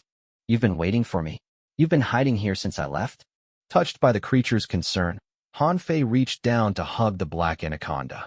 The action tore at his wounds, and he hissed from pain. I thought you were just a scaredy thing, but I see that I was mistaken. I officially apologize to you.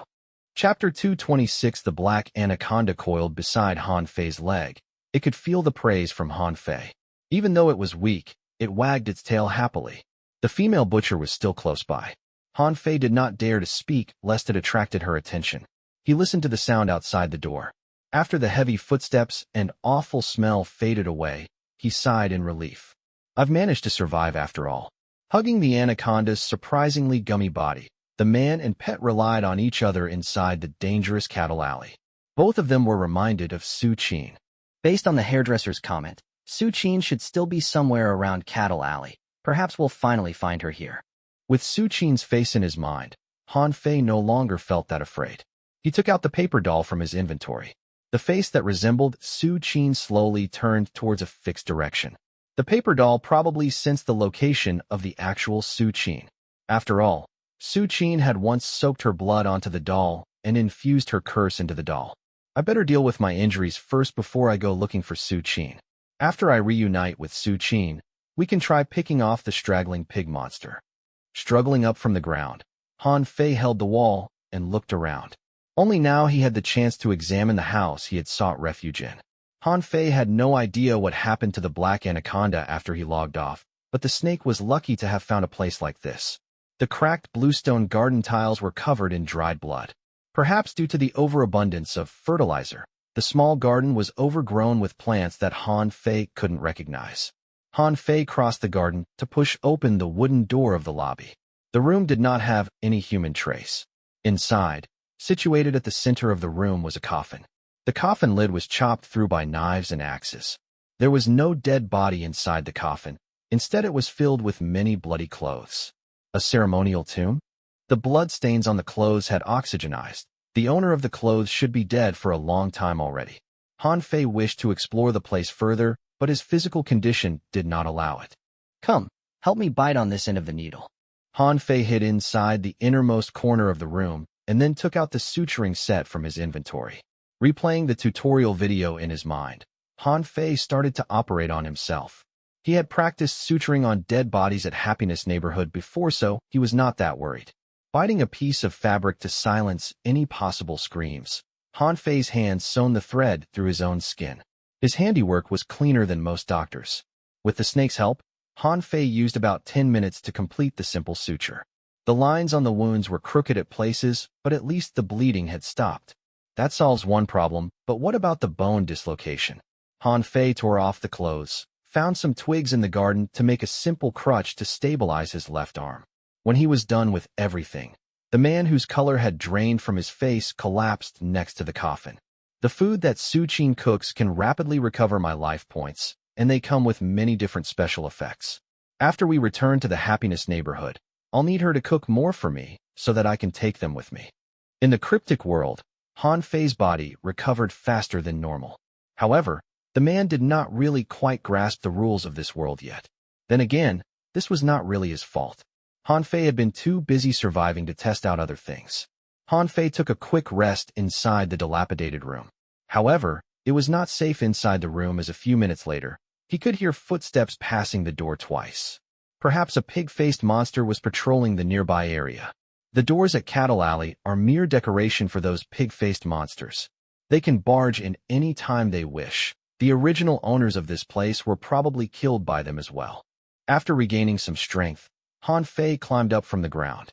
He reached his movable right arm into the coffin. He found a clan record book underneath the pile of clothes. The names were crossed off in red. It looked quite frightening. Each of the name crossed out represents a life lost. At the last page of the book, Han Fei came across the only name that was not crossed out, Wang Sheng. Could that be the boy that I saw yesterday? He placed the book in his inventory, and to his surprise, it triggered a system mission. Notification for player 0000. You found a mission object, the Wang's clan records. The Wang's clan records. The existence of this book proves that Cattle Alley was once a place of vibrant lives. Find out how the place turned from Human Alley to Cattle Alley. It might prove helpful to your escape. The hint provided by the system was quite cryptic. Han Fei had no idea what good the book was for, so he kept it for now. Exploring the rest of the house, Han Fei noticed a lot of nail scratch marks on the bedroom walls. The marks on the cement walls were mixed with blood. It suggested that each bedroom once housed a crazy person. Even if they scratched until their nails bled, they needed to escape from this place. None of the houses at this alley appear to have windows. Each of the houses is like an isolated box.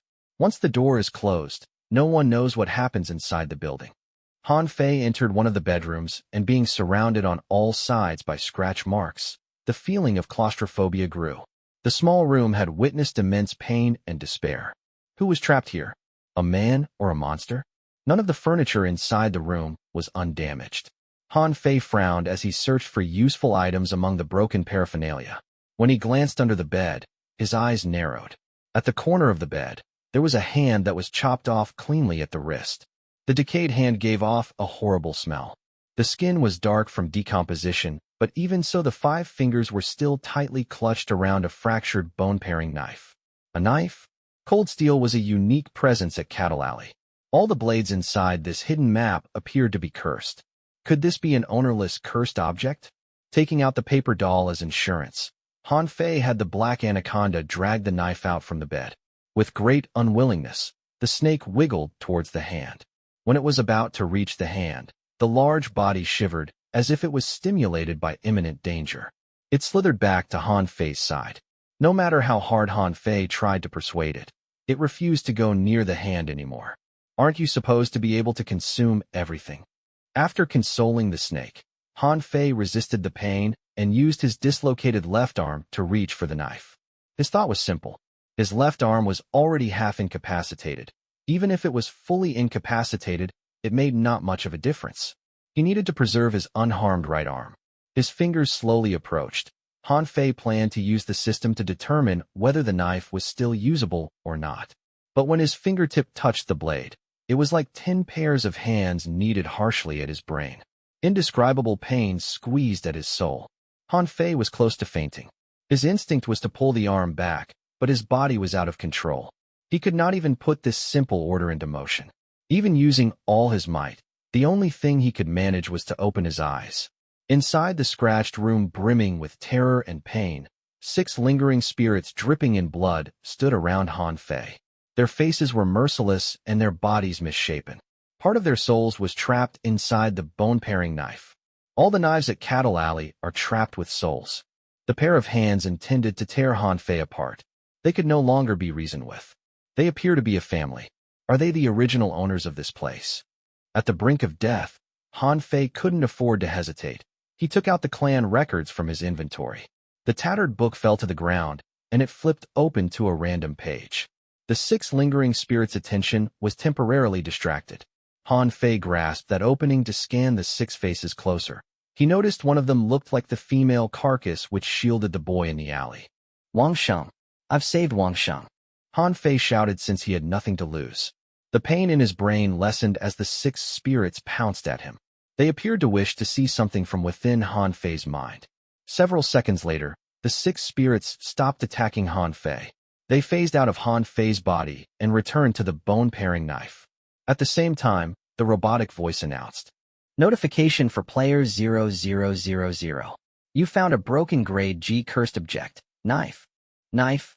Broken grade G cursed object. This blade was responsible for the death of a family of 6. It was meant for a massacre. Chapter 227. Staring at the broken knife, Han Fei was still in shock. He had just escaped a brush with death. Taking in a deep breath, he knelt down beside the severed hand. Han Fei knew that the broken knife was very dangerous, but he was unwilling to leave just like that. When I first interacted with the pig-faced monster's cleaver, the system told me that each midnight butcher had to have their own blade, and perhaps I might be able to locate my own blade here.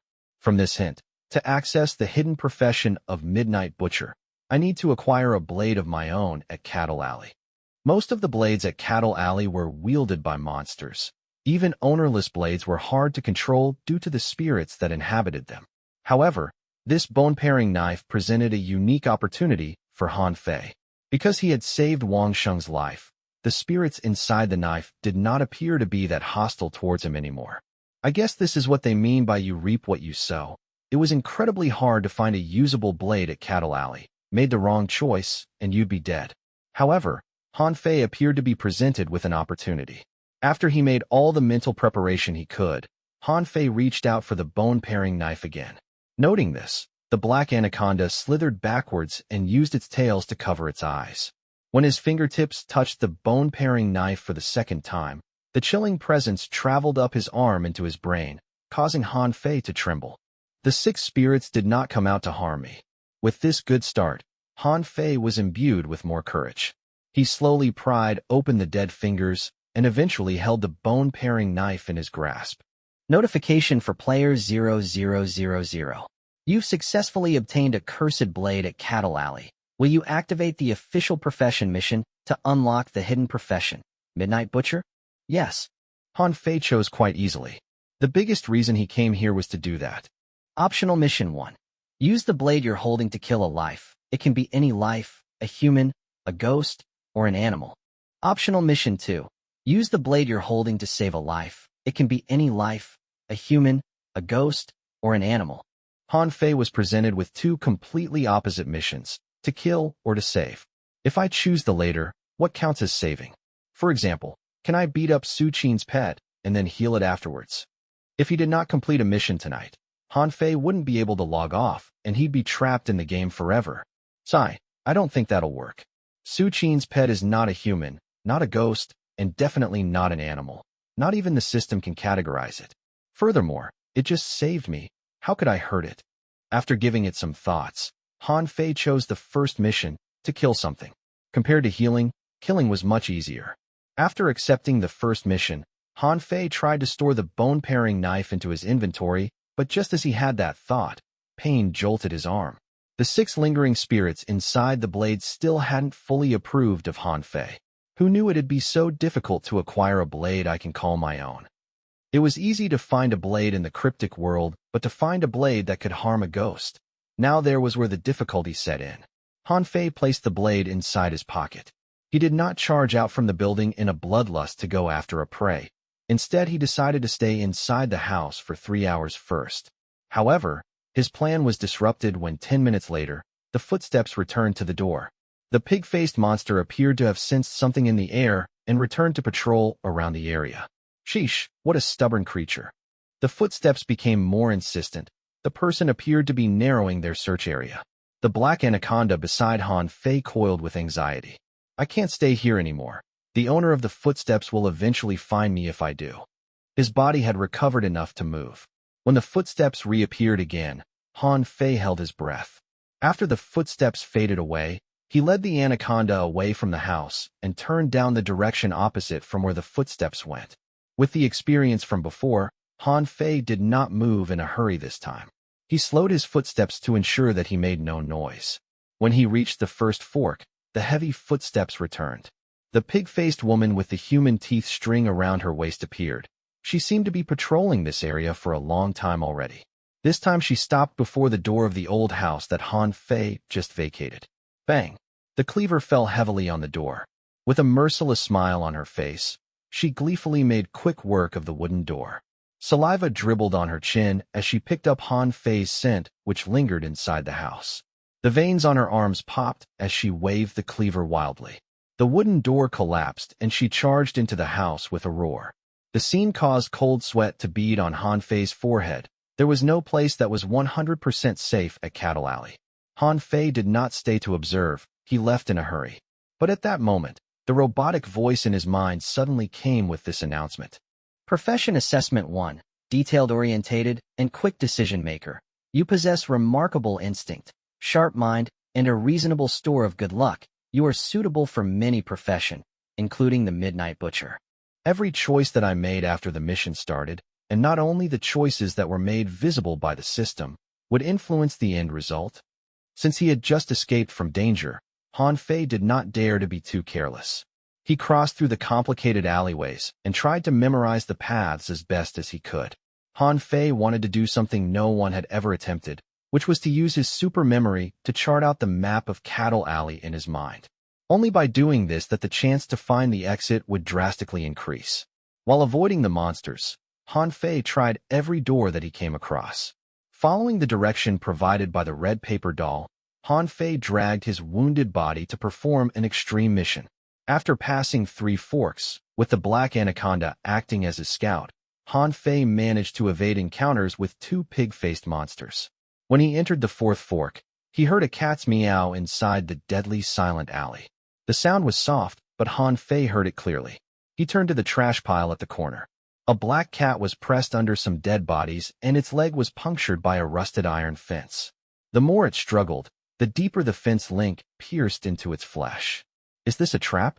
Or someone was drawing pleasure from the torment of this poor creature? The cat's meowing could attract unwanted attention, so it would be wise for Han Fei to leave immediately. However, something popped up in his mind. The mission that he accepted earlier said that as long as he used the knife to take a life, his mission would be completed. Here, he was presented with an easy way to finish the mission. Completing the mission, though, shouldn't be the most important. The most important factors are the choices that I make along the way. Han Fei had the black anaconda scout ahead. After ensuring there were no other creatures hiding inside the trash pile, Han Fei raised the cursed knife and chopped at the fence link. When he helped the injured cat from the entrapment of the fence, the cat dashed away with a speed that did not look like its legs were injured. If this was a trap laid down by someone, when they couldn't hear the cat anymore, they would come to inspect this place. That means I need to leave in a hurry. Putting the knife away, he just took a few steps when the robotic voice commented. Profession assessment 2. You who have chosen to kill have rescued a cat. Perhaps deep inside your heart, you know that someone who could be cruel to animals will be cruel to humans too. Chapter 228 Midnight Butcher was an extremely rare profession in perfect life. Thus, it was understandably hard to obtain this profession. One had to overcome layers of challenges to become a midnight butcher, and that showed the actual value of this profession. The unlocking difficulty and the strength of a profession was proportional. To become a midnight butcher, one had to go to the hidden map to complete a very hard hidden mission. No player in the normal version of Perfect Life would be able to accomplish that. What exactly is the purpose of these profession assessments? It feels like the system is grading me to see if I fit this profession or not. After letting the black cat go, Han Fei did not stay for long. He memorized the location of this fork and continued on his journey. The mission given by the system looks deceptively simple. It only requires me to kill something with a blade. But somehow I have a feeling that even if I did do that, the system might not afford me the profession of Midnight Butcher. I have to say, this system is rather useless, cunning, and has a tendency to toy with its host. If he did not know about the history of Cattle Alley, Han Fei would have done things completely different, but as fate would have it, he did find out about Spider from real life. In fact, to play Spider, he even went to Spider's former home to experience Spider's life. As he continued to submerge himself into Spider's life, whenever Han Fei came to a problem inside Cattle Alley, he would ask himself this question often: what would Spider do? Ignoring the influence from the other 8 personas, Han Fei would only consider things from the main persona's perspective. The Cattle Alley is created into existence to record the world in Spider's eyes. It was his first book, and it is only wise to follow the man's mindset when I am literally living in his world. Han Fei was mulling over things in his mind. He hadn't left the fence for that long when the anaconda slithered close to him, as if it could sense something. What's wrong? I didn't hear any footsteps. But out of trust in the anaconda, Han Fei halted and took careful steps back. After waiting for a long time and seeing no change in the surroundings, Han Fei and the black anaconda moved forward again. However, as they did, the blood in the air conspicuously thickened. The muddy alley was splattered with blood and unknown stains. It was sticky to the touch. Even if Han Fei was very careful, his shoes squelched noisily with each step. The ground and walls are covered in still drying blood. A violent battle has occurred here not too long ago. Out of concern for safety, Han Fei intended to turn around and take another road, but the red paper doll suddenly stood up in his palm. It seemed to suggest that Su Qin was not too far ahead. These bloodstains are related to Su Qin. As this thought bubbled up in Han Fei's mind, he couldn't stop himself from taking steps forward. Inside the dangerous Cattle Alley, this name symbolized an inexplicable sense of security for Han Fei and the black anaconda. To soften the sound of his movement, Han Fei took small steps. The smell of blood and stench in the air was suffocatingly strong. After Han Fei turned another corner, his eyes narrowed. An impossibly large pig-faced monster collapsed on top of a pile of garbage. A giant hole was punctured through its stomach even though its chest was still rising and falling. The mask was cracked and splintered. A baby-like sobbing could be heard coming from underneath the mask. The sobbing was weak, which suggested that the time of the monster was not long anymore. Who or what did this? Han Fei's pupils narrowed, his calves tensed, and he took out the bone-paring knife when he saw the dying monster. He needed to kill a life to complete the profession mission, and now he was presented with a perfect chance. The pig-faced monster was weakened and heavily injured. It could barely even move. A better chance wouldn't come Han Fei's way. The hole on the stomach is caused by tearing, Su Qin's choice of weapon is table knives. In other words, the thing that injured it wasn't Su Qin, but something else. Han Fei's hand that held the knife trembled as he slowly approached. The family of 6 wanted revenge. Their hatred was palpable, making the blade sharper than usual. Han Fei inched forward, his mind contemplating every possible detail that he could have missed. The monster wasn't injured by Su Qin, and the blood was in a spray pattern. The whole alley is coated in broken flesh and blood. That suggests that it was chased here by something. The culprit was torturing it out of pure joy. A predator that likes to torment its prey will let its prey go just like that. Han Fei hadn't even reached the injured monster when he saw a wooden door next to the monster being pushed open. Another pig-faced monster, which was almost 3 meters tall and had an eye blinded, walked onto the scene. The lower half of its mask was damaged, and its ugly porcine face was peeking through. It held a heavy cleaver in its right hand, and his left hand dragged along a string of human heads bound together by a thick rope. It's him. Han Fei's eyes burned with fury instantly. The wounds on his shoulder and arm were all thanks to this pig-faced monster. Han Fei fought with all his might, and even so, he only managed to blind one of its eyes. It appears to have gotten stronger. Han Fei's eyes glowed dangerously. I will complete a mission if I can kill that dying monster. Unfortunately, there is another condition before I can leave the game, and that is to stay in the game for more than 3 hours. So far, I have not reached that time limit yet. When Han Fei saw the new arrival, a risky plan surfaced in his mind. He would use his knife to deal the fatal blow to the dying monster, and when the mission was completed, he would log off the game. If not for the gaming time requirement, he would have sneaked up to the back of the pig-faced monster already. Since I still can't quit the game, even if I manage to steal the kill, I will have a hard time escaping with my current physical condition. Han Fei was like a snake waiting to strike as his eyes stared at the back of the pig-faced monster's back. He was the man who would save the injured cat, but he was also the man who would not hesitate to eliminate monsters who had lost all humanity. What I need now is an opening. The pig-faced monster dragging the human heads walked out from the house and looked around. Then he stepped harshly on the other monster's open wounds. It hoped to hear the other monster squeal louder to attract more attention. After several stomps, blood soaked through the trash. The monster had a pig's face, but the blood was as crimson as human blood, as if telling Han Fei that these monsters were once humans too. The wounds tore open, and the monster on the ground slowly lost the struggle. Its pupils dilated, and its fingers loosened. Putting down the string of heads, the other pig-faced monster seemed dissatisfied with its kin's weakness. With a hiss, it raised the cleaver high. It aimed to decapitate its kin's head, and then trap its soul inside the cleaver. Even the pig-faced monsters will kill among themselves? Or this particular pig-faced monster attacks indiscriminately due to the cracks to its mask? Han Fei watched everything unfold quietly. His eyes were devoid of emotions. The murderous intent was perfectly hidden by his masterful acting skill. The cleaver was raised high. A chilling laughter came out from the monster's mouth. As the cleaver came at the monster's neck, the monster, which had previously stopped all struggling, suddenly nudged its body to the side. The heavy cleaver lodged into the monster's scapula. As the blade got stuck inside the monster's bone, the pig-faced monster yelled shrilly. Its body arched like a fish as it took out a hidden dagger that was stuffed inside its open stomach. The 5 fingers closed around the dagger, and then it stabbed mercilessly at the other monster's chest. This happened too suddenly. No one expected the dying monster to launch a counterattack. The standing monster immediately let go of the cleaver, but it was still one step too late. The dagger pierced through its chest and clawed out a long wound. The monster on the ground was too weak, or else this ambush would have punctured the other monster's heart. As retaliation, The ambushed monster picked its kin up from the ground and slammed it angrily into the wall. The two immensely large monsters tore at each other inside the alley. The whole ground was shaking.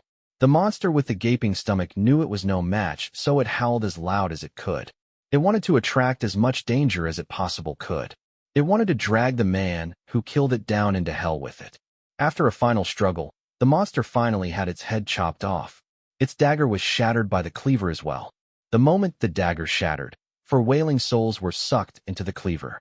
The already scary-looking cleaver had a few more new scratches appear on it, and the presence it gave off was even chillier. The hatred winding around it deepened. Kicking its kin's head aside, the single-eyed monster clutched at the wound around its chest. It spat at its kin's dead body. As if feeling that was not enough, it smashed a few times at the monster's non-responding carcass. Regardless, venting his anger was not going to help close its wounds. If anything, the drastic actions tore open its wound further. It leaned against the wall and prepared to leave, dragging the cleaver with it. Blood dripped to the ground. It did not notice that a pair of cold eyes had been following it. I think I found the perfect prey. Han Fei silently eased out from his hiding spot. He moved towards the monster's decapitated head and reached out to remove the thing's pig mask. Chapter 229. To play the character of Spider, Han Fei had read the book Cattle Alley multiple times. Spider had detailed description about the mask inside the book. The pig's mask was very unique in the sense that many people slowly became monsters after wearing the mask for too long. It was suggested that wearing the mask would take away all the pain other than hunger. Initially, Han Fei believed that wearing the mask would prevent one from being attacked by other pig-faced monsters, but what happened earlier proved that hypothesis wrong. Must one wear a mask to become a midnight butcher? The mask on the decapitated head was heavily fractured. It could barely cover the face underneath it. Holding the mask, a desire to put it on surged through Han Fei. He couldn't tell where that urge came from. It was as if the mask could evoke the bestial side within him. There was a voice in his mind that coaxed him, telling him that after he put the mask on, he would become an actual member of the Cattle Alley. He would no longer be targeted, and the other pig-faced monsters would not make him their main target anymore. This mask was the only thing that delineated the difference between prey and predator. His breathing turned heavy as Han Fei moved the mask closer and closer to his face. Finally, the mask stopped an inch from the tip of his nose. I appeared to possess the ability to resist the voice from the mask. After raising his acting to masterful, Han Fei had a switch in his mind that could control his emotions. He locked his memory and emotion deep within his mind, turning his foreconscious into a blank canvas. That way he was able to resist any temptation temporarily. The heavily fractured pig's mask wished to summon the beast inside Han Fei's heart, but Han Fei's heart was empty. Perhaps only an intact pig's mask would be able to lure out the thing residing deep within Han Fei. However, that thing would be not a beast, but probably a ghost that no one had ever seen before. I might need this thing in the future, but not now. Han Fei put the mask away. He glanced at the desecrated body on the ground and turned to follow the other pig-faced monster using the blood trail. When he walked past the dead carcass, the system rang again in his mind. Profession Assessment 3. I've read this in a fairy tale. Let sin fight with sin. Those with kindness shouldn't even dirty their hands. Han Fei had no idea whether this assessment was good or not. In any case, there was only one thought in his mind then, which was how to kill that single-eyed pig-faced monster. Even though Han Fei had been there for only 2 nights, he had gotten quite familiar with Cattle Alley. The smell of decomposition and blood no longer affected him anymore. Han Fei could maintain sharpness of his mind at this location where even the air was dirty. Without putting on the mask, Han Fei forced himself to acclimatize to this place. The wound on Han Fei's calves was still stinging with pain, so he could not run. On the other hand, the pig-faced monster wasn't moving too fast either because it suffered a wound close to its vitals.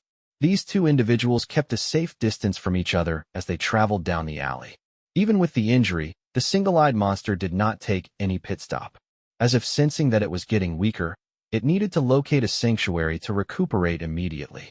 It had a very fixed destination in its mind. It had been moving towards the northern side of the Cattle Alley. Han Fei followed behind it quietly. To his surprise, the red paper doll was pointing him down the same direction as well. Why would both of them be pointing at the north side? What exactly is over there? In real life, Gui meat packing plant was in the northern countryside of Xianlu, and the living compound was to the north of the plant. As they moved further north, other than the increase in number of carcasses, there were also chopped cursed objects. The blades in Cattle Alley appeared to be able to strengthen themselves through slicing up other cursed objects. The smell of blood deepened. It was almost heavy enough to coagulate into a mist. Every breath Han Fei took left a rusty scent in his lung. Earlier, I've only been exploring the outskirts of Cattle Alley. Han Fei used his photographic memory to not only memorize all the paths he took, but also all the available hiding spots along the way. Where exactly is this monster going? Han Fei had no idea of its destination, but he realized the paper doll was reacting more and more intensely. The face similar to Su Qin revealed a horrifying expression. The doll was smiling.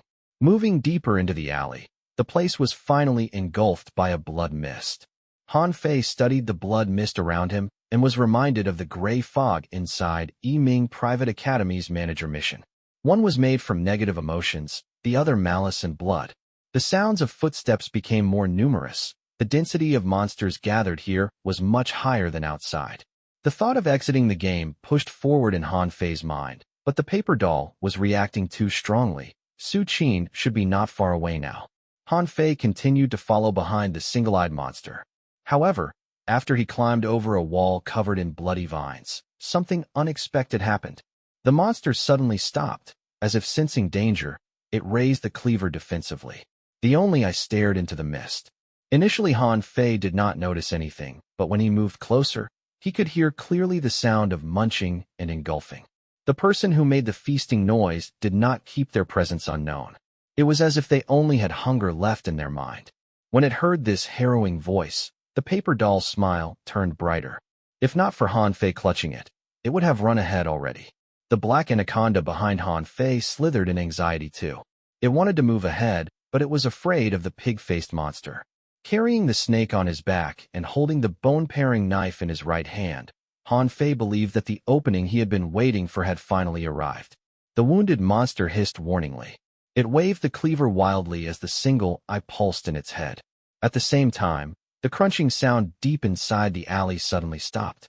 Moments later, the blood mist was stirred as 5 slender, pale fingers holding a table knife reached out from the mist.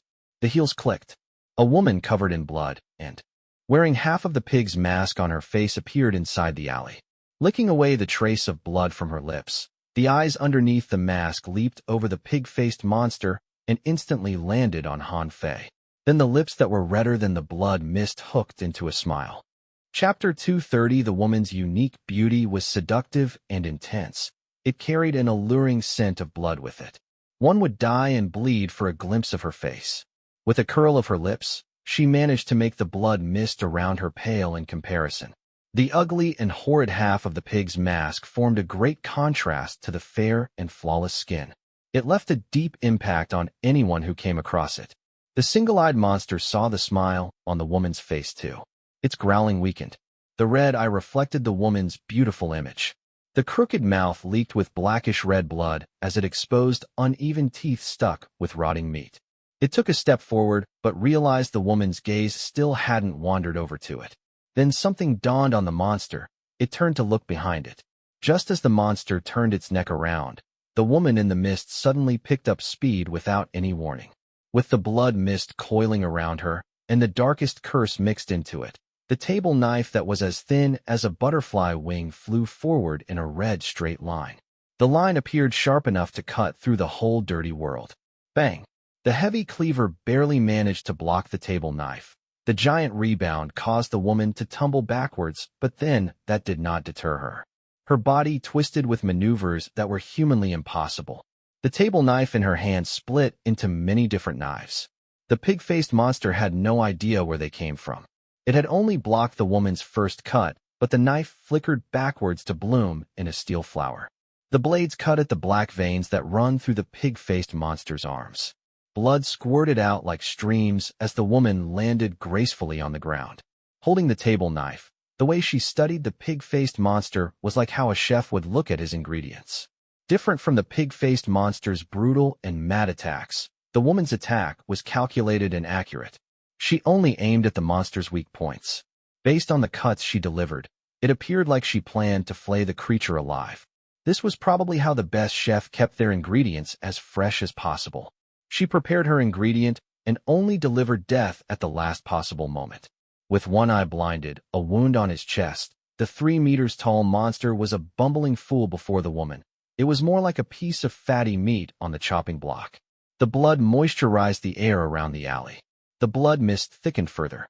The monster's movement slowed down eventually. It realized that it was not a match for the woman, not when it was already injured. If it continued this battle, death was only a matter of time. With a retreat plan in its mind, its action leaned more towards the defensive. When the pig-faced monster forced the woman back one more time, it turned around and ran without hesitation. The woman, though, was very receptive and agile. Only by running at full speed that it would have a chance at survival. The monster who killed for purpose was now being hunted. The brain, which was dominated by hunger, now worried that it would be served on the dining table and became the food to ease other people's hunger. With its full attention on the woman, the monster did not notice that there was a pair of emotionless eyes which was following the vein on its neck from the dark corner of the alley. The trundling footsteps approached. Han Fei, who laid an ambush, had been waiting a long time for this. Han Fei never claimed himself to be a kind and forgiving person. In the cryptic world, forgiveness would only be repaid with cruelty. If you hoped for kindness, this was not the game for you. Therefore, if you had to go after someone, you had to make sure that the prey was dead by the end of it. There shouldn't be any mercy, because if mercy was given, the person would only return seeking vengeance. That was the mistake the pig-faced monster had made. The brain, which was consumed by hunger, caused it to make this rookie mistake. If it had waited at the spot for Han Fei to return, then it would have killed Han Fei easily. Unfortunately, it did not take advantage of that opportunity. Now that the table had turned, Han Fei was not going to make the same mistake it made. When the pig-faced monster was fighting the woman, Han Fei was already gauging the distance between himself and the monster. He had simulated the action that he was supposed to take next multiple times in his mind as well. Han Fei had considered every kind of circumstance. He adjusted his breathing and silenced his breath. He disappeared into the pile of dead carcasses that littered the alley. The heavy footsteps came closer and closer, accompanied by the stinging smell of blood and decomposition. The pig-faced monster raced into the fork in the alley. It didn't have the timing to care about the opening wound on its chest. Its guts poured out, and the monster trampled over them. Blood carved out a trail in its wake. Resisting the pain from its body, the only thought in its mind was, run. With its attention understandably taken by the woman behind it, the pig-faced monster forgot to assess its surroundings. How could the brain, which operated on mere hunger, comprehend human cunningness? When the pig-faced monster neared the fork, which seemed perfectly safe, a figure suddenly lunged out from the thick darkness. Han Fei calculated the time perfectly. Everything was well within his plan, including the pig-faced monster's reaction to his appearance. He even predicted how the monster would react when it first saw him. Die. The black anaconda already crawled into the ghost tattoo. Ignoring the possible damage to his body, Han Fei's murderous intent gushed forward like a wave. It could no longer be contained. The body, empowered by the ghost tattoo, radiated thick negative energy. Han Fei leaped into the air and made the monster's thick neck his target. With his eyes fixed on the fatal spot, Han Fei flew at his fastest speed and plunged the bone-paring knife into the monster's neck. With veins bulging on his arms, Han Fei pumped the knife deeper into the monster's flesh. He wanted to sever the head off fully, but he was still too weak to manage that. The bone-paring knife was stuck halfway through the monster's neck. The large pig-faced monster raised the even larger cleaver. This reaction was within Han Fei's calculation as well. Since he knew he wouldn't be able to pull out the bone-paring knife easily, he let go of the hilt and left the blade inside the monster's neck. The bone-paring knife was the home of a dead family of 6. The souls who were murdered by pig-faced monsters naturally had an intense hatred towards them. The shattered bone-paring knife wasn't sharp. The sharpness came from the hatred. As long as the blade was left inside the monster's body, the hatred from the blade would continue to weaken it. The monster, who only had fleeing in its mind, did not expect an ambush from a former enemy in the shadows. The butchers and cattle alley normally worked in solitude, but the duo that it encountered today appeared to be working in perfect tandem. The wound on its chest was tearing open, Its one eye was blinded, and now there was a blade stuck in its neck. No matter how sturdy the pig-faced monster was, it would be reaching its end soon. Its running speed gradually slowed. When the blood mist surrounded it, the eye underneath the mask showed fear for the first time. You two know the meaning of fear? Han Fei already finished the work he set out to do. He rapidly retreated. Crimson fog swallowed the alley. Stepping on the monster's blood, the woman in half-mask arrived like a beautiful death. She moved very fast. The pig-faced monster could barely put up any resistance as the woman continued to lay more wounds on its body. The joints connecting its arms and legs were being sliced through. The monster's cleaver fell to the ground with a thud. The woman appeared to be cutting along the vein of the muscles. Even during the heat of battle, she managed to find the gap between the tendons and joints easily. She was truly a master butcher. Who knew how many living creatures she had butchered to perfect a skill as masterful as this? There was an arresting beauty to her slaughter. It was like a painting done in blood. Han Fei hugged the black anaconda which had slithered out from the ghost tattoo and was mesmerized by what he saw. The woman in half a mask paced in the bloody rain. She flitted like a butterfly around the monster, flaying through skin and slicing through flesh. The pig-faced monster was still squealing in pain, but there was nothing else it could do. This whole scene is so maddening and cruel, but how come all I can see is an indescribable beauty? The woman attacked the pig-faced monster before it was about to spot Han Fei. She did not want the monster to get close to Han Fei, but she did not allow herself to get close to Han Fei either. This strange behavior confused Han Fei. As the pig-face took its last breath, he walked out from the darkness and voluntarily approached the woman. But to his surprise, hearing his approach, the woman stopped her butchering. She rapidly retreated and wreathed herself in the blood mist. With the single-eyed monster's disintegrating body between them, Han Fei and the woman stood on opposite ends of the alley. After a moment of hesitation, Han Fei called out that name. Su Qin? The woman did not shake or nod her head. She merely pointed at her mask and signaled for Han Fei to stay away. The woman appeared to be in a state of madness. Even at his distance, Han Fei could feel the heavy scent of blood and malice that came off her. Her dress was soaked in blood, and her eyes under the mask were filled with curse. She was at the edge of losing control. This reminded Han Fei of what happened before. The curse could bring Su Qin power, but it would also take away her true self. Only by endless consumption that she could retain her rationality. Han Fei knew the difficulties Su Qin faced, but he still took steps forward. It was very simple reasoning that he had. When faced with a problem, two heads were better than one. Seeing Han Fei approach, the woman folded herself deeper into the mist. She pointed to the mask again. The mask appeared to have grown out of her face. You're not letting me get close because of the mask? Han Fei took out a broken mask from his pocket. He turned to the woman in the blood and raised the mask to his face. If that's the problem, then I will join you. We'll be monsters together.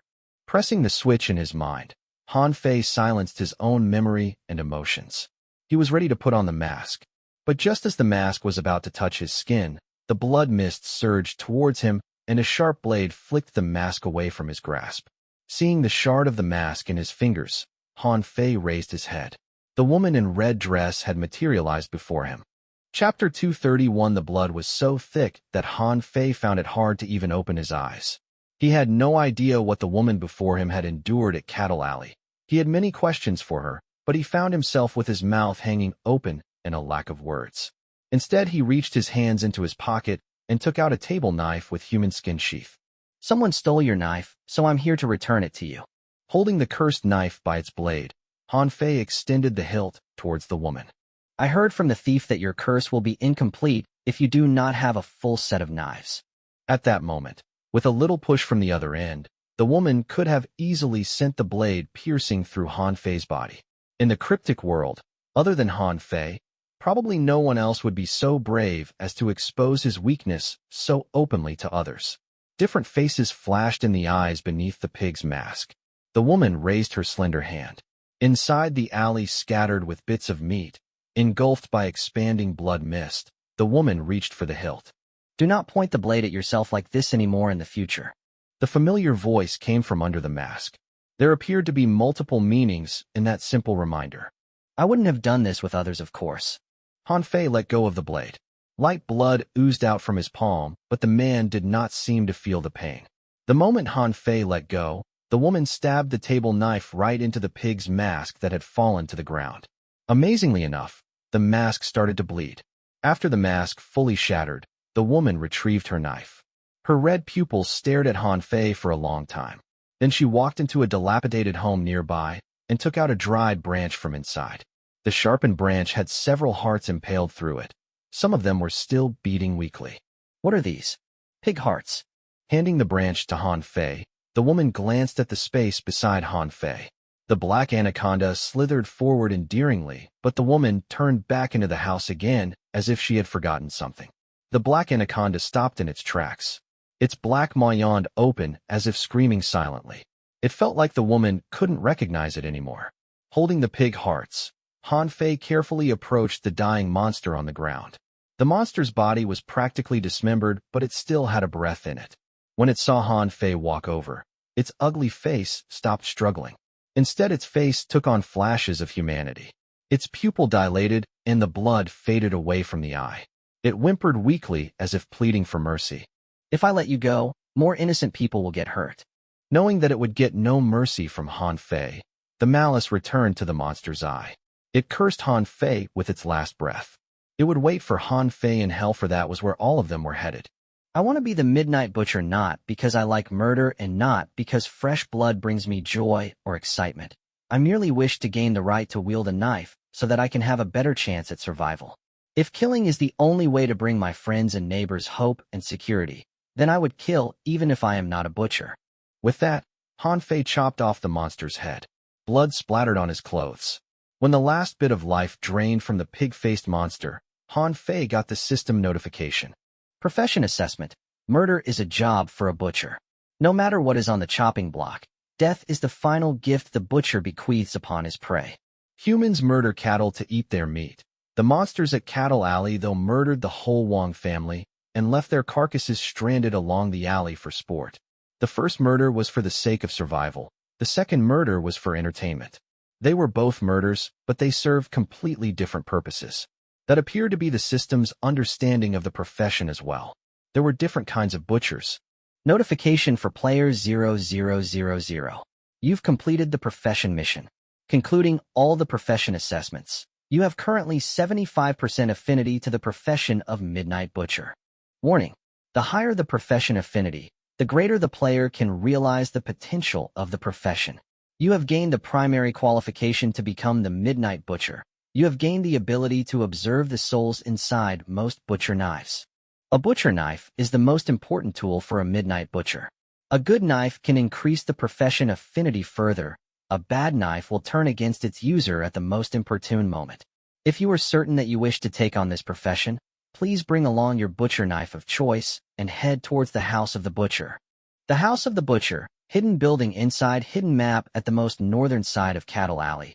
There is a red building which only those with bloody hands will be able to see. Warning: make sure that you are wearing a mask before you enter said building. After completing the profession mission, Han Fei already possessed the qualification to become a Midnight Butcher, but he had to head towards the House of the Butcher to complete that journey. The House of the Butcher? Isn't there where Spider murdered his other 8 personas? And I have to wear a mask? Strange. Based on my understanding, Spider despised anyone who wears these pigs' masks. Han Fei looked through the mission description again. The system only warned him to wear a mask, but it did not specify that he would fail if he did not wear a mask. The missions at Cattle Alley are unlike any of the normal ones. I should proceed carefully. Su Qin had sliced through one of the masks, but there was another sitting on the one-eyed monster's face. Han Fei removed the mask, wiped away the blood, and placed it in his inventory. He was one step closer to becoming a Midnight Butcher. He had also found Su Qin. By completing the profession mission, it meant that he could quit the game anytime he wanted after the time limit was up. The good news came one after another. Han Fei sighed in relief and wasn't that nervous anymore. For a butcher, his knife is very important. There are so many knives available at Cattle Alley. Looks like I'll have a very difficult choice to make soon. Han Fei turned towards the bone-paring knife. To his surprise, the item description that he saw was different from before. Familicide, broken grade G butcher's knife, a blade that entraps the souls of a family of 6. Their hatred enhances the sharpness of the blade. Because the spirits inside the blade have once turned against its user, it has caused the blade itself to shatter. It carries an extremely strong curse of misfortune. Warning: you've accidentally saved their family, so temporarily you are given the right to use this knife, but if you plan to make this your butcher knife, be prepared for its defiance. Overall review. This is a blade which has revolted against its user. It is more powerful and more dangerous than you dare to imagine. If you choose to use this knife, profession affinity will lower to 65%, and there is a very high chance you will be cursed. After seeing the system review, Han Fei frowned. Then he tried to pick up the pig-faced monster's cleaver. Once he touched it, a new wound appeared on his finger. The cleaver, which was drenched in the pig-faced monster's blood, was very hostile against Han Fei. He resisted the pain and checked with the system. He was told that if he chose this cleaver as his butcher knife, the profession affinity would be lowered to under 50 and he might fail to unlock the profession. It sure is hard to find a suitable and handy knife. It was only after Han Fei interacted with the cleaver that he realized the pig-faced monster's malice still lingered on it. He remembered the monster had used this very cleaver to chop up his kin's blade. He wanted to try the same thing now. With the bone-paring knife, Han Fei aimed it along the edge of the cleaver's blade. The 6 souls inside Familicide bit madly at the energy inside the cleaver. The cleaver, which had lost its owner, couldn't hold on for long. The blood on its body started to fade. After the blood stains on the cleaver disappeared, the pale white bone-paring knife took on a darker shade in red, and the splinters on the blade started to heal. Chapter 232. After dealing with the cleaver, Han Fei's bone-paring knife underwent obvious changes. The splinters healed, and the aura became chillier and eviler. This is a knife that might rebel against its owner. It contains a deep pool of hatred. Not anyone can wield it. Most people would not use a knife like that. After all, in an intense battle, a second of distraction could mean a life lost. If one's trusted weapon turned during battle, then the result could be fatal. Han Fei did not want to use this knife out of safety concern, but he wasn't really spoilt for choice. After putting the bone-paring knife and the single-eyed monster's mask away, Han Fei held the branch given to him by Su Qin. He reached out to touch the pig's heart. Pigs' hearts soaked in blood. This is a delicacy made by a person with masterful skill in cooking. They are flavored with a unique combination of spices. The creator's cooking level must have reached a recent breakthrough. The food has gotten so much more delicious.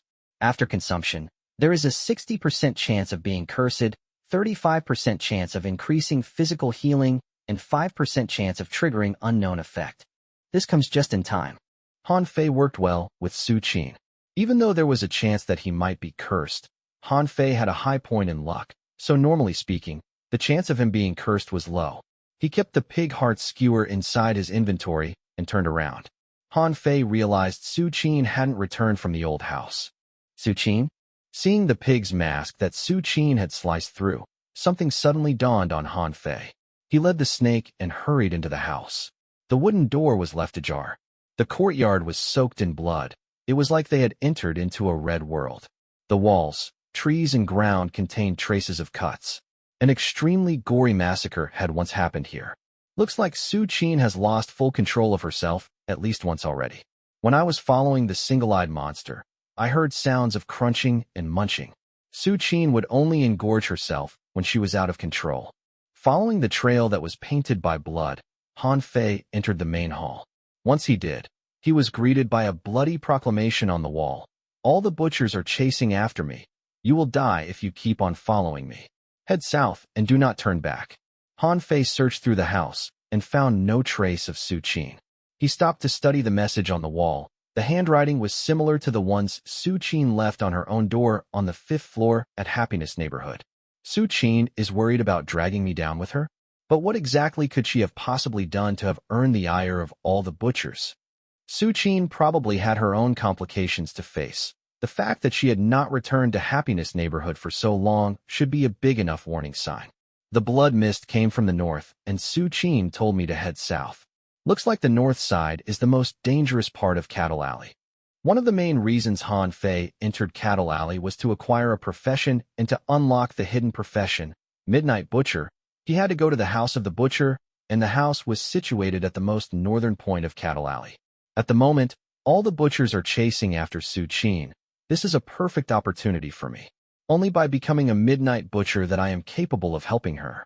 Thankfully, I have the forethought to return the table knife to her. Now that her set of knives is complete, she should be able to take care of herself better. Han Fei did not leave in a hurry.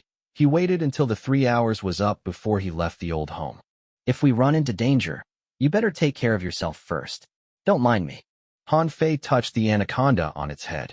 After their encounter with Su Qin, the snake had been in a bad mood. It was probably because Su Qin failed to recognize it. You've changed too much. It's understandable that she couldn't recognize you at one glance. Then again, even the system could not tell what this black snake was, much less Su Qin. Han Fei was just one step away from unlocking the hidden profession. He did not intend to give up now. Since he could leave the game at any time, now was the perfect time for him to explore the map.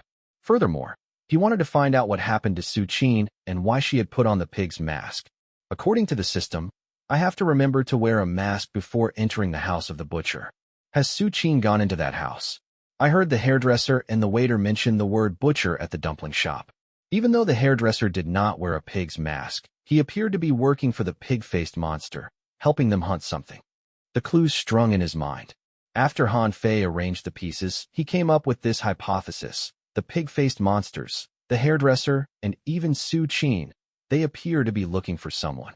Han Fei, who had familiarized himself with Cattle Alley, now wanted to get to know this place's unique history.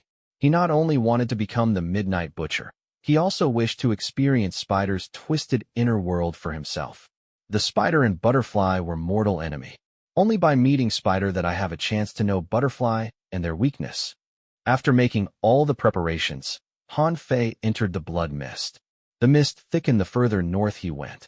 Dead carcasses and dirty clothes piled up against the walls. Bloody objects littered the ground. Such a maddening place. There were more pig-faced monsters in the blood mist. They were all controlled by madness. Wielding various cold steel, they patrolled the alleys with labored breathing and crimson eyes.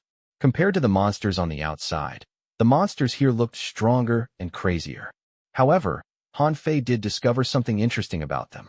When they found a prey, instead of killing them and consuming them directly like the outside monsters, these pig-faced monsters would instead torture their prey until they had only one last breath left, and then drag them deeper into the blood mist. Han Fei had encountered more than one pig-faced monster dragging their dying prize behind them. Their consciousness appeared to be controlled by some kind of existence. Their desire to feast was suppressed as they delivered their prey to some unknown location. This contradictory behavior garnered Han Fei's attention. Taking a big risk, he decided to tail one of the pig-faced monsters. The blood mist helped to smother Han Fei's presence. Combine that with hide-and-seek's passive ability and Han Fei's carefulness, the monster did not notice Han Fei. They walked down several alleys. Han Fei memorized all the paths they took just in case he needed to retreat. The blood mist coagulated. But the strange thing was Han Fei could hear constant echoes of pleading screams at this horrifying place. It was as if people were still trying their best to survive even in the darkest of despair. Are there even living humans left at Cattle Alley? The alley became narrower and narrower. Han Fei followed the monster for a full half an hour before their eyes changed. At the end of the alley, Han Fei saw a large meat packing plant.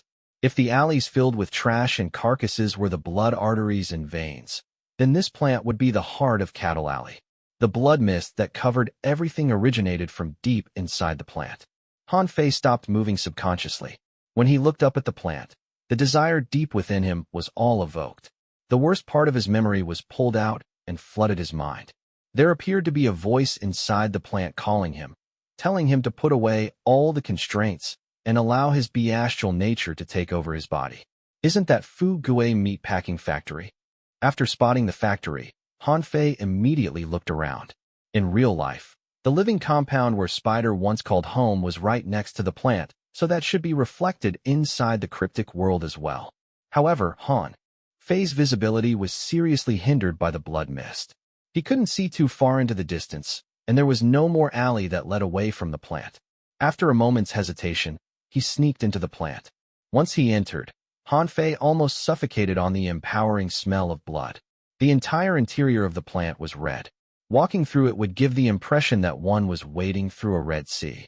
Before Fu-Gui meat packing factory in real life closed down, it did more than its name suggested.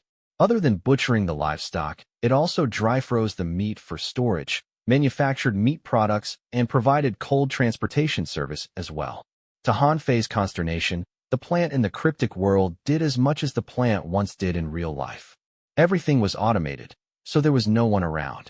The only difference was the position between livestock and humans had been switched. With just a quick glance, Han Fei's stomach almost turned. The sights knocked the breath out of him. Blood mist covered his eyes, and he was thankful for that because he had just taken glimpses of the most terrible scene he had witnessed ever since he started this game. A bloody night from his childhood drifted to the surface of his consciousness. Something that was hidden deep within his mind was slowly loosened. However, Han Fei did not notice these perceptive changes. All he wanted to do then was to leave this place as soon as possible. This is no factory, this is hell. Emotional control was the basic skill of any actor, but even for Han Fei, who had a masterful level in acting, he needed a long time before he could gain control of his emotions again. Taking a deep breath, Han Fei knew he couldn't stay frozen at a fixed location for long. He forced himself to move. He was still close to the entrance, meaning he had not reached the deepest depth of hell yet. The deeper part of the plant was where the endless screams and the blood mist came from. Nudging further towards it, Han Fei was careful to not touch anything around him. When he reached the middle of the plant, the black snake suddenly wiggled in warning. It pulled at Han Fei to retreat, but it was already too late. The supposedly empty meat packing plant suddenly echoed with thundering footsteps. Ghastly figures appeared from the inner part of the plant. They seemed to have just completed some kind of ritual. The mouths under their pig masks were bright with satisfied smiles. There are so many of them here. The number of monsters inside the plant was far greater than Han Fei predicted. It was too late for him to start hiding now. He tried to turn and run towards the entrance. When he passed a drainage sewer, the iron net underneath him rattled. Han Fei looked down and saw that there was a frightened boy waving at him inside the drain. Wang Sheng. The boy was the child he once saved. With no time to lose, Han Fei opened the loose grate and dropped into the drain. Then he placed the net back on. Blood and organs swamped the drain. The monsters enshrouded in mist walked above them. The creatures dominated by hunger did not discover Han Fei and the boy. With his clothes dirted by bloody water and horrible, polluted air rising around them, Han Fei slowly moved his body around. After the footsteps disappeared, Han Fei looked up through the gap in the net. The pig-faced monsters appeared to have gone out for another round of hunting. The dirty and rancid drain was a sanctuary, so Han Fei did not plan to leave so soon. He turned to look at the boy. After he made sure there was no monster around, he opened his mouth to whisper, "Why are you here?" Chapter 233. The clothes of the young boy were already soaked. His body was covered in stains and other dirty things. The small face was still frightened and gripped by fear. The child was very afraid.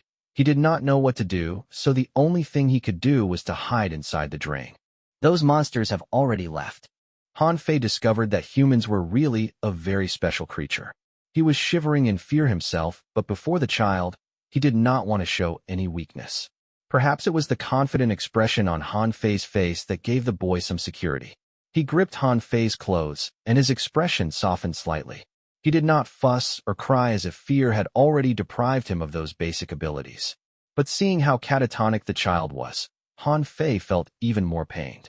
The boy had no idea what hope was living inside such a world. He had made no mistake, but he was constantly being punished. Occasionally blood and organs floated by them. In this dirtiest, smelliest hiding place, Han Fei's eyes shone with kindness as he gently pushed the dirty stuff away. Are you afraid? Hearing Han Fei's question, the boy first nodded before shaking his head. You are the toughest kid I've met.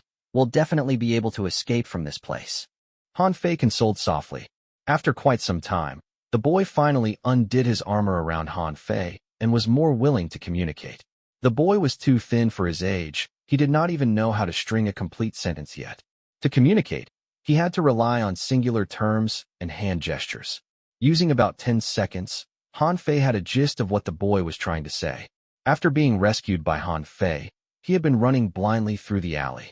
But he was unlucky because after he stepped into the blood mist, he was captured by another pig-faced monster. However, the monster did not kill him. After breaking one of his legs, The monster carried him to the meat packing plant. The boy thought it was over for him, but to his surprise, he saw other captured adults deep inside the factory. The adults tried everything they could to help him.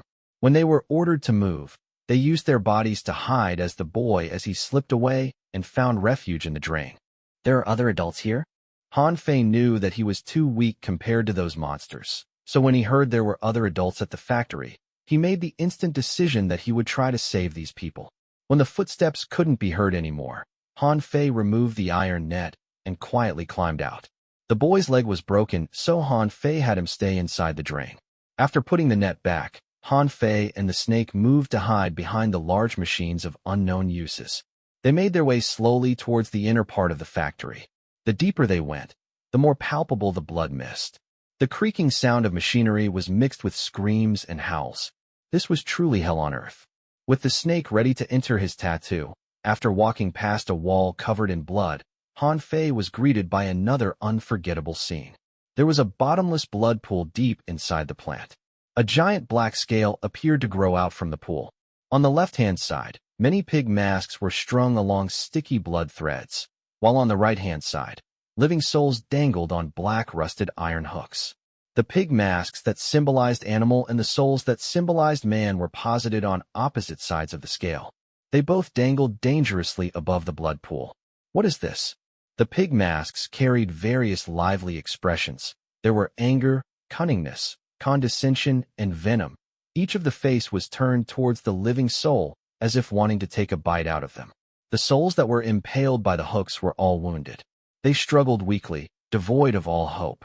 However, they still retained a human shape. Even though their faces were colored with pain, there was something still burning within their eyes. It could be kindness, memory, love, or even pride as a human. Staring at the scale, Han Fei was pondering how to save these people, when footsteps came from behind him. He quickly scurried behind one of the machines and held his breath. Cries and pleas echoed inside the plant. A large pig-faced monster covered in scars dragged two men behind him. The pig mask on its face was carved in an excited smile. The more its prey begged, the happier it would be. With a howl, the monster dropped the two almost identical men on the side of the blood pool. The two men appeared to be twins. They looked similar, but they had opposite personalities. The younger brother couldn't stop crying. He held his broken arm and applied pressure on his chest as he knelt on the ground. The older brother was in a deeper injury than his brother. His expression was twisted from pain and veins popped on his forehead, but he uttered not a word of plea. Occasionally his eyes would wander to the monster as if looking for a chance to strike back. Toying with its cleaver, the pig-faced monster enjoyed holding the life and death of others in its hands. It allowed the younger brother to keep crying for mercy. It even grunted several times when the younger brother asked for him to be spared. Just as cautious hope lit up the younger brother's face, the monster kicked heavily against the man's chest, crushing his ribs. The kick also sent the younger brother flying into the blood pool. When the younger brother's soul came into contact with the blood pool, he screamed shrilly. His skin melted off as his body slowly sank. All struggle was futile. After the younger brother was fully drowned inside the pool, the blood mist thickened further. Then a pig mask surfaced at the spot where the younger brother dipped into the pool. The pig mask contained the facial feature that resembled the younger brother. Its face was colored with selfishness and anger. Even the masks are made from actual humans? Han Fei witnessed everything, and he found it difficult to calm down. Originally, he thought that Cattle Alley was tyrannized by animals, but now he realized everyone at Cattle Alley were human beings. In other words, some of the people managed to retain their human shape, while others were animals to begin with. The alley merely stripped away the presentable appearance and exposed the bloody truth. For all to see, the little brother's mask was strung up by a thread and dangled on the left side of the black scale. The pig-faced monster chuckled gleefully before turning to the remaining brother. It brandished the cleaver as it approached the older brother. As it attempted to kick the brother into the pool, the heavily injured brother jumped to the side. Then he grabbed the monster by its leg and tried to drag the monster down into the pool with him. The older brother never gave up, but ultimately he was too weak. He was not on the same level as the monster. The broken body flew through the air, and the big brother fell into the pool as well. Bloody water scorched his skin and seeped into his open wounds. However, no matter how hard the blood water tried, It could not contaminate the purity of the big brother's soul. He had the same appearance as his younger brother, but he was made of a stronger constitution. Resisting the pain, the man tried to swim towards the edge again and again, but was kicked back into the pool by the pig-faced monster every time. After multiple attempts, the big brother changed his target and tried to swim towards the pole standing in the middle of the pool instead. His goal was to climb up the pole to destroy all the pig masks on the left side of the scale. Even with ghastly wounds all over his body, the big brother slowly inched his way upwards. The pig-faced monster looked on with interest. When the man was about to reach the masks, a thick hook reached out from the darkness and pierced through his shoulder.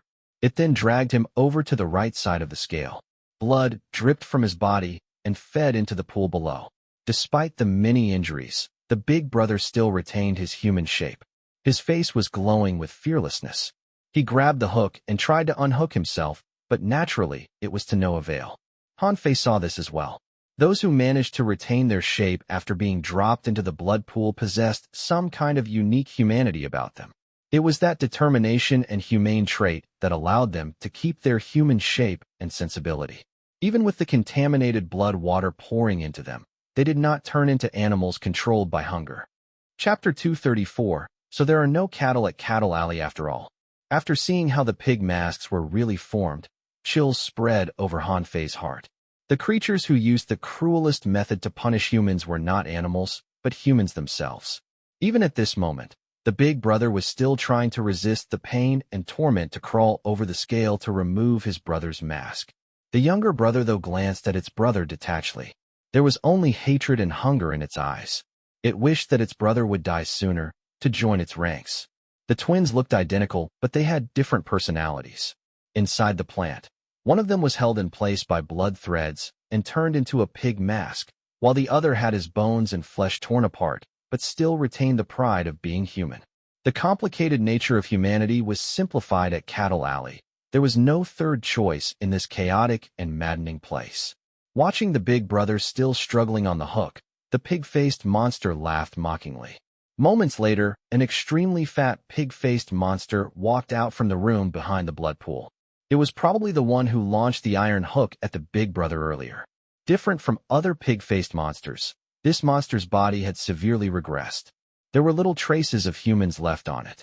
The rotund body barely squeezed itself out of the room. Both of its legs were stuck together. Its feet and back were crawling with impossibly large blood vessels. The vessels grew beyond its body to connect with the factory, as well as to reach into the bottomless blood pool. It seemed to be at one with the whole meat-packing factory. Seeing the fat monster, the pig-faced monster beside the pool stopped laughing. It turned to leave immediately, showing extreme fear of the other monster. Even the pig-faced monsters have someone they fear. Hanfei's eyes darted towards the pig-faced monster who was connected to the plant. Its body was at least twice as large as the normal monster. A small bell was hanging from its layered neck. It looked like a wind chime. This pig-faced monster is clearly different from the rest. Could it be the manager of this factory? Does this mean killing it will cause the factory to malfunction? Hiding his intention, Hanfei slowly gripped the bone-paring knife. He knew it would not be easy to kill the monster. He would have to find the perfect opportunity. The monster can control everything inside the factory through its blood vessels. Only by killing it that I will be able to save the souls on the iron hooks. Even though the souls on the right side of the scales were heavily wounded and physically broken, their souls still contained a very unique power.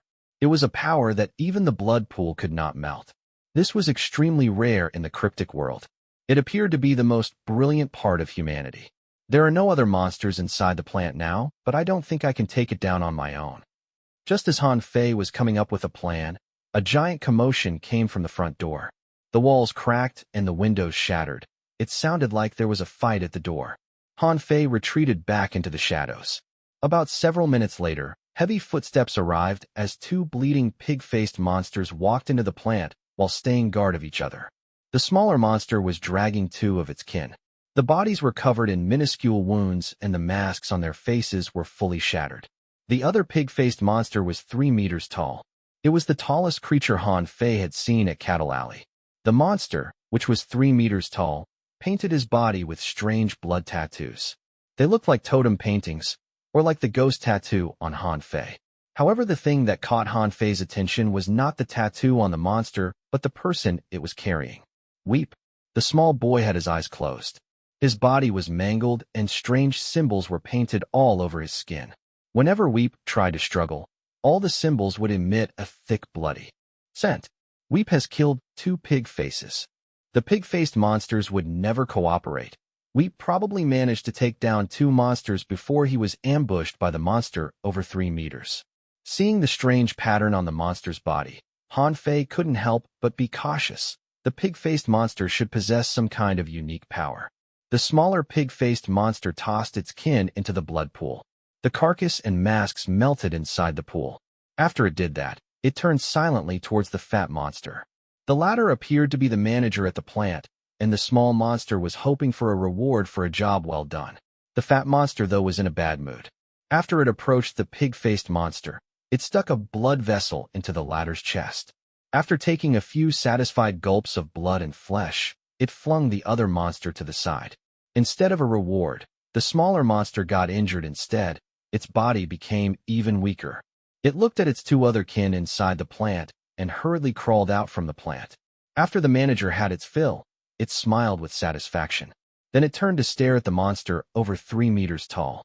The fight Han Fei was hoping for did not happen. The monster carried Weep to the edge and dropped him into the pool. When Weep touched the blood, the whole pool boiled. The malice sedimented inside the pool curled around Weep like chains. The black blood at the bottom of the pool started to surge to the surface. Like little hands, they tore at Weep's body. The blood eroded the skin. The strange symbol that suppressed Weep was washed away with his melting skin. The pain was unimaginable. Weep's harrowing cries echoed around the blood pool. Negative emotions and melancholy started to affect the masks and souls on both sides of the scale. The pig-faced monster didn't expect Weep to have an ability which would affect the things in his surroundings. He immediately controlled the chains inside the pool to drag Weep further deeper into the blood water. After the water drowned out Weep's crying, the scale returned to normal. The manager glared at the abnormally large monster. If the manager was not present and noticed the problem instantly, Weep might have caused a huge trouble at the factory. The water of hatred formed a whirlpool inside the pool. Han Fei's heart rose to his throat. He feared that Weep might also be turned into a mask. After a normal spirit was tossed into the blood pool, they would be cleansed almost immediately, but Weep was a unique case. The whirlpool only disappeared after around 10 minutes. The pig-faced manager controlled multiple iron hooks to fish Weep out from the pool. Not a bit of flesh was left on Weep. Most of his energy had been stripped. However, the memory at his core did not disappear. If anything, it became clearer due to the intense washing of the blood pool. The memory that Weep refused to face inadvertently saved his life.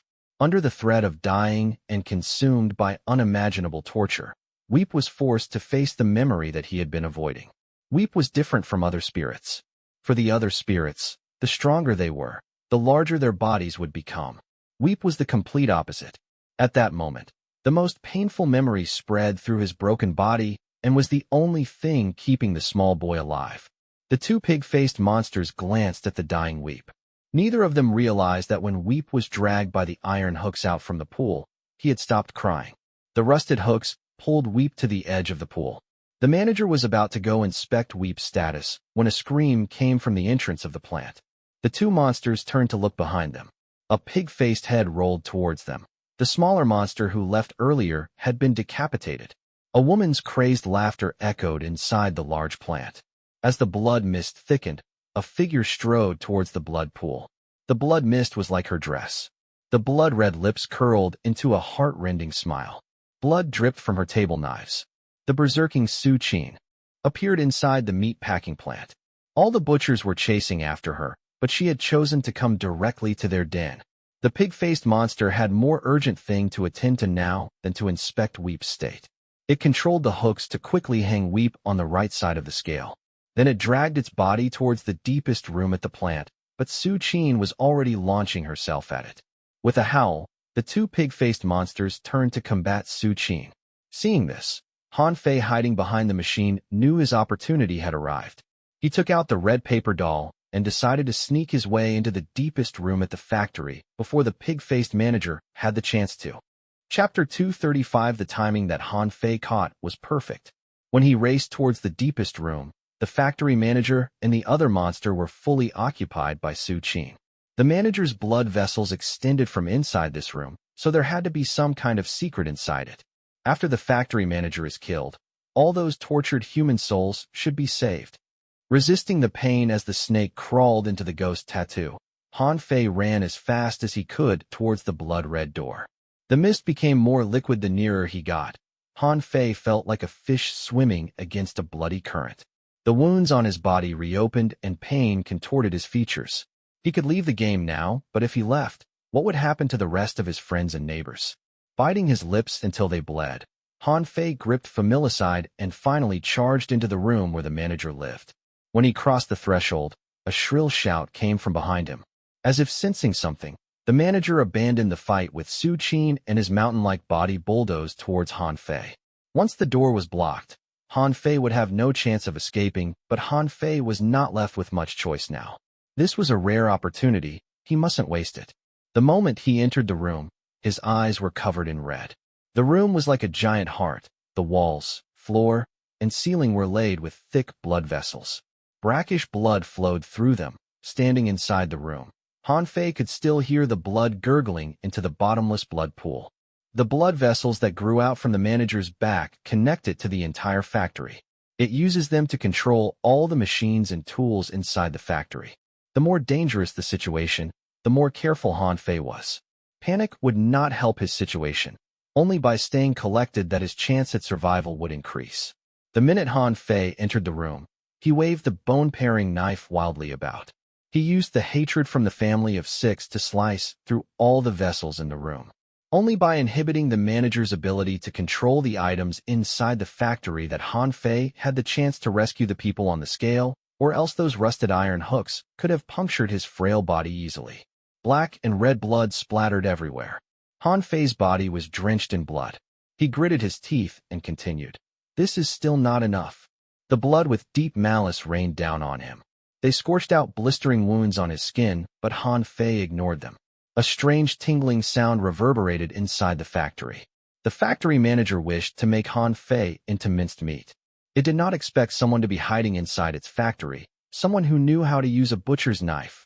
The blood and wounds weighed down Han Fei's arms. He continued to slash as he moved deeper into the room. He plunged the blade into the location where the vessels were most concentrated. When the last vessel was severed, the whole factory started to shake as if they were hit by an earthquake. The iron hooks bounced against each other. The edge of the blood pool started to crack. Even the onyx-colored scale started to tip. Han Fei had done everything he could. The monster was almost at the door as well. His exit was about to be blocked. Han Fei held the knife in his unwounded right hand. He had to leave because he still had other things to do. Without any hesitation, Han Fei headed towards the door. It felt like he was attempting to ram into the monster, which was multiple his size. Fuck it. The thick smog of blood mixed with decomposition. Han Fei did not decelerate. He had to leave this room no matter what. The blood paper doll that he released earlier blocked the manager for another second. It was this precious second that allowed Han Fei to slip out from the room. Due to inertia, Han Fei could not avoid running into the monster's gigantic body. The only thing Han Fei could do was to twirl his body around and turn his back against the monster. When he finished Zhang Guanxing's hidden mission, he obtained the passive effect that could lower the damage to his back. However, even so, the impact still crushed Han Fei. It felt like his internal organs were shaken and his throat coughed with blood. Abandoning control of the paper doll, Han Fei rolled to the ground. He kept his eyes fixed on the black scale in the middle of the blood pool. When Su Qin appeared, there were already trundling footsteps coming from outside the factory. The butchers who were chasing after her were coming here as well. Han Fei knew he did not have much time left. Through hell and high water, he needed to accomplish his goal. Silencing the pain running through his body, Han Fei climbed up from the ground. His eyes locked onto Weep on the iron hook. After taking a few steps back, he charged towards the blood pool like mad. He splashed through the blood pool, rushing towards the pole at the center. All the human spirits were awakened by his crazy action. Even Weep, who was forced to face his darkest memory, saw Han Fei as well. Those who fell into the blood pool had to suffer the torment of having their skin literally melted off. Didn't Han Fei know about that? Han Fei was the kind of person who would power on ahead even though he knew about the dire risks. Bang! His body careened into the pole. The wound on Han Fei's shoulder was torn open, blood leaked out, and dyed his back red. Grasping the pole, which was slick with blood, Han Fei used his fastest speed to crawl towards Weep. None of the pig-faced monsters appeared to possess the ability of entering the blood pool. Their tainted bodies would instantly be dissolved by the pool water.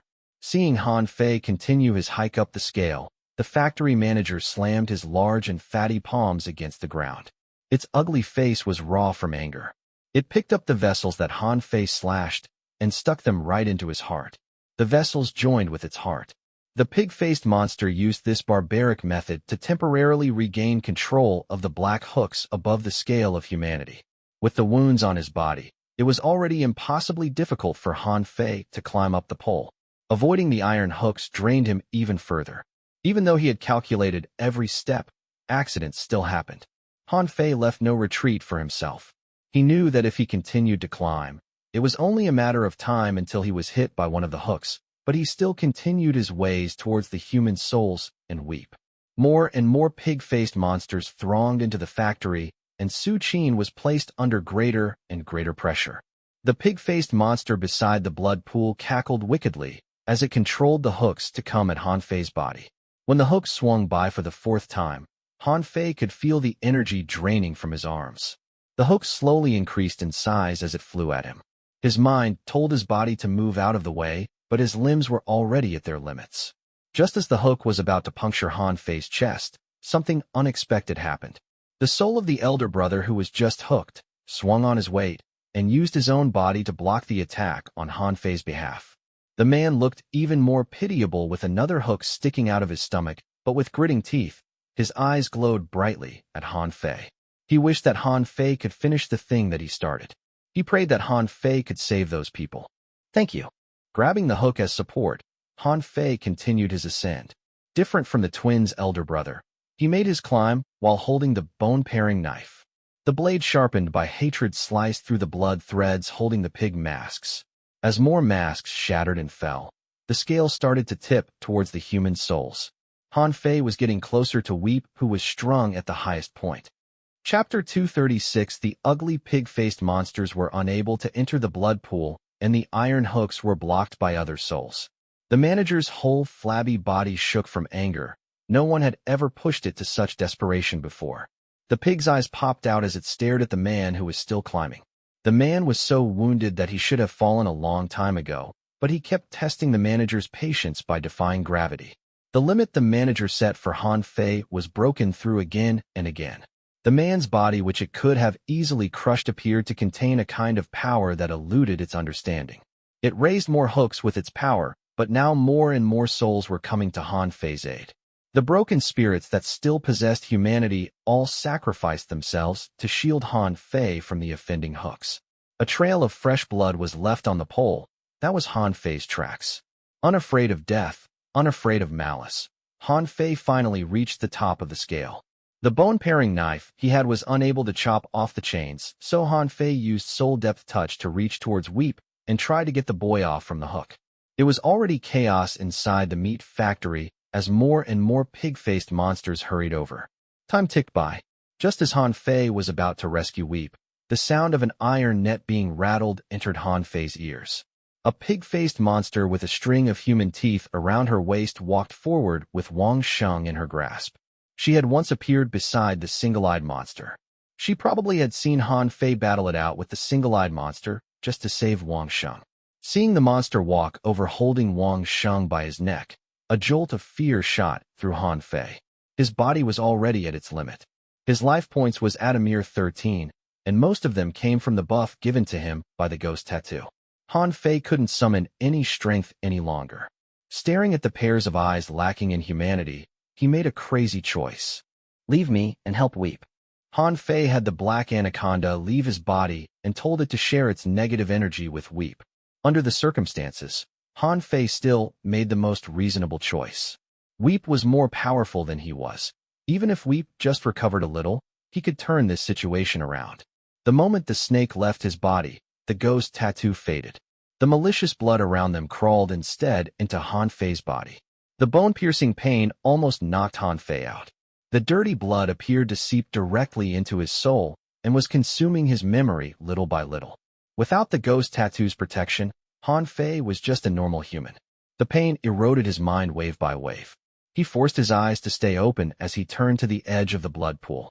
The pig-faced monster with the human teeth grabbed Wang Sheng by his shoulders and slowly lowered him into the pool. The blood boiling with malice and dirt crawled up the boy's legs and burned at his soul.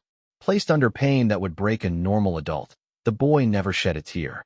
The small face turned to look at Han Fei at the top of the scale. He tried very hard to force a smile, but all he could manage was a crooked curl of his lips, which he believed to be a smile. Living at Cattle Alley, the boy had not seen a real smile before. To survive, the last thing his mother told him was to hide under her body and do not cry. He had never learned how to smile. He knew never to cry either. That in-between expression was the one Wang Sheng was showing Han Fei. The boy was like a small flower growing at the barrens. He was weak to any wind and was wilting, but at least he had once blossomed. Seeing this, Han Fei's fingers tightened around the bone-paring knife. Perhaps noticing this, when the monster tried to push Wang Sheng deeper into the pool, he bit at the monster's hand. He had never bitten anything so hard before. The pig-faced monster was not expecting this. She swung her palm and swatted Wang Sheng right into the blood pool. The small body was immediately overwhelmed by blood. Endless malice gushed into the boy's body. Wang Sheng was too small. He was too pure to be turned into a pig's mask, but he was too tiny to swim towards the pole. His body was slowly sinking. The boy closed his eyes in preparation. As his consciousness was numbed by hatred, pain was replaced by another emotion. The boy did not quite understand the meaning of life. What was the purpose of him trying so hard to survive? Was it to take a longer glimpse of this place which was filled with animals? Before Wang Sheng fully submerged, he heard something and he opened his eyes. Han Fei plunged into the blood pool while biting a bone-paring knife between his teeth. The blood and malice immediately swirled around the man, and they seeped crazily into his body. In less than a second, the veins inside Han Fei's body started to implode. The man's hands reached towards Wang Sheng, and the latter tried to grab at them. When their hands touched, black chains shot out from the bottom of the pool. They wrapped themselves around the duo's bodies. Wang Sheng wanted to push Han Fei away for him to save himself, but it was already too late. The black chains yanked them downwards. They were too powerful for the two souls to resist. Han Fei's arms, which had never let go of Wang Sheng, reached their limits already. His body sank deeper into the pool. The water started to suffocate. However, at that moment, Han Fei suddenly felt someone grab his shoulders. A force was dragging him back to the surface. Turning around with difficulty, Han Fei saw that his rescuer was the twin older brother. He was trying his best to swim to the surface. The surface of the bottomless pool bloomed with one after another flowers of blood as more souls dropped into the pool. With the Black Anaconda's help, Weep aided the rest of the souls with their rescue. Without any need for communication, the rescued souls all leaped into the pool. Enduring the intense pain, they all swam towards Han Fei and Wang Sheng. When Weep and the last soul dipped into the pool, the giant scale collapsed on its own weight. The pig masks floated on the pool, and they glared at each other with hungering desire. The souls of humanity, though, swam towards the bottom of the pool. The chains lashed out at them, but none of them was scared off. Stomaching the torment and fear, these incomplete souls finally saw the real truth of this world. Deep at the bottom of the pool, there was a half of a rotten heart. All the malice and pain came from that heart. The sin of the entire Cattle Alley originated from not even a full, but a halved, corrupted heart. Could this be a half of Spider's heart? The half that symbolizes sin? Then there should be the other half. Where is the half that symbolizes kindness? Chunky chains secured the half-heart down at the bottom of the pool. When Han Fei saw that thing, he already made up his mind to destroy it. This rotten half-heart should be the source of everything. After destroying it, the whole Cattle Alley will fall. Holding the hilt in his right hand, Han Fei allowed the chains to drag him down further. He did not reserve any energy to swim back to the surface. Instead, he channeled all his energy into his right hand that held the knife. He slashed at the heart. The sharp hatred barely scratched the surface of the heart's skin. Endless blood surged towards it, and instantly the small wound was healed. No wonder the manager did not set up any defenses around the heart.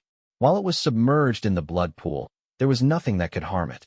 Han Fei's arm was tired beyond belief, but he still swung it stubbornly. He refused to give up. When Han Fei did not have the energy to hold the knife anymore, a small hand placed itself over Han Fei's hands. It was Wang Sheng who came to help Han Fei. Before Han Fei could say anything, many other arms reached out to hold the knife with Han Fei. The soles were corroded further when they were underwater, and they were slowly dissolving, but none of them let go. The blade was raised, and a whirlpool swirled inside the pool. All the souls lent their strength to Han Fei as the blade swung downwards. The layers of scab over the heart were cut off one after another. The bone-paring knife in Han Fei's grasp screamed relentlessly. The blade splintered further and further. With a final ping, the blade shattered inside the pool.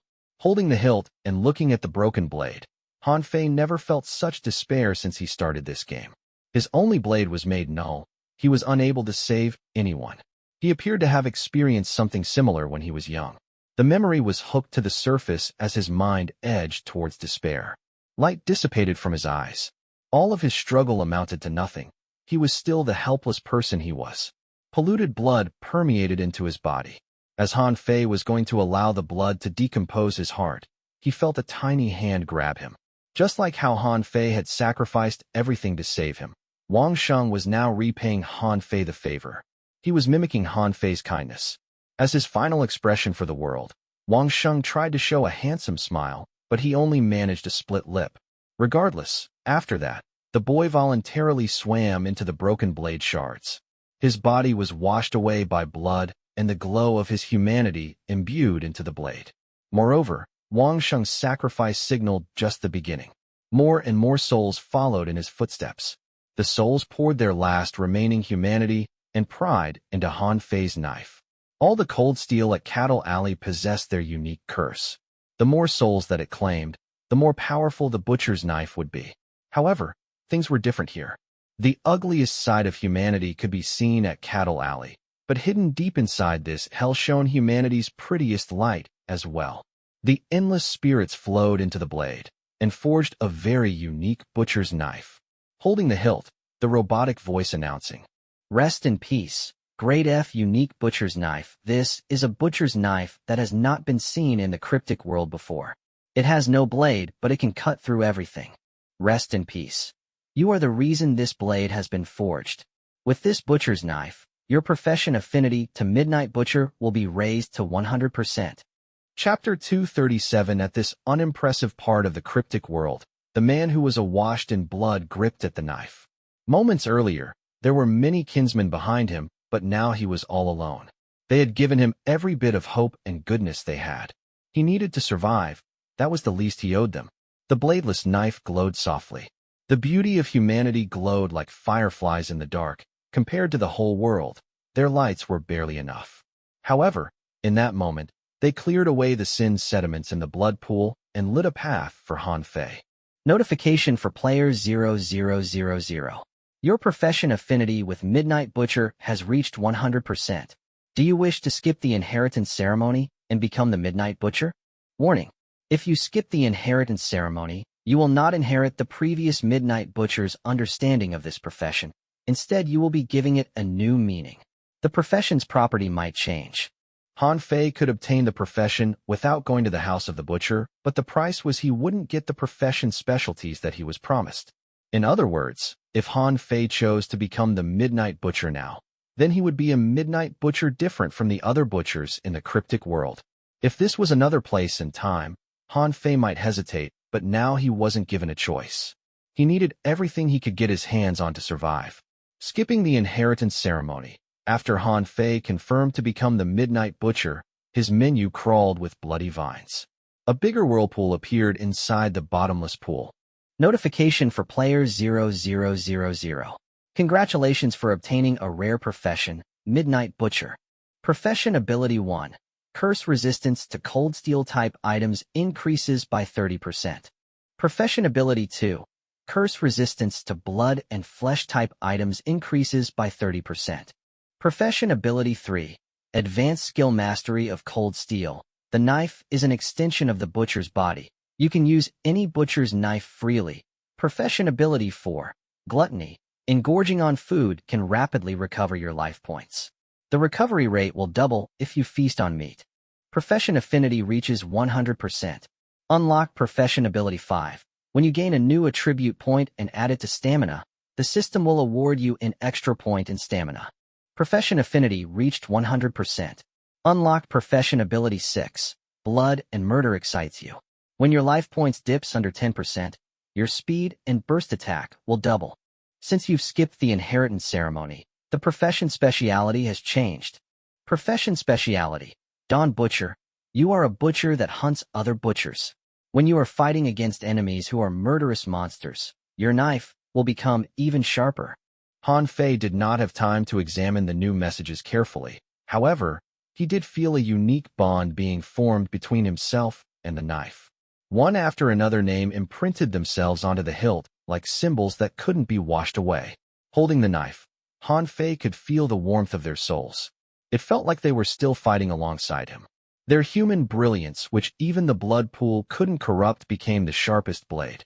The eviler and bloodier his enemy was, the sharper the blade would become. Raising his arm, Han Fei and all the souls inside the blade slashed at the heart that had been submerging at the bottom of the pool for who knew how long already. The hardened scabs were sliced through, the rotten heart was chopped apart. Malice and hatred weaved to shield the heart, but they were no match for the blade. The black chains cracked inch by inch. As the rotten half-heart was cut open, the blood sea churned and the edges of the pool cracked. The whole meat-packing factory was shaking violently. The foundation of the whole cattle alley was shaken. No one had ever been able to do something like this, but Han Fei did. Even Spider himself couldn't find the way out of Cattle Alley, but Han Fei did. His hands were still clamped around the hilt of rest and peace, but his body couldn't move anymore. Han Fei and the black scale of humanity sank towards the bottom. Just as he was about to be drowned by the water, a hand reached for his shoulder. The slender Weep carried Han Fei and swam towards the surface. Han Fei leaned on Weep's back. Strangely enough, even though Han Fei was already too weak to use soul-depth touch, he could still easily sense the boy's emotions. The well-tortured young boy appeared to have opened his heart to Han Fei. Be it joy or pain, he stopped hiding himself. After meeting Han Fei, Weep did change. As they broke the surface, Han Fei gasped greedily for air. He looked around. The floor of the plant had started to fissure. There was blood everywhere. The place was collapsing. The pig-faced monsters were born of hatred and venom. The moment they touched the blood water, they would be dissolved and become part of the liquid. With the dangerous water rushing everywhere, they abandoned their fight with Su Qin and started to run for their lives. As a curse amalgamation, the blood water would damage Su Qin as well. But she did not run away. Instead, she turned towards the most dangerous blood pool. The roof crumbled. The larger pig-faced monsters had already disappeared. Only the manager with the wind chime around his neck remained. Its large body was resting against a meat-mincing machine. It grabbed more blood vessels and stabbed them into its body, but no matter what it did, it could not stop the factory's inevitable collapse. It whimpered anxiously. When it saw Han Fei and Weep crawl out from the blood pool, the hatred within it exploded. The flabby arms picked up the machine, and it charged at Han Fei. Never mind, we'll die together. When the manager was a few meters away from Han Fei, a sharp table knife shot over and flew right between Han Fei and the manager. After the death of the heart, the blood mist had dissipated for the most part, but when the manager turned back, it noticed Su Qin was still surrounded by heavy blood mist. Its porcine brain could not calculate how many monsters the woman had murdered to accomplish this. While the manager turned to fight Su Qin, Han Fei took out the pig's hearts from his inventory. Weep helped feed him the pig's heart. This was the first time Han Fei used his new profession ability, gluttony. At the start, he had trouble even chewing, but after he swallowed the first piece of meat, a warm energy spread through his extremities. Su Qin's food might contain curse, but I have curse resistance against blood and flesh-type items. She likes to use table knives, and I have curse resistance against cold steel. He continued to gorge, and the meat dissolved into energy. When Han Fei finished the 6 hearts, he finally regained control of his body. His mind cleared. Standing uneasily up from the ground, Han Fei grabbed his butcher's knife and glared at the factory manager. Now it's your turn. Chapter 238. Humans were very complicated creatures. Most could not be defined in pure good or evil. Everyone had their own goodness and evilness within them. Majority of occupants at Cattle Alley had chosen the latter, while Han Fei had chosen the opposite path. The factory manager was caught in a fight with Su Qin. In terms of pure strength, it was several times stronger than Su Qin, but that was its downfall as well. Its large body made it slow, and being at a managerial position for far too long had dulled its fighting capability. The pig-faced manager was being forced back. It wanted to use the iron hooks inside the plant, but the black scale had already sunk into the blood pool, and the whole factory was crumbling. With more wounds on its body, fear started to seep into the manager's heart. It wanted to escape, but it couldn't shake Su Qin loose. The attempt to escape cost it one of its arms. Its moving speed slowed down, and finally its large body crumbled to the ground. It had once brought endless souls pain and suffering. Now endless wounds appeared on its body. It growled with hatred. The large pig head crashed into the pool. The last thing that it saw was Han Fei, who was holding the knife. It could not understand it. How could the man's frail body manage to stand up against the overwhelming pressure again and again? Creatures who were stronger, scarier than him had fallen. So how could he still manage to stand tall in this world of red? At Cattle Alley, only beasts could survive. Humans were nothing but food. The red eyes bulged forward. Its murky eyes reflected Han Fei's image. It saw the butcher's knife in Han Fei's grasp fall. The beauty of humanity morphed into a thin blade. The light dominated its eyes. In that moment, it believed it had seen the whole universe. It couldn't remember the last time it had seen the sky. All the memory in its mind was filled with pain and despair. Blood rained, and the world turned upside down as the pig manager's head rolled to the ground. The wind chime that hung around its neck was sliced through as well. In the author's memory, all the tragedies began with the sound of the wind chime. In real life, whenever the day was about to darken, the wind chime inside the author's room would ring. When the old man who lived on the 4th floor heard the wind chime, his expression shifted immediately. He was overwhelmed by fear. From these observations, it is highly possible that the wind chime is a psychological terror that the butterfly had planted in Spider's mind. Whenever the wind chime rang, Spider would be brought to believe that something bad was about to happen. That would explain why the manager at this meat packing factory is wearing one around his neck. The factory had been fully ruined. The half-heart at the bottom of the blood pool was dissected. Now Han Fei only needed to find the other half of the heart, and he would know the whole secret behind Cattle Alley. He might even see Spider in person. Following the destruction of the heart filled with sin, the blood mist faded by a lot. The number of pig-faced monsters dwindled as well. They appeared to have escaped to the outskirts of the alley. With Weep's help, Han Fei reunited with Su Qin. None of them said anything. They planned to leave Cattle Alley first. The black anaconda who had unloaded all of its negative energy into Weep had morphed back into a black tiny snake. It slithered out from the corner. It blinked piteously at Su Qin. However, fearful that Su Qin would stomp on it because it was still unrecognizable to its owner, it crawled and curled around Han Fei's wrist after some hesitation. Su Qin was more familiar with Cattle Alley than Han Fei and Weep, so the two decided to follow her lead. After a temporary stop, Su Qin led them out from the meat packing factory and headed towards the northern side of the plant. After they ventured for about 10 meters, the plant collapsed entirely. The blood pool gushed out to form a river, and all the pig masks were buried under the rubble. At the same time, the robotic voice came incessantly in Han Fei's mind. Notification for player 0000. You've completed Grade F main mission, first official profession. You've obtained 3 free skill points. Congratulations for finding your first job in this city. A perfect career is an important step to achieve a perfect life. Player has acquired his first profession. Trading tab is now officially activated. You've completed another life goal. Now you can trade with others through the trading function. Han Fei glanced at the newly acquired trading tab. He did not think much of it. After all, no one other himself was playing this version of Perfect Life. Who was he going to trade with? The ghosts? Compared to the new tab, Han Fei's attention was grabbed by the small blood cracks that appeared on his menu after he unlocked his first official profession. They looked like some kind of light pattern. It was also only then that Han Fei realized it had only been days since he left Happiness Neighborhood. Is it because my schedule at this place is so packed that it felt like years have passed since then? Shaking his head, Han Fei continued to read the system messages. Notification for player 0000. You've completed Grade F Hidden Mission, Cattle Alley. There are different ways to tackle a hidden mission. Based on the completion rate, the player will be awarded different rewards. The original mission requires the player to survive. The aim is for the player to hold on to their humanity while in Cattle Alley. The mission will fail the moment the player gives up on that. The player has to escape from Cattle Alley while maintaining their humanity. The mission completion rate will be decided based on how long it took for the player to escape. Since player 0000 has directly destroyed the foundation of Cattle Alley, the hidden mission was an unmitigated success. Mission completion rate is 100%. Congratulations for obtaining 2 free skill points and double EXP. Since you've earned 100 completion rate, you'll obtain the additional reward, Cattle Mask. Cattle Mask, broken grade F item, a unique mask that can only be worn by midnight butchers. Wearing the mask will increase the wearer's stamina by 1.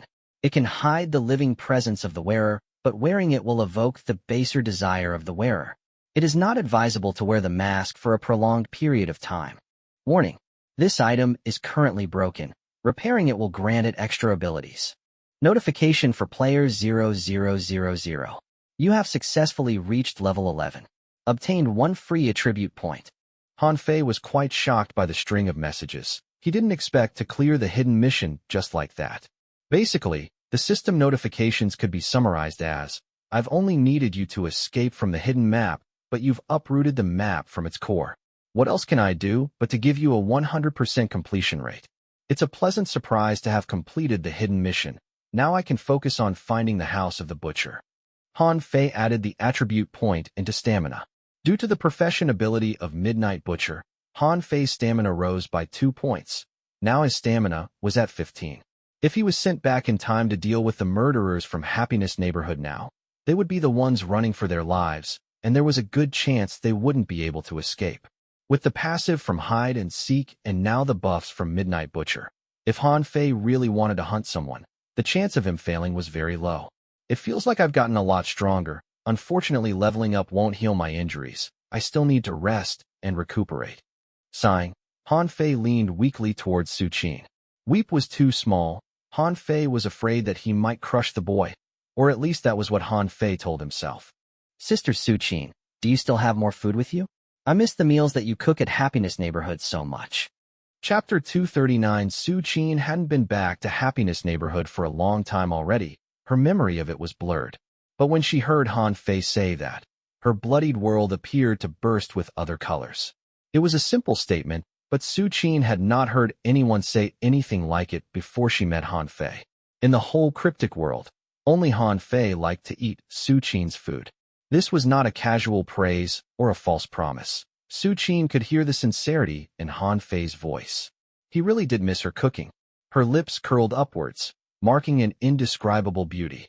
The food that she made was missed by someone. It was simple, yet meaningful joy. If you like it that much, I'll cook some for you soon. Just hold on a bit longer, we'll be there soon. As if worried that Han Fei would fall, she reached out to support him. The system kept telling Han Fei that her friendliness level with Su Qin was increasing. Han Fei had no idea what he had done, and to be honest, he did not quite care. He really treated Su Qin as family.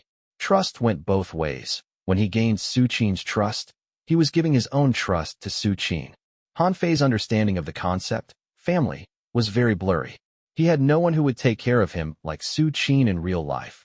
The feeling was very special. The curse amalgamation who was dominated by hunger and malice in other people's eyes was for Han Fei, a neighborly big sister who was gentle, kind, loved cooking, and had too many positive traits to count. He couldn't understand why Su Qin's cooking hadn't gained their well-deserved popularity yet. Su Qin appeared to have a less than stellar impression of the previous building manager because he didn't favor her cooking. Shaking his head, Han Fei chased away the thoughts in his mind and asked, Soon. Where are we going? A building on the northern side. There are some people living there, but it's best you do not see them as people. Will it be dangerous? It's safer than being outside, but since Cattle Alley has changed, something must have changed there as well. Come on, I have left something there, and they have medicines that can heal your wounds. Medicine? Han Fei did not ask for more details. He trusted Su Qin. Okay, then we should move faster. After surviving the many brushes with death, Han Fei was finally reunited with his family. He felt relaxed, and his heart warmed with rare joy. He tried to move his lips, but it only formed a smile that he knew was acted out. There was joy when Twin Flower was released, but the joy then was probably 1/10 of what I'm feeling now. Looks like this Iyashikei game can really help me find my missing smile. As they continued to move north, the buildings started to become more unevenly spaced, as if symbolizing the chaos in the manager's mind. The buildings were filled with holes. They tilted to the sides, and all the bricks were dyed red by blood. After they passed several unassuming four-story buildings, Su Qin stopped. She turned back to address Weep and Han Fei. When we're inside, no matter what the people inside say, do not trust them. Han Fei followed Su Qin into the dilapidated four-story building. Just as he stepped into the building, the robotic voice sang, Notification for player 0000. You've discovered the hidden building on the hidden map, the House of the Butcher. This place is the House of the Butcher? Han Fei halted. His relaxed nerves were pulled taut again. Spider's most important writings were Cattle Alley and the House of the Butcher. Cattle Alley represented the world at large that he saw, while the House of the Butcher was a reflection of his inner self. Stay close to me. Su Qin, with half a mask, entered the building. The building looked normal from the outside, but that was not the case inside. The walls between this building and the other adjacent buildings were knocked down. All the rooms were interconnected, forming a giant maze. After much turning, Su Qin led Han Fei and Weep to a room on the third floor. They stopped before a blood-red door. The door had a pig's face hung on it. It was not a mask, it was an actual face skinned from a monster. The people who live here look normal and have normal professions. They present a unified front to fight against the attacks of the pig-faced monsters, but in reality, each of them is harboring their own intention. They not only intend to kill those pig-faced monsters, every single one of them wish to murder all the other living creatures residing here as well. Su Qin whispered. Ever since they entered the building, her tone started to change. I can feel the murderous intent from them. Every one of them yearns to be the last one alive. To be the last one alive? Su Qin's description reminded Han Fei of Spider's 9 personas. If this old building was indeed Spider's heart, to become the surviving persona, one had to murder all the other personas. Turning the handle, Su Qin opened the door. A 60-year-old plus old man sat inside the room. He seemed to suffer from a serious cataract. His eyes were different from normal people's. When his lids opened, they revealed eye whites speckled with black substances. The old man was splayed out on the bed. He looked weak. His legs were no longer nimble, but he was a welcoming person. Seeing Su Qin, he pulled back the cover over his legs and tried to get up. Thank God, you have returned safely. The old man shuffled uneasily towards Su Qin. He seemed to be incredibly worried about her. Give me 2 masks. I need to bring them away from here. You want to leave? The old man was startled before he shook his head helplessly. You've been here for so long already, and you still think about leaving? The place is surrounded by monsters. There is no way we can leave. This world is too dangerous. Only by staying here that you can be safe. Give me 2 masks now. Su Qin ignored the old man's spiel. She took out her knives and demanded coolly. It's not that I don't want to give them to you, but the doctor said that the masks can only be given to people who are useful to us. The 2 that you have with you, one is heavily injured and the other is a child. If I give you the masks, the doctor will be angry. The old man shrunk his head. He kept using the doctor as his excuse. Everything was the doctor's fault. What do you mean by people who are useful to you? Is there a specific standard? Han Fei was interested in this man. In his impression, Spider's 6th persona, Oli was an old man in his 60s. He was kind to everyone on the surface, but actually he was incredibly cunning and mad. He was a real psychopath. There are monsters everywhere outside this safe haven. It's so hard to survive in this world. We are the only ones looking out for each other. The old man scanned Han Fei, but his attention was mostly on Su Qin. How about this? If you help me with 2 favors, I'll give you 2 masks. 1 favor. Su Qin countered in a tone that brooked no argument or negotiation. If you disagree, we'll get the masks from the others. Fine, 1 it is. The old man's lips parted to reveal black and yellow teeth. I haven't seen the author on the 4th floor for a long time already. I hope you can help me find him. When the old man spoke, Han Fei turned to the mission tab. Strangely enough, He did not receive any mission notification.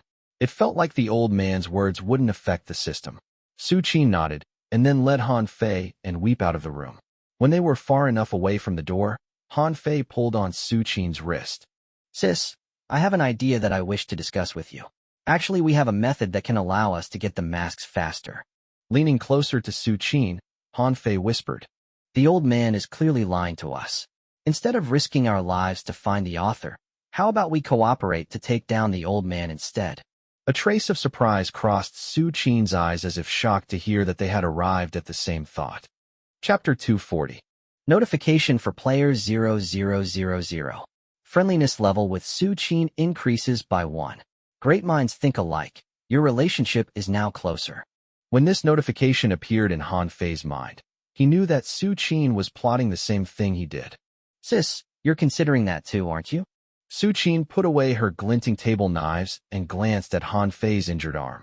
Then she said softly, We still have time. With Su Qin leading the way, they left the third floor, passed through many empty rooms, and returned to the first floor. All the rooms had been made to connect with each other, but some of the rooms were death traps. A careless move, and you die. You guys better rest here for now. I'll go find you some food and medicine. Su Qin turned into a kitchen, which was apparently the room she had taken for herself at the house of the butcher. Few minutes later, the delectable smell of meat drifted out from the kitchen.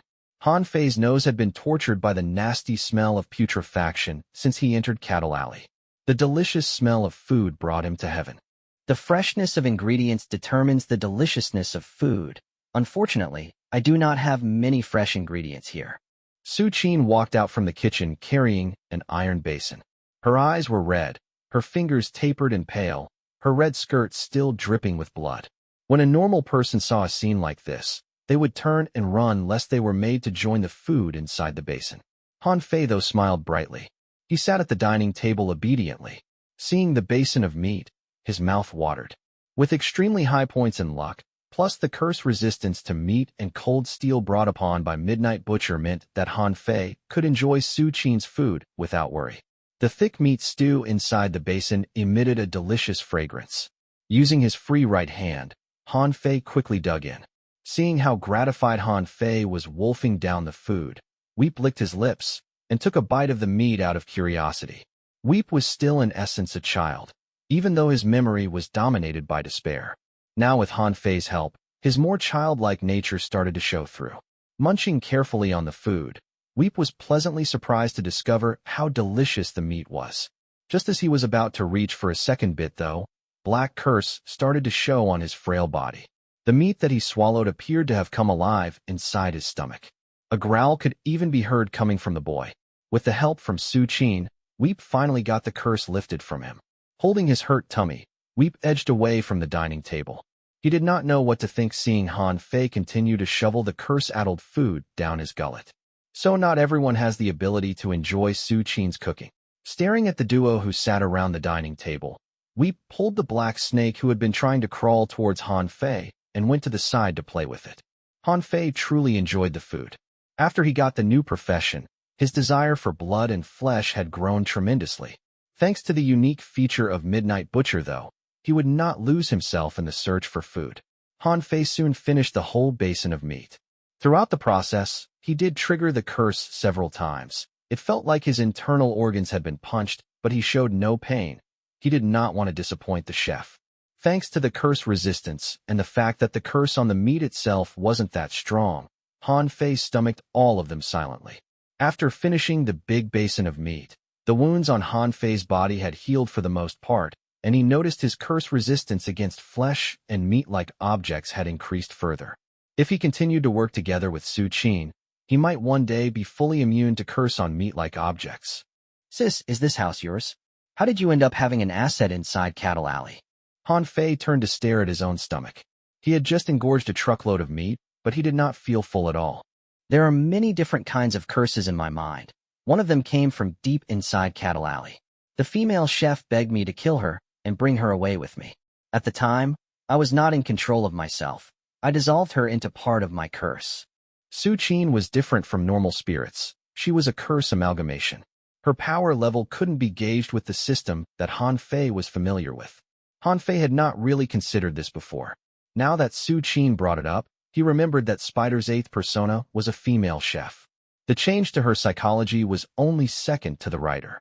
Before her first murder, she was extremely kind, but after her first murder, there was a drastic change to her personality as she morphed from a chef to a butcher. This was from way back when, at the time, the previous building manager was still around. After he found out I had been to Cattle Alley, he asked me for a favor. He wanted me to look for someone. Who? Someone called Spider. The manager only knew his name. He did not have any other information. Until now, I have not found this person.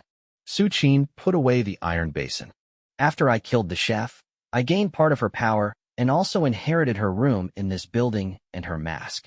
With her fingers tapping lightly on the pig mask, Su Qin provided another crucial piece of information. Each of the masks has a number behind them. For now, I have no idea what they represent.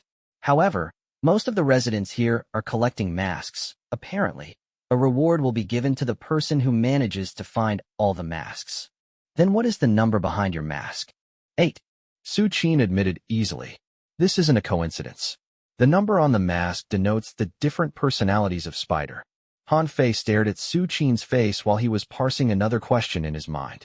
Su Qin has killed the original eighth persona and consumed her to become part of her curse. If the author still wished to use his old method to redeem himself, does that mean he will need to kill Su Qin, who has taken the number 8 spot? Or perhaps I should envision it like this. Spider in real life had murdered all of his personas, but he only fought to a draw with the butterfly. He knew about the butterfly's weakness, but he did not know how to exploit it. So theoretically speaking, there should be a better solution I can offer him. Han Fei was trying to see the problem from many different perspectives when the door was knocked on. Everyone in the room instantly had their expression changed. As if pulled by a string, they all turned to the door. Pulling out her knives, Su Qin eased the door open. It revealed a boy around 9 years old.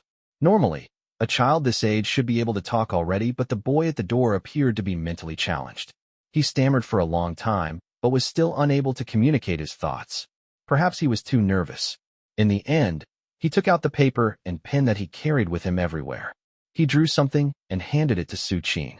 On the piece of yellowed paper, there was a drawing of a doctor wearing a pig mask. After seeing the drawing, Su Qin signaled for Han Fei to stay inside the room while she left with the boy. Spider's 7th persona is called Dreamer. He's a stutterer and is born with a neurological defect. He also likes to paint, which matches with that boy perfectly. The moment Han Fei saw the child, the corresponding info appeared in his mind. The child has to have more secrets about him to be able to survive at the house of the butcher. He appears to be able to see things that other people can't. Studying the closed door, Han Fei waved for Weep and the snake to stay close to him. He had a feeling that something big was about to happen. Chapter 241. After Su Qin left, Han Fei started to inspect the room. This room used to belong to the 8th persona. It might contain some useful clues. All the rooms at this place have about the same layout. In fact, they resemble the room layout at the plant's living compound in real life. Even the location of the altar inside each room is the same. Stopping at the corner, Han Fei already noticed the altar when he entered the room, but he was still too injured at the time to do anything about it. Be it in real life or in the cryptic world, the building where the author lived is filled with a lot of altars, even though he had stated explicitly that he was not a religious person in the house of the butcher. Slowly removing the black cloth over the altar, Han Fei was about to open the small wooden doors when Weep suddenly stopped him. What's wrong? Is there a danger? Weep bristled like a cat being threatened. Looking at the blood that leaked out from the gaps on the altar, Han Fei decided to let it be. The blood on the altar is already dried. The door probably hasn't been moved for a long time already. I better not take unknown risks. I should wait for Su Qin to return and ask for her opinion first. The room was well kept. The place was regularly cleaned, and everything was placed neatly. In fact, the owner perhaps suffered from OCD because even the distance between each decoration was similar. The living room, kitchen, and bathroom were all incredibly tidy, but it was a whole 180 when Han Fei entered the bedroom. Bloodied bandages and clothes littered the ground. The mattress was cut with knives, and there was dried blood everywhere. The light on the ceiling was shattered. The cupboard toppled over. The study table was sawn apart. Basically, any place that was big enough to hide a person had been destroyed. The window was sealed up with cement. The peeled walls were filled with red scratch marks made from nails and knives. The blood-red character was imbued with the house owner's pain. Just a glance at them could cause great discomfort. Standing at the door, an image appeared before Han Fei's eyes. At midnight, a woman who was shocked out of her dreams sunk into madness. She morphed into a different person and destroyed everything within reach. She destroyed indiscriminately. It was to vent the horror within her heart and to find security for herself. The eighth persona, the chef's mind, is only slightly less complicated than the writer. Why would a woman who has an obsession with tidiness and cleanliness turn into an unstoppable murderer? To get to the bottom of this mystery, Han Fei entered the bedroom and started to inspect the bloody messages. There was this saying within the field of psychology: you can try to enter a mad person's heart, but do not ever attempt to see things from their perspective. Do not try to understand them. What Han Fei did was extremely dangerous. He had not received official training before. He merely wanted to reconstruct the fear the eighth persona had been through by submerging himself into her past to ascertain the factors behind the drastic shift to her personality. Studying the words on the wall, his fingers tracing the knife and scratch marks, the chef appeared to not feel pain when she was caught in this delusion. The words had traces of blood and flesh in them. Being enveloped by the bloody words, Han Fei slowly immersed himself into the eighth persona's experience. I have forgotten when was the first time that thing appeared in my dream. At first, it hid among the crowd, walking past me as if by accident, but for some reason, it has decided to follow me home. The thing then kept appearing in my dreams. No matter what kind of dream it was, there it would be. Most of the time, it would assume the identity of a stranger. It would not interact with me, just observing me from afar. But from a moment onwards, everything changed and it started to approach me. I could feel that it was coming closer and closer. Sometimes, it wouldn't be visible, but I could feel its gaze on me. I knew it was nearby. I do not understand why I would have such strange dreams. What have I done to deserve such punishment? Real life is already tiring enough. Sleep is my only respite, but now it is not safe even in my dreams anymore. The seventh day after the thing appeared in my dreams, something horrible happened. At the time, I dreamed that my own pet cat had jumped onto the window ledge. It appeared to be wary of staying inside my room. I went to go hug it, but when it saw me approach, it jumped out the window directly. I hurried over to the window, but as I poked my head out to look, I felt a giant force pushing me from behind. Someone was inside my room, and it pushed me out of my window. As I fell, I saw it was standing at my window. I did not recognize it, but it wanted to kill me. I couldn't figure out why. The death that night was only the beginning. In the following dreams, I would be killed by the thing again and again. It would be creative with the methods. As I was killed, I would be shocked awake from my sleep. I didn't dare to fall back into sleep. My mind was fraying. I don't know what to do next. Whenever I close my eyes, the thing will be there, waiting to kill me. I cannot remember how many times I've been killed already. I can't tell whether I'm awake or still sleeping. Sometimes I know I'm dreaming, but the pain is so real. Sometimes I believe I'm in real life, but after being murdered, I realized I was inside a dream. The edge between reality and dream blurs. It was right about then that I brought the thing from my dreams into reality. It feeds on my consciousness and crosses the boundary between dream and reality to reside inside my brain. Yes, I can feel its presence clearly now. Be it in my dream or in real life, I know it is there. The imprint in the shape of the butterfly is the best proof of that. After reading all the messages on the wall, Han Fei's back was drenched. His gaze fixated on the word butterfly.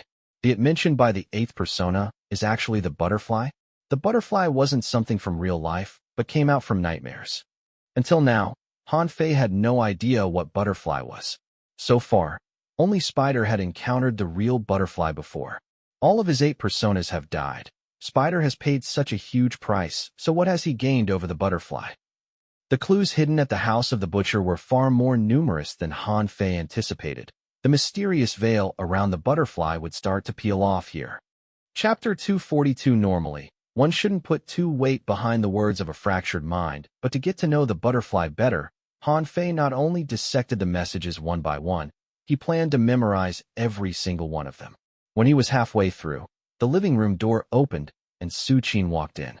There have been a few more deaths inside the building. Things are not looking well. We need to get those masks and leave this place as soon as possible. Must we possess the masks to leave this place? Han Fei asked. The meatpacking plant has already been destroyed. The rules here might have changed.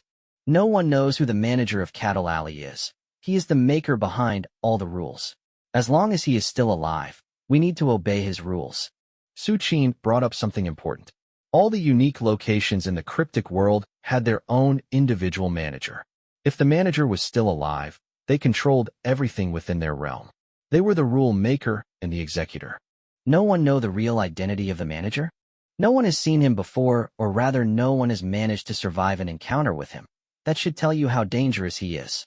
Su Qin voiced her concern. To be able to control such a big location and still keep his identity a mystery, the manager at Cattle Alley has to be incredibly powerful. Understood. Then what should we do now? We'll go check the writer's room first. If we really can't complete the mission, then we'll have no choice but to deal with the person who gave us the mission. Su Qin said directly. The trio left the room. With Su Qin's help, they avoided all the traps and came to a room on the 4th floor. This is the writer's place? When the door opened, Han Fei was stunned. The writer's room was completely different from the one in real life. On the walls, inside the cupboards, on the tables, there were butterfly specimens everywhere. The writer appeared to have captured all the butterfly species in the world and turned them into his collection. There was nothing related to the butterfly in the writer's room in real life, but it was the complete opposite in the cryptic world. It appeared like all the important clues had been left by the writer inside the cryptic world. Looks like the writer has managed to predict that the butterfly would come to eliminate any trace that might be related to them in real life. In reality, though, the butterfly had gone further than that. They not only removed the trace of their existence, they had also murdered everyone who tried to snoop into their secret through the spider. Only in the cryptic world that Han Fei would be able to visit the writer's real room and get to know his real self. The writer's pen name was Spider, but there was nothing related to the arachnid in his room. Instead, there were a wealth of books and samples related to the butterfly. The writer's obsession and research into the butterfly could only be described as madness. He not only chased after real butterflies, but also everything symbolic about the butterflies like their legends and stories. Seeing all these, wouldn't you think this is a place of an entomologist? Su Qin entered the room with Han Fei. Don't be fooled by appearance. The profession of this room's owner has nothing to do with butterflies at all. One day, he just became insanely obsessed with them for some unknown reason. Standing inside the room, wherever you turned, you would be greeted by the pretty patterns of the butterfly wings. Eventually, you'd lose yourself among their alluring and fearsome beauty. The pattern on the wings appeared to form pairs of eyes, looking into your heart. After checking the living room, Han Fei entered the study. When he opened the door, he was given another shock. The walls of the room were painted with a giant butterfly wing. Standing inside it, you'd feel like you're being enveloped by a giant butterfly. The dreamlike, color-bursting wings almost took Han Fei's breath away, and not in a good way. He could not imagine how the writer managed to work in a place like this. The house of the butcher is the spider's inner self. These patterns should be a manifestation of something inside the writer's heart. Rummaging through the drawers and cupboards, Han Fei noticed something strange. The writer's place was filled with many different types of literature, but there was none written by him. The people here refer to the owner of this place as the writer. They do not seem to know that his pen name is the spider. That is quite strange. Turning to the window, Han Fei noticed yet another strange phenomenon. At the location where the wind chimes sat in real life, there hung something that resembled a talisman here. Stepping on the stool, Han Fei attempted to pull down the talisman. As he put his hands against the ceiling, he realized part of the ceiling was hollow on accident. He pushed harder, and a painted wooden board eased out of place, and a waterfall of dead butterflies showered down on Han Fei. How many butterflies has the man killed? Among the pile of dead butterflies, Han Fei found what appeared to be a manuscript. Notification for player 0000. You found a hidden mission object. Unnamed Hope, broken. The manuscript was not named and had no list of content. Blowing away the broken butterfly wings that had fallen on the cover, Han Fei turned the page over to read. From God knows when, the world in my eyes started to change. I wrote down everything that I saw. This is supposed to be nonfiction, but everyone who read it said that it is clearly fiction. Perhaps you too will be curious about what I've seen? Well, it all starts with a dream. The front half of the manuscript was similar to the experience of the eighth persona. The butterfly appeared in the writer's dream and tried to enter real life through him. But different from the chef, be it in dream or real life, the butterfly never once succeeded in killing the writer. He escaped the murderous attempts again and again, until eventually he thought about the need to kill the butterfly, or else this would never end. After endless interaction, the writer slowly realized something. The butterfly existed for real. It came from the deepest corner of the dream world, and the corner seemed to be connected to a world filled with pain and despair. The butterfly was not really a butterfly. The writer slowly traced out the image of a person hiding behind the butterfly wings. Initially, the writer suspected that this was someone who could see the other world like he did, but as they interacted further, the writer had a different conviction. The butterfly appeared to have flown out from that world of pain and despair. Han Fei believed that he was getting close to the real identity of the butterfly. When he read the manuscript, he memorized every single line.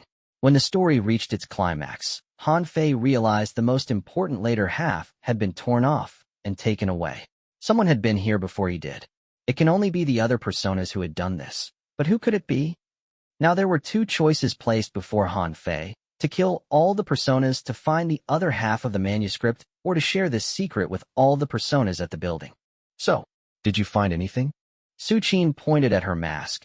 Han Fei grasped her meaning instantly. I don't think we'll be able to locate the writer in a short amount of time. I think we should adopt the other plan.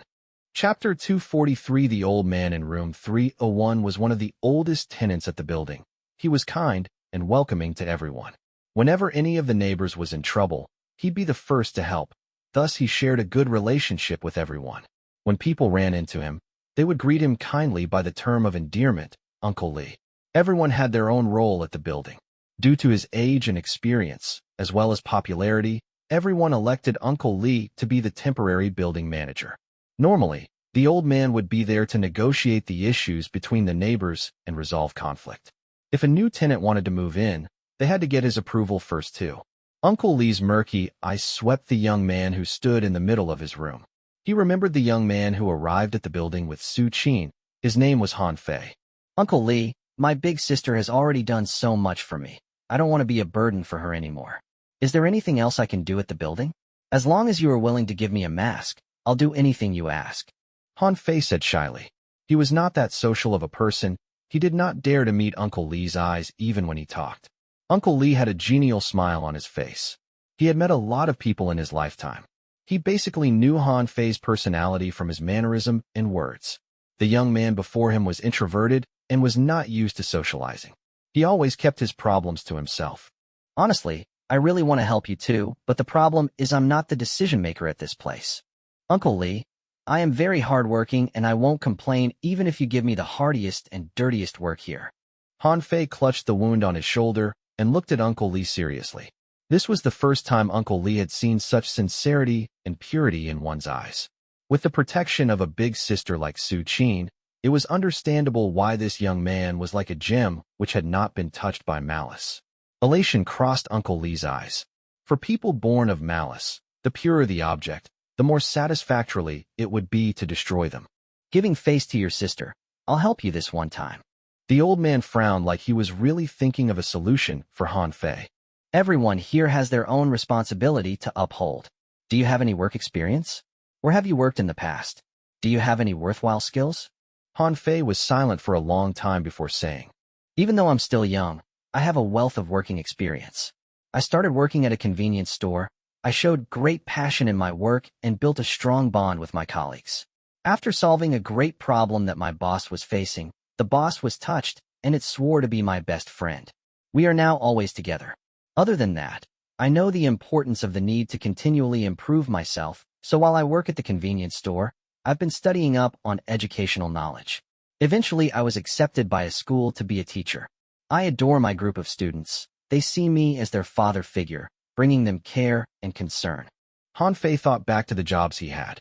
When he was reminded of these beautiful memories, his lips curled into a light smile. Seeing the involuntary smile on Han Fei's face, the hatred in the old man's heart deepened. Compared to enjoying goodness, he preferred to destroy everything good. That's all. Then that's going to be hard. We already have a teacher living here, and she's normally the one who looks after all the children. With a limp, The old man got down from bed. He then looked through his room. What else do you know? I came from a farming village. I lived next door to a family who was our village butcher. I've learned some butchering skills from him. Han Fei stood there and asked quite openly. You don't have a butcher here, right? After all, this profession is quite rare nowadays. A butcher? The old man was startled. He studied Han Fei multiple times, but couldn't find any flaw in the young man. He did not seem to realize the weight of the meaning behind what he just said. There are all sorts of people living here, but we do not have a butcher. You came at the right time, but I have to see your butchering skills first. Come with me. Uncle Li pushed open the door and went down a path that Han Fei was completely unfamiliar with. Where's your sister? And the boy who was with you? My sister is still at the writer's home looking for clues. The boy is waiting at my sister's place. Han Fei had no idea where the old man was leading him. He only saw the kindness and trustworthiness projected by the senior. The two took a long detour around the building before they arrived at a corner of the first floor. Uncle Li pushed open the door to reveal a staircase that led underground. The scent of blood lingered in the air. There were unclean stains on the steps. Uncle Li, why did you bring me here?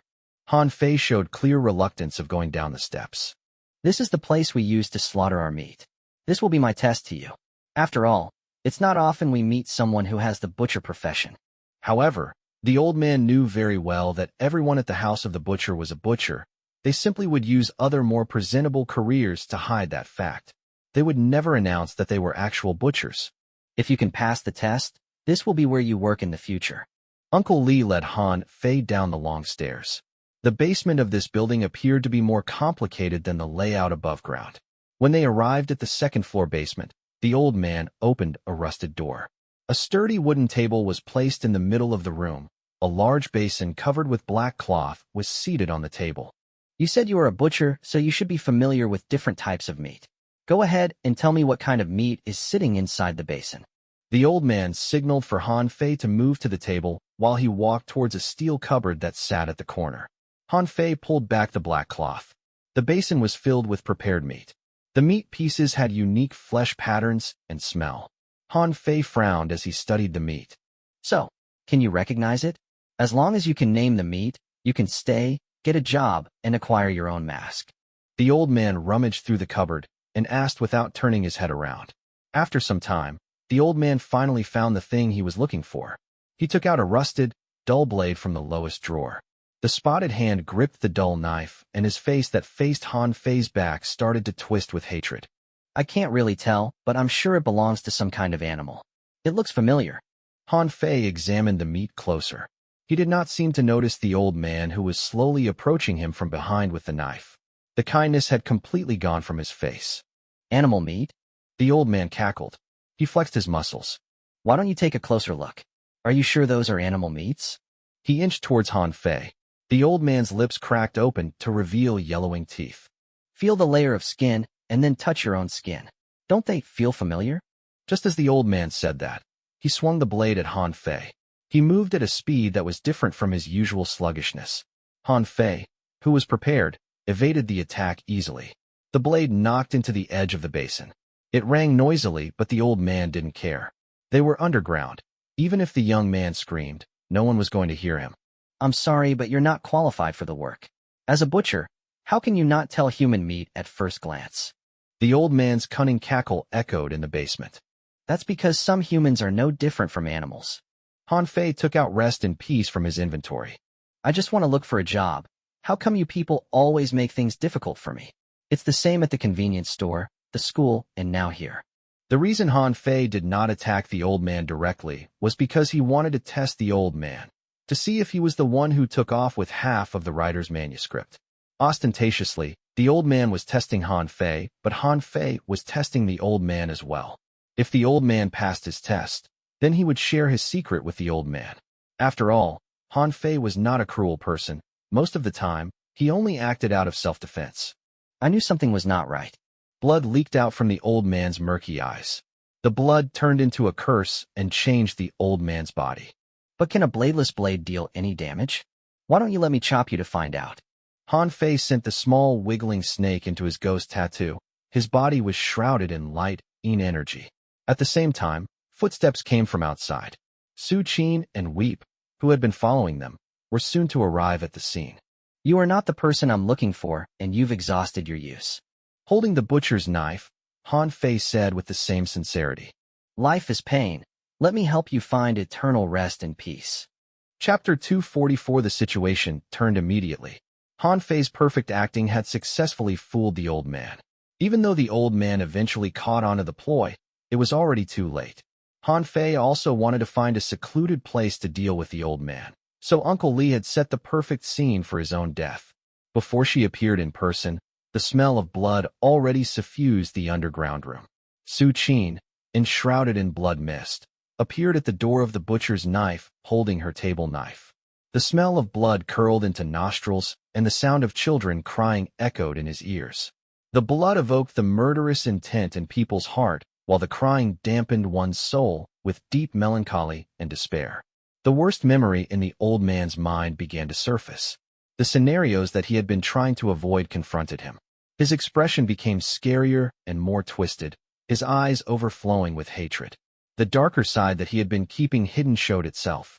The skin that wrapped around his bones started to crack. The age spots on his arm and face morphed into some kind of curse. Uncle Li had been harboring a deep resentment against time, the cruelty that it had descended upon him, one that he was powerless to stop. All the goodness in the world wouldn't involve him anymore. After all, his life was reaching its end soon. In this final moment of his life, he did not wish to give anyone blessing. Instead, he hoped to drag everyone down with him into the pits of hell. Han Fei had done deep research into each one of Spider's personas. Among them, Li represented the helplessness of human nature before the vicissitudes of life and the overwhelming sense of loss before the yawning abyss that was human destiny. This persona could be easily taken advantage of by the butterfly, so Han Fei made Li his first target. The old man slowly morphed into a monster. His body elongated in size as his bones cracked noisily. He was like a scarecrow draped in human skin. There was no humanity left in him, only hatred and terror. Will all the personas turn into unique monsters corresponding to their fear? Han Fei studied Li carefully. He waited for Su Qin and Weep to arrive, then they ganged up on their enemy. Li, who had lost all human shape, took out different blades and chains from the steel cupboard. His favorite pastime was to torture these young fleshes inside the damp and dark butchering ground. Each blade was screaming with innocent souls. It was hard to imagine how many lives Li had claimed down here. The butchers inside the cattle alley only had one butcher's knife, but Li, who had a human face, had a whole cupboard of them. Looks like in terms of slaughtering, humans were still better at it than animals. The cupboard tipped over. Li charged towards the exit, brandishing his knives. Li was clever. He knew he wouldn't win against 3 enemies, so his plan was to run. Unfortunately for him, Han Fei's group had already predicted this and had come up with the solution for any possible scenario. If the old man had taken Han Fei as hostage, then he might have a chance at survival. If Li chose to escape or fight, his only path was death. Uncle Li loves his own life more than anything else, despite how much he laments his old age and harsh fate. He will show his claws when he's cornered, but those are all faked. He is just a paper tiger that is all bark and no bite. Han Fei already told Su Qin and Weep everything he knew about Li before he departed alone to accost the old man. Han Fei had read the old man's thoughts. This was a slaughter both physically and mentally. The old man was already in trouble fighting off Su Qin, much less Su Qin, who had the aid from Weep and Han Fei. In just half a minute, the old man's body had more than 10 new wounds. Li placed all of his attention on Su Qin and fully underestimated Weep. He would suffer for that mistake because one of his eyes was soon blinded by despair. The old man could not believe this. The small boy who looked so frail had the ability to control the despair in people's hearts. That was an ability which was unheard of. As the wounds on his body increased, the despair in the old man's heart intensified. His conviction was already weak to begin with. As Weep continued to wear down his mind, he was slowly edging towards despair. I can give you the masks. I can even tell you all the secrets about this building. The old cried out. He was trying to find leverage for his survival, but the 3 in the room showed no sign of pulling back. I know how to remove the curse at the cattle alley. Don't you love your sister? If you do not lift that curse, she'll be tormented by it for life. She'll never be able to leave this place. She will not be able to escape because only by consuming the meat produced at Cattle Alley that she'll be able to retain her rationality. Seeing a lack of response from his attackers, the old man delivered another important piece of news. There is a number behind each of the masks here. If you collect all the masks, you can become the new manager of the Cattle Alley. I already have 2 masks. I can give them to you. The worst memory was drawn out, and the despair in his heart sharpened into nails as they punctured his soul. The pain was indescribable. I promise to help you if you let me go. I know many things about this place. There have been many new arrivals recently. There is a hairdresser, a nurse, and a veterinarian. They have already formed a pact to kill your big sister. They are related to the disappearance of the writer as well. It's the outsiders who have killed the writer. The doctor is in cahoots with them. They plan to murder everyone here. The doctor is the most dangerous presence here. After you kill me, you'll only be targeted by him. It was hard to tell whether the old man was lying or not. In any case, he had revealed plenty of useful information.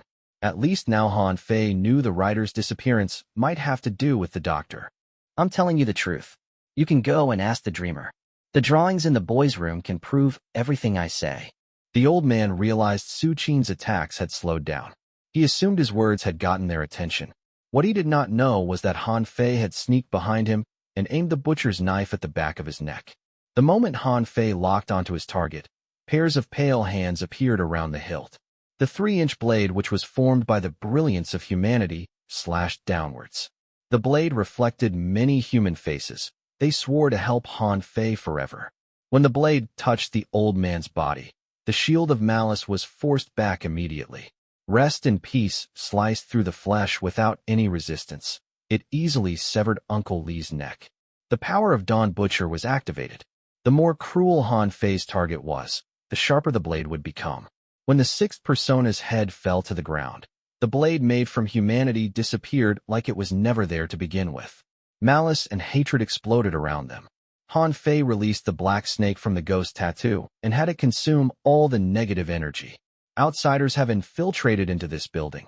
Among them is the hairdresser who has stolen Su Qin's knife. Han Fei felt there was a need to plan this out. Even though they had taken down Uncle Li, it did not mean that Uncle Li was weak. In fact, the old man was stronger than a medium lingering spirit, and there were others more powerful than Uncle Li at the building. If Han Fei's group earned their ire and was surrounded, the chance of their survival was low. We better leave this place now. Han Fei reached to pluck off the old man's mask. When he obtained the mask, the system said, Notification for player 0000. You've gained the House of the Butcher's approval through your own method. Congratulations for obtaining the 6th Butcher's mask and becoming a member of the House of the Butcher. Notification for player 0000. Your professional resume has been updated. Would you like to show or hide your resume on your character profile? On the first night you were hired by the convenience store, you ruined your boss' coffin and snuffed out its mind. When you went to apply for a job at Yiming Private Academy, you did everything within your power to ruin the disciplined teacher's reputation. To become the Midnight Butcher, you have ruined the foundation of the meat packing plant and murdered more than a handful of your colleagues. Blood follows you like a shadow. Today, after you've entered the House of the Butcher, you murdered the person who was trying to offer you a tenancy. Congratulations for completing all the requirements to unlock Grade G title, Business Killer. Business Killer, upgradable unique title. The title perfectly encapsulates your professional life. Every business that you've joined is now in shambles. With this title, your charm will drop by 2 points. After reading all that, Han Fei decided to hide his personal resume. He even pushed the new title to the bottom of his other titles. Are you kidding me? Who dares to hire me if they see this title and its explanation? Furthermore, it feels like the system has seriously misunderstood me. How can it frame everything like it was my fault? I'm the real victim here. Studying his bloody resume, Han Fei was quite speechless. Chapter 245 Crime Scene Cleaning. After participating in so many murders, Han Fei was very familiar with this work. Even if a professional officer came with high-tech devices, it would be hard for them to find any problem. Respect a man, and he will respect you back. You are butchers of the living, and I am the butcher of butchers. Han Fei replaced the black cloth over the basin. Studying the reconstructed room and satisfied that there was no more mistake, he left with his friends. It was like they were never there to begin with. The malice and negative energy inside Uncle Lee were consumed by the black snake, while Uncle Lee's mask and keys were confiscated by Han Fei. After leaving the basement, Han Fei hurried to Uncle Lee's place. Since the cunning old man was already dead, why not repurpose his affects to better benefit the living? Han Fei searched through the place for anything useful. For the first time, it felt like he was actually playing a game. Uncle Lee's room contained many surprises. Han Fei found many bottles of blood under Uncle Lee's bed. After giving the snake a taste, they realized the blood was sedimented with heavy negative emotions. Opening the cap, and one would hear the horrified screams of the living.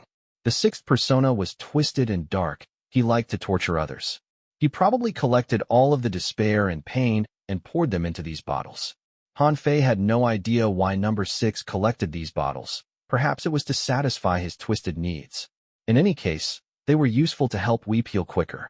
With the snake blinking eagerly on, Han Fei handed all the bottles to Weep.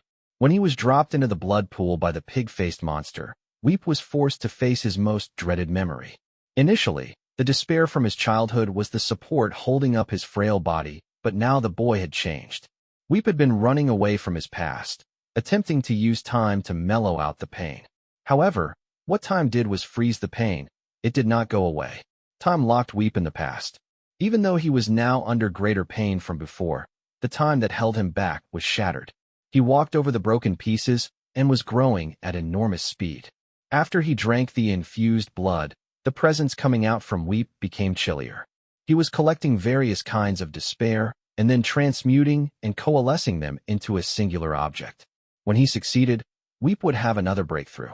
Before entering the cattle alley, Weep's cries could affect every soul within 10 meters radius. Now the range has increased to 15 meters. If he continues to get stronger, the range will only get bigger and bigger. Han Fei was reminded of the singer. The ghost song could cover thousands of meters. All the spirits who heard its song would shiver in fear. Weep has huge potential. Perhaps he'll become an unmentionable like the singer one day. While Weep was consuming the despair, Han Fei continued his search. The old man's home was quite untidy. There were expired drugs everywhere. The clothes inside the cupboard were moldy. A scent of death permeated the room. What's this? Han Fei found a wrinkled picture inside one of the clothes pockets. The picture featured a tiny, malnourished-looking boy. The boy was shy before the camera. He had long hair and extremely pale skin. His arms were abnormally grown. On the back of the picture was the boy's name and date of birth. However, the thing that grabbed Han Fei's attention the most was the note, family. Isn't number 6 just a sub-persona of Spider? Why would he have a picture like this? Is this Spider's actual family? Han Fei continued to look, and he found an adoption paper and a lot of written notes inside a hidden panel at the depths of the cupboard. The handwriting on the notes was different from number SAXS. If anything, it looked more like the writer's handwriting. Uncle Lee stole the writer's adoption record? Why would he do that? As he continued to read, Han Fei noticed a lot of info on the record was covered up with a red pen. The empty margins were filled with words like death, sin, and murder. On the few pages of the adoption record, Han Fei noted many different handwritings. There were proclamations that the writer wanted to murder the orphan, but the other personas appeared to have accepted the orphan and treated him as family. The writer wanted to kill his own adopted child? Why? Han Fei knew that before the spider died, he had adopted a child. After Spider's death, it was the child who donated Spider's brain to Immortal Pharma. Thinking back, Han Fei couldn't understand why Spider would choose to adopt a child during the last moments of his life. At the time, he was in a deep duel with the butterfly. Adding a new family meant that he would have a new weakness for Butterfly to exploit. Or it was not the spider who decided to adopt the child, but another persona controlled by the butterfly. By now, Han Fei had already obtained much information. He could confirm that among the 9 different personas of Spider, there was one or more which had been controlled by the butterfly.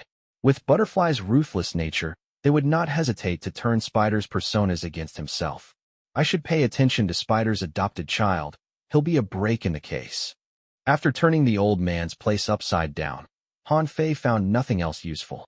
This old man was different from the female chef. He was not targeted by the butterfly. His desire for murder and cunning was his own. In other words, he was the darker side of Spider's personality, the kind of person Spider despised the most. After taking the adoption papers and picture with him, Han Fei returned the room to its original state. Then, they regrouped at Su Qin's place.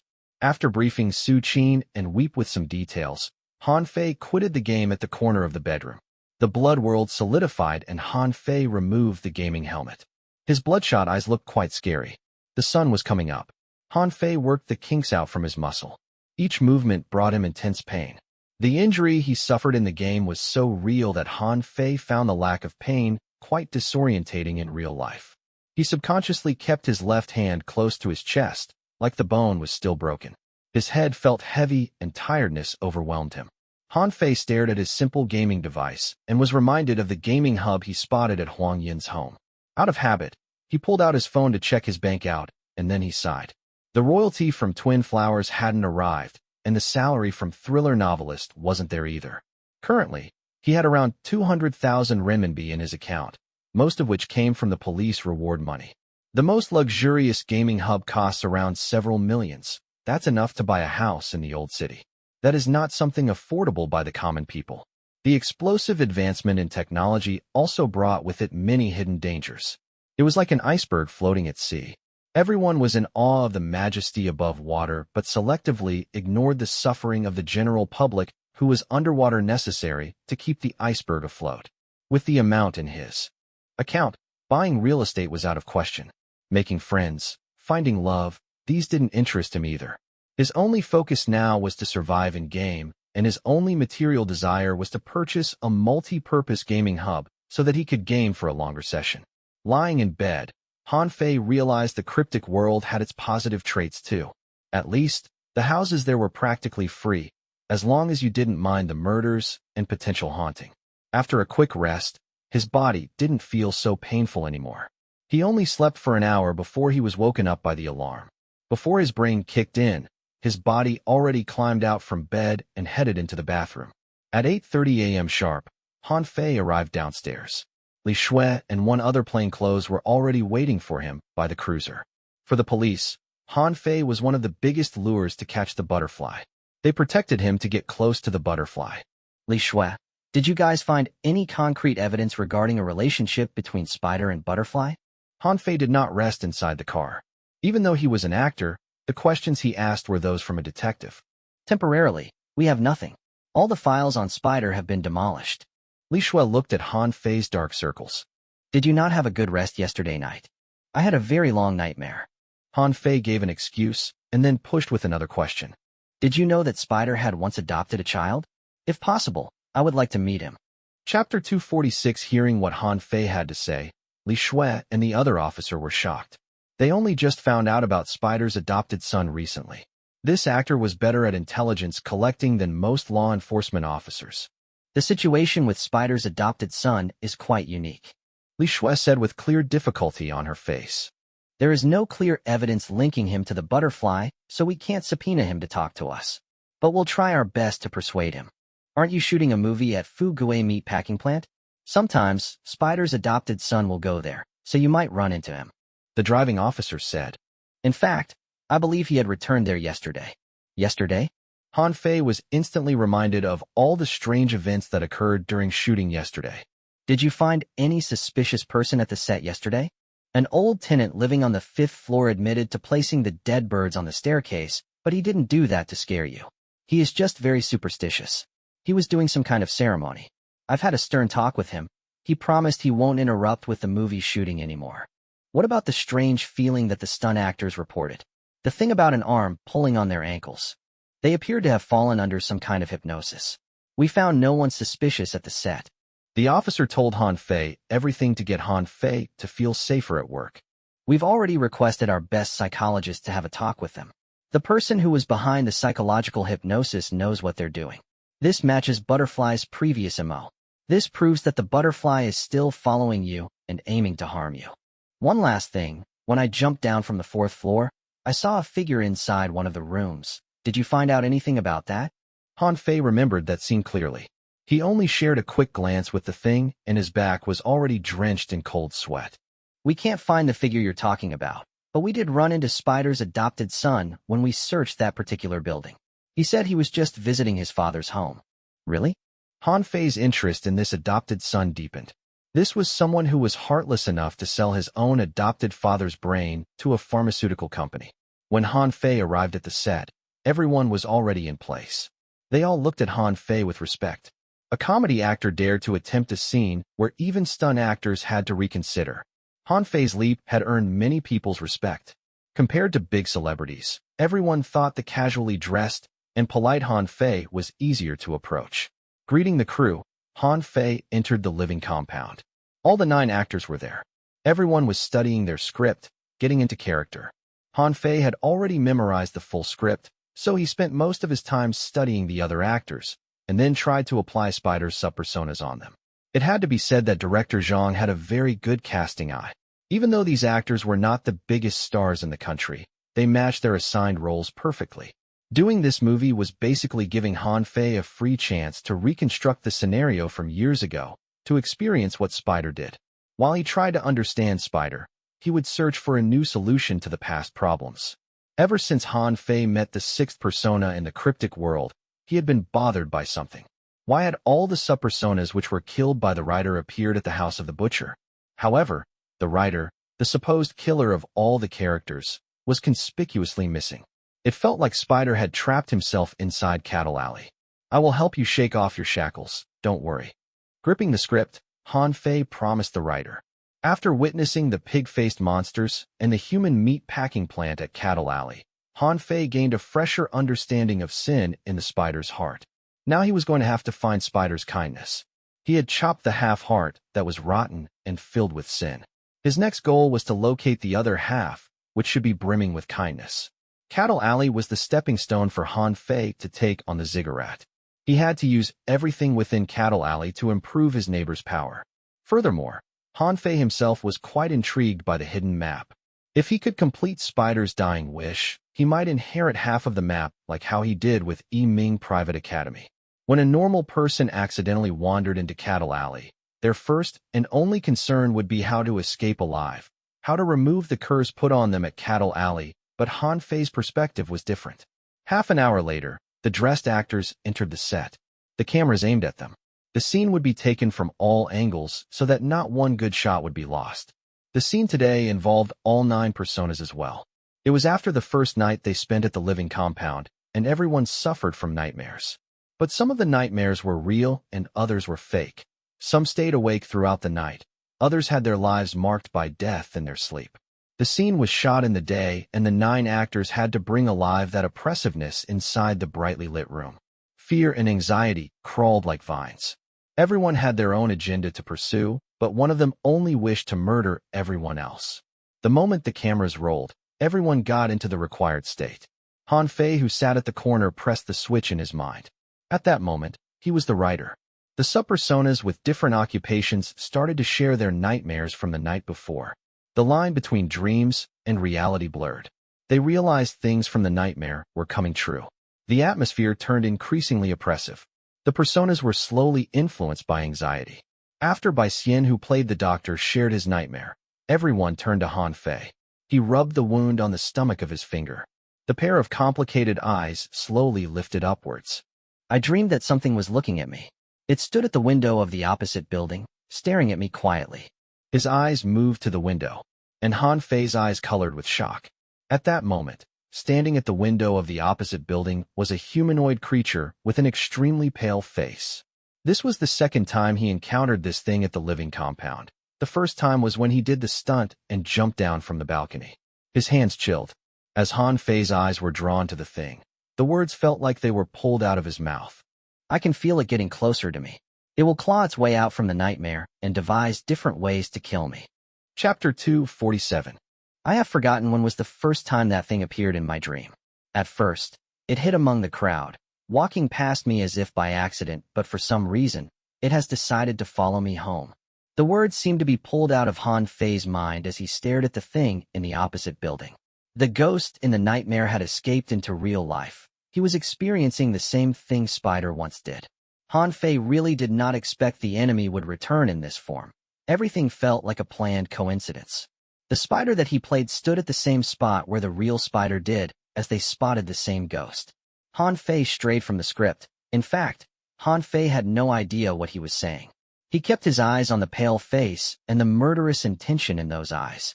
When their eyes first crossed, Han Fei's heart quivered with fear, but after the training at Cattle Alley, and he became the Midnight Butcher, Han Fei's attitude and constitution in real life improved as well. His fingers curled involuntarily, as if around a butcher's knife. Han Fei blinked, and the next moment, the thing was gone. Han Fei kept his eyes on the window at the next building over. He knew the thing would return, and it would come closer and closer to him.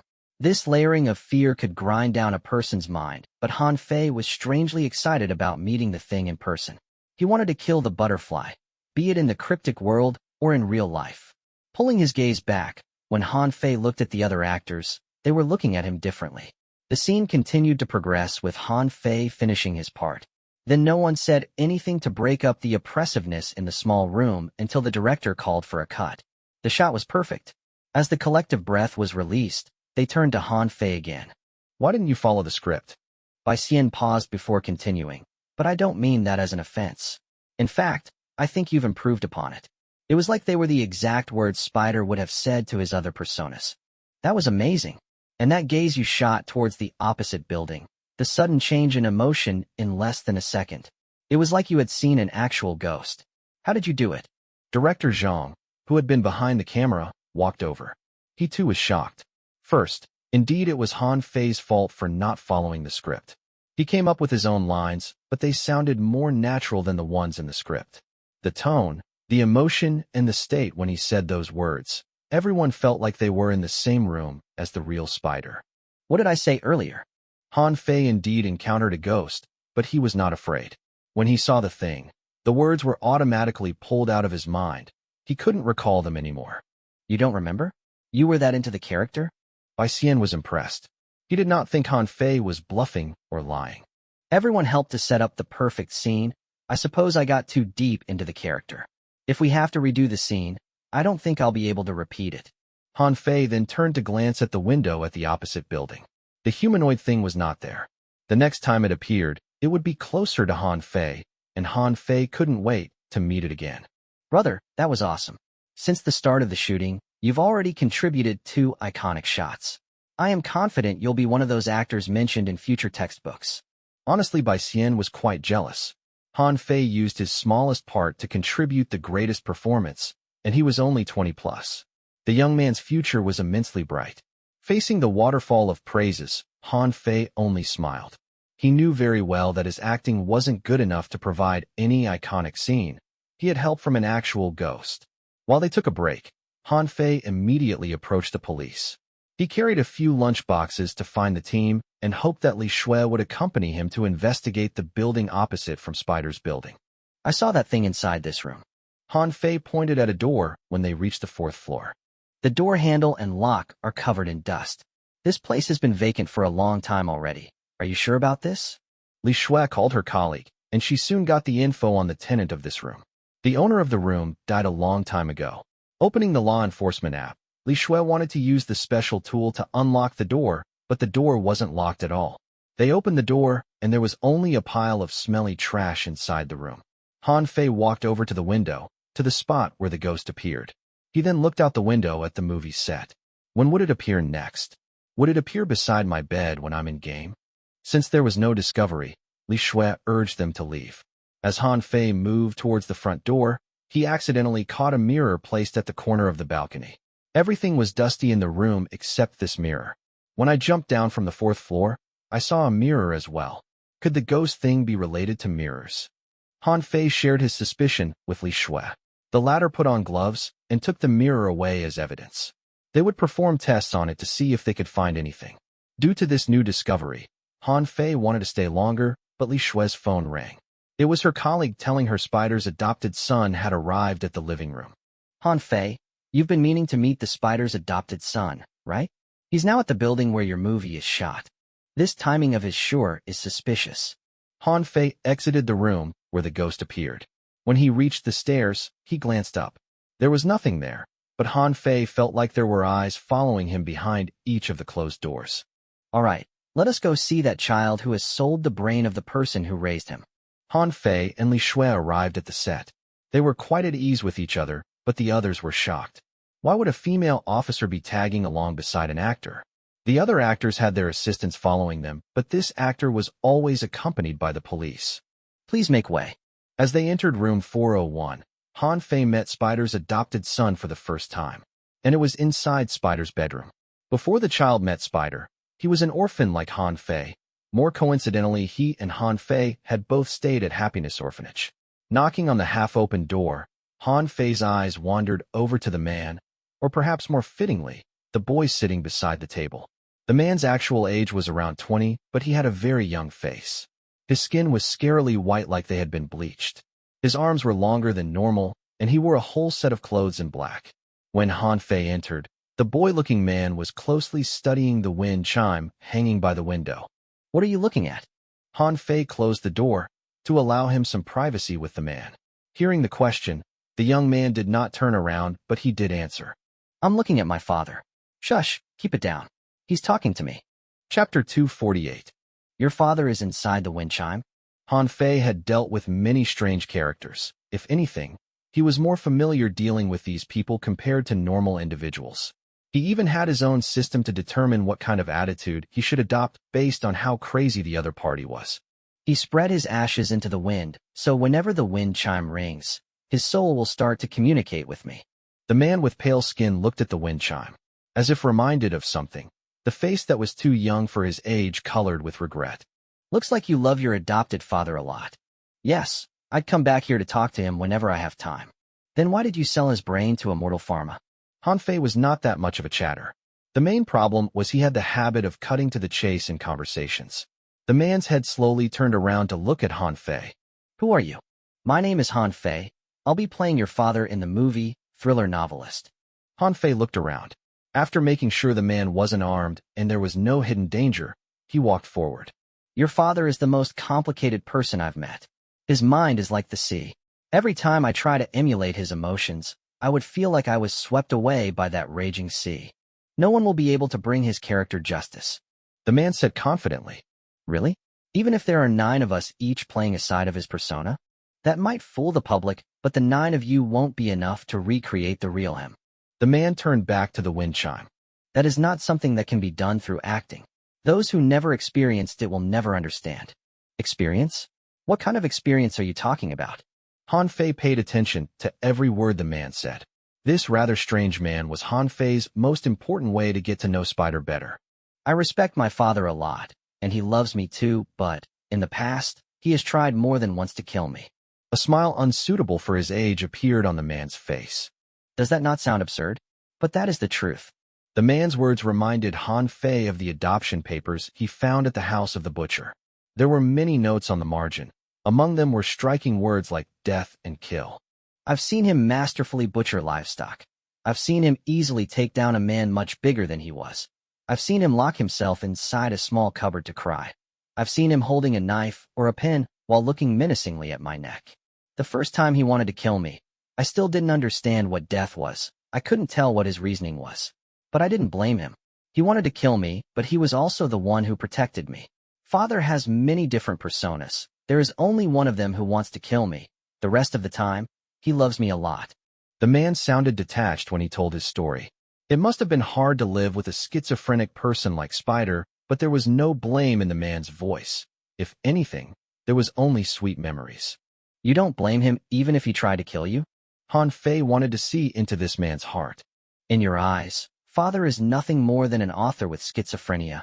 You think his story is mysterious and alluring. But for me, he is the saddest person in this world. He couldn't love anyone in his life because he is always trapped in that circle of self-doubt and self-betrayal. The man looked at the wind chimes silently, as if talking to himself. You will never understand him. Then do you mind telling me more about him? I've read all of his books. I really want to know how he was like in person. Han Fei sat beside the man. Staring at the wind chime, the man continued. My father once told me that the bravest decision he ever made in his life was to adopt me. Ever since his breakdown, he locked himself up inside a secluded world. He refused to communicate with the outside world, afraid that he might lose control, afraid that his other personas might harm people close to him. He spent his life trapped within himself. I have no idea why he suddenly changed at the last moment of his life. Perhaps it was his way of rebelling against fate. He wanted to use the last moment of his life to prove something. No matter what happened to him, he was still him. Fate was not going to change him. The man pointed at his heart. I am still alive. I have nothing but love and appreciation for my father, and for that, he has won. He won over the arrangement of destiny, won over the persona who wished me death, won over the pair of invisible hands who seemed to be in control of everything. Destiny? Invisible hands?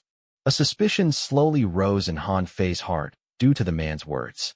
The last battlefield between Spider and Butterfly was this adopted child. Butterfly couldn't take down Spider directly, so they tried to make Spider murder his own adopted son to crush his mind.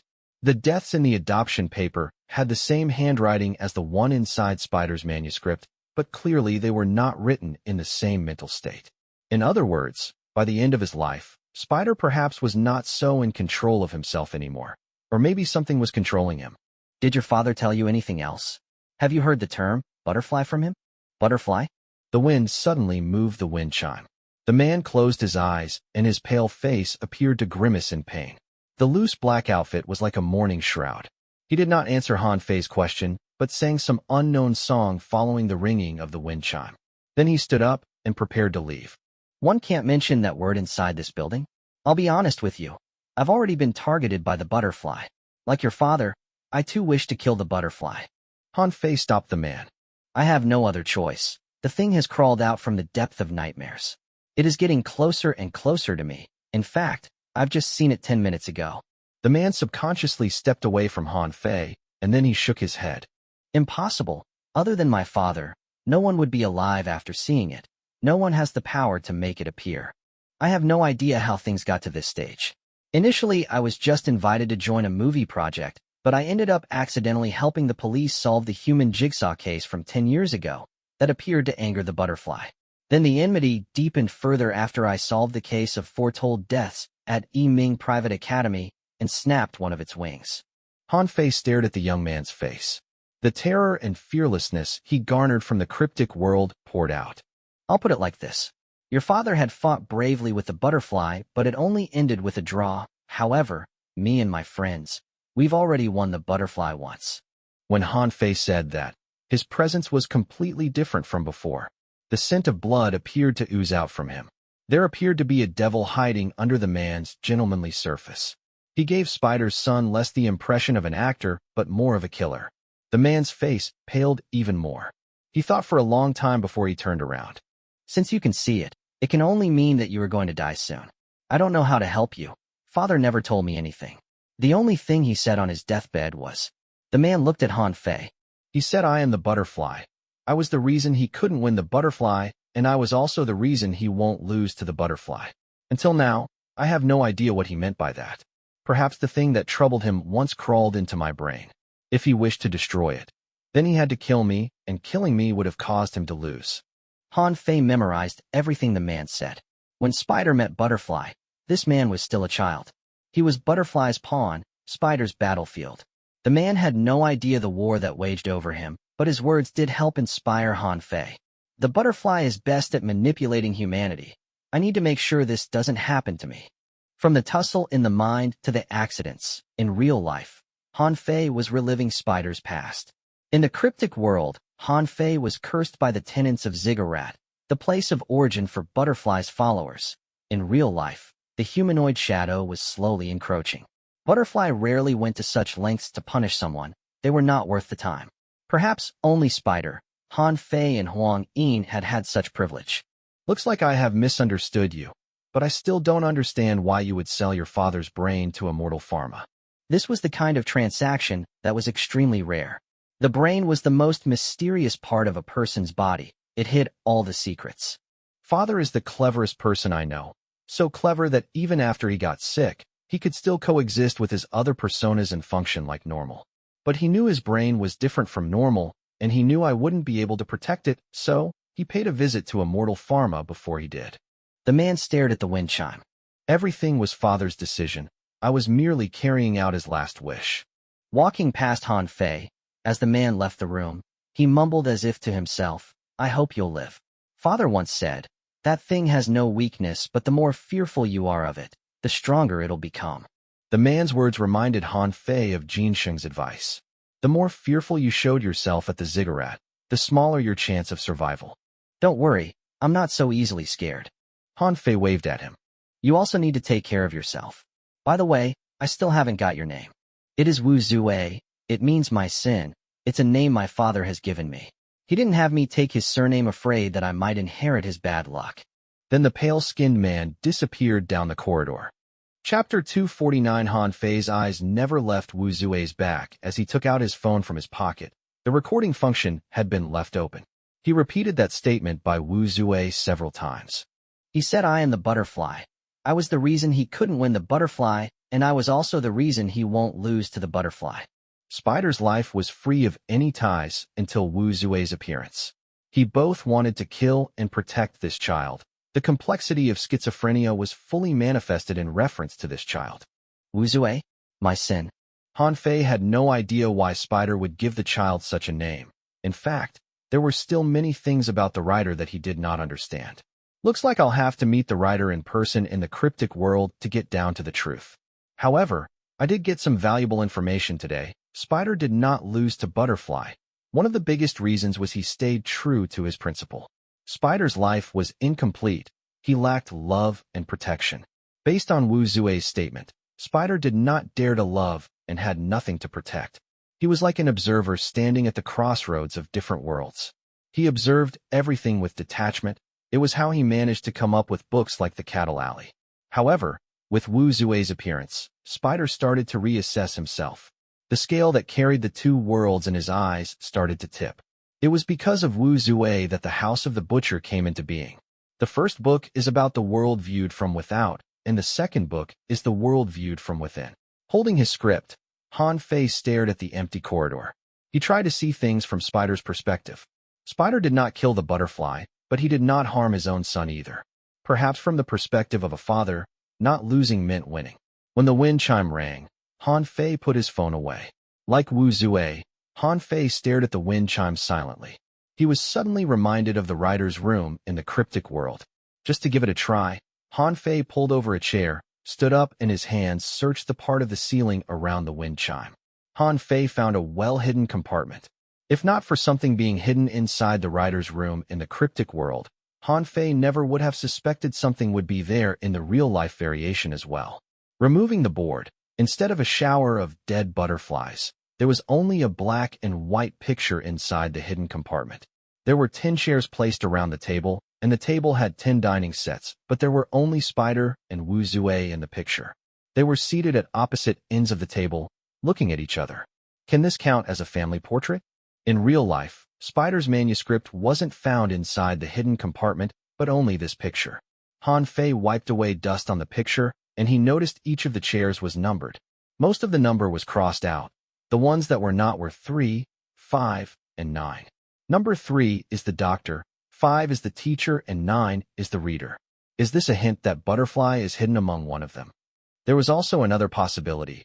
These could be the personas that Butterfly had not eliminated in their journey to eliminate Spider.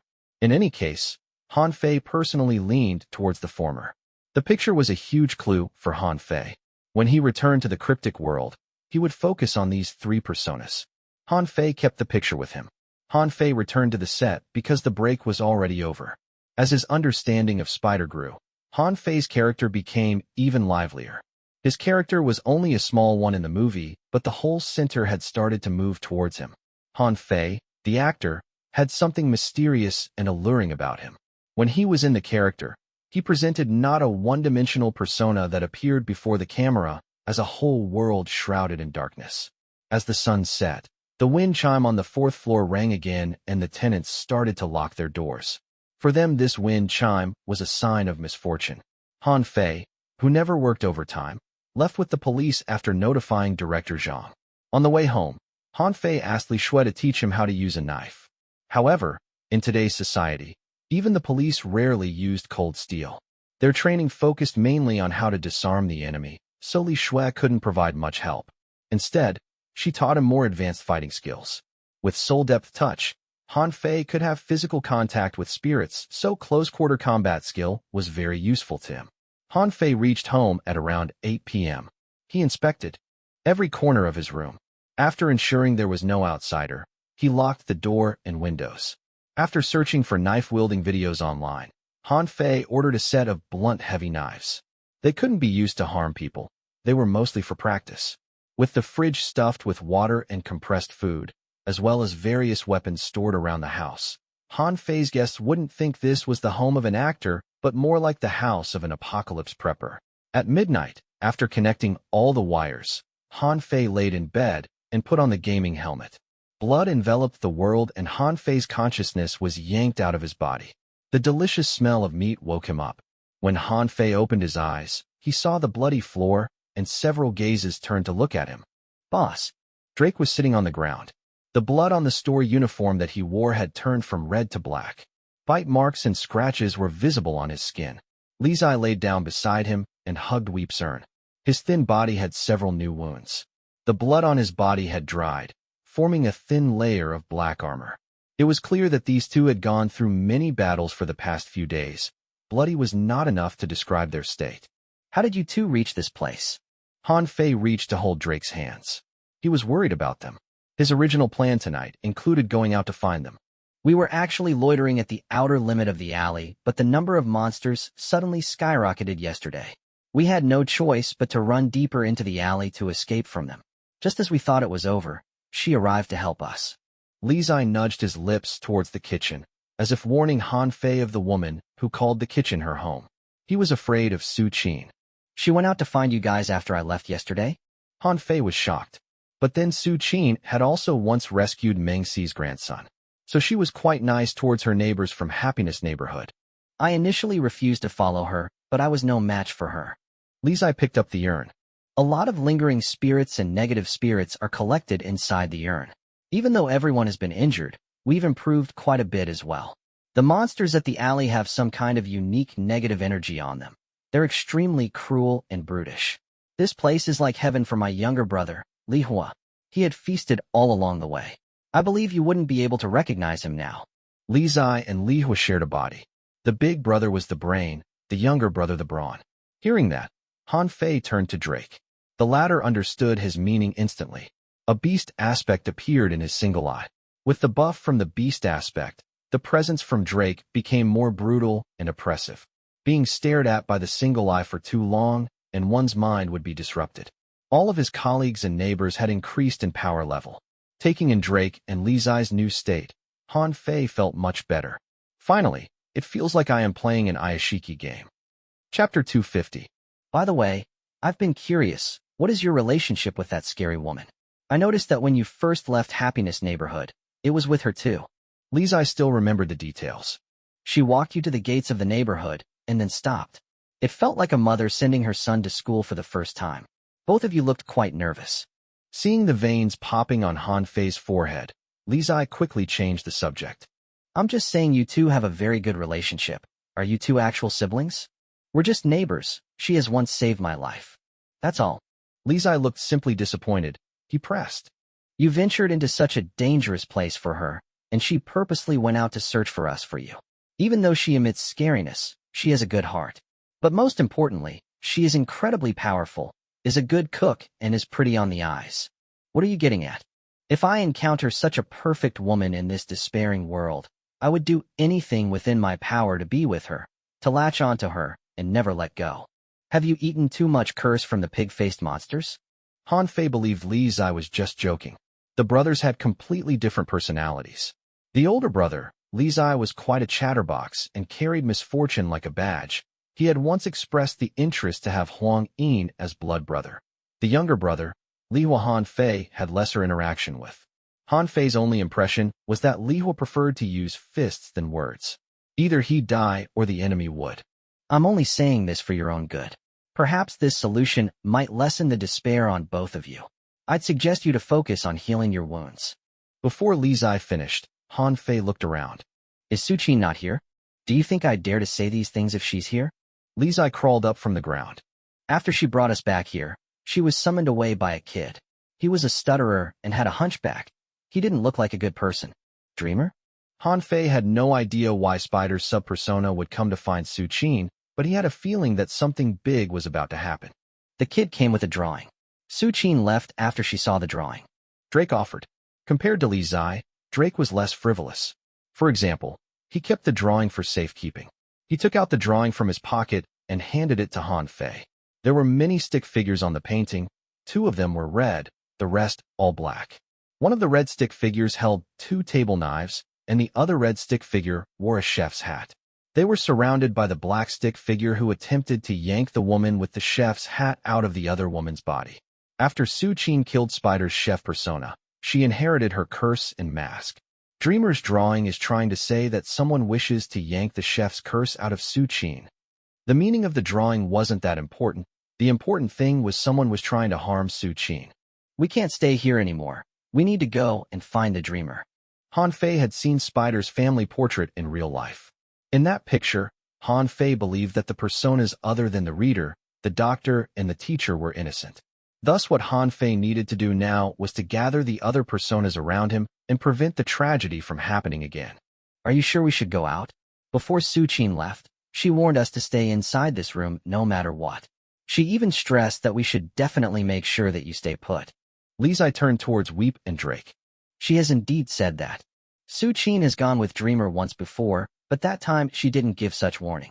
This means that something must have spooked her to say something like this. That's all the more reason for me to go find her. Han Fei strode towards the exit without much hesitation. Seeing this, Li Zai sighed. For clarity, I'm not trying to stop you. I'm just hoping that you understand that even if we did manage to find her, we might be of no help to her. I understand the monsters at this building better than most, and that is the reason why I must go and find her. Han Fei pressed on the door handle. Don't worry, I know what I'm doing. I won't end up a burden for her. He pushed the door open, and the world that greeted him was different from yesterday. It was eerily quiet. Something's not right. Han Fei looked around. The blood and broken flesh in the corridor had disappeared. The maze-like corridors had changed as well. There were now corridors when there were walls, and the previously open corridors had been cut off by doors. All the passages inside the building have changed. We might not be able to find her. Let's be realistic. Li Zai was still nursing his wound. The House of the Butcher is the spider's heart. Only the manager will be able to control the layout here. This can only mean 2 things. Han's face darkened. 1. The manager has awakened. 2. One of the personas has stolen part of the manager's power. We need to move. If a malicious persona becomes the manager of Cattle Alley, the consequences will be unimaginable. Personas? Stealing the manager's power? Li Zai and Drake had no idea what Han Fei was talking about. Before he died, the 6th persona once said, the person who collected all the masks would become the new manager. Someone inside the building must have targeted Su Qin for those masks. Han Fei analyzed calmly. Su Qin knew about that, so she left with the dreamer. She knew that staying with us would cause us to become collateral damage. Seeing the molds on the wall, Han Fei strung all the clues together. In the cryptic world, the writer who was the killer had disappeared, so they needed a new writer. To become the Midnight Butcher, the system required me to come to the House of the Butcher. It is a profession unique to Cattle Alley. But Spider did not want to become a Midnight Butcher. He needed to become a butcher who could kill the other butchers. Ever since he entered Cattle Alley, Han Fei felt like there was a pair of eyes following him. The profession reviews, the choices, the salvations, and the murders that he did were all captured by that pair of eyes. With Han Fei's arrival, he had given a new meaning to the profession of Midnight Butcher. For Spider, Han Fei had done something even he failed to do. When faced with the same despair, perhaps Han Fei might be able to perform a new miracle. I will try my best. If I end up as the manager of Cattle Alley, it'll be perfect. While Han Fei contemplated, footsteps came from the quiet corridor. The group turned towards the sound. A thin and hunchbacked boy was running this way. His expression was terrified and full of anxiety. He waved a roughly drawn painting in his hand. The painting featured a crazy woman. 13 sharp table knives were stuck into her body.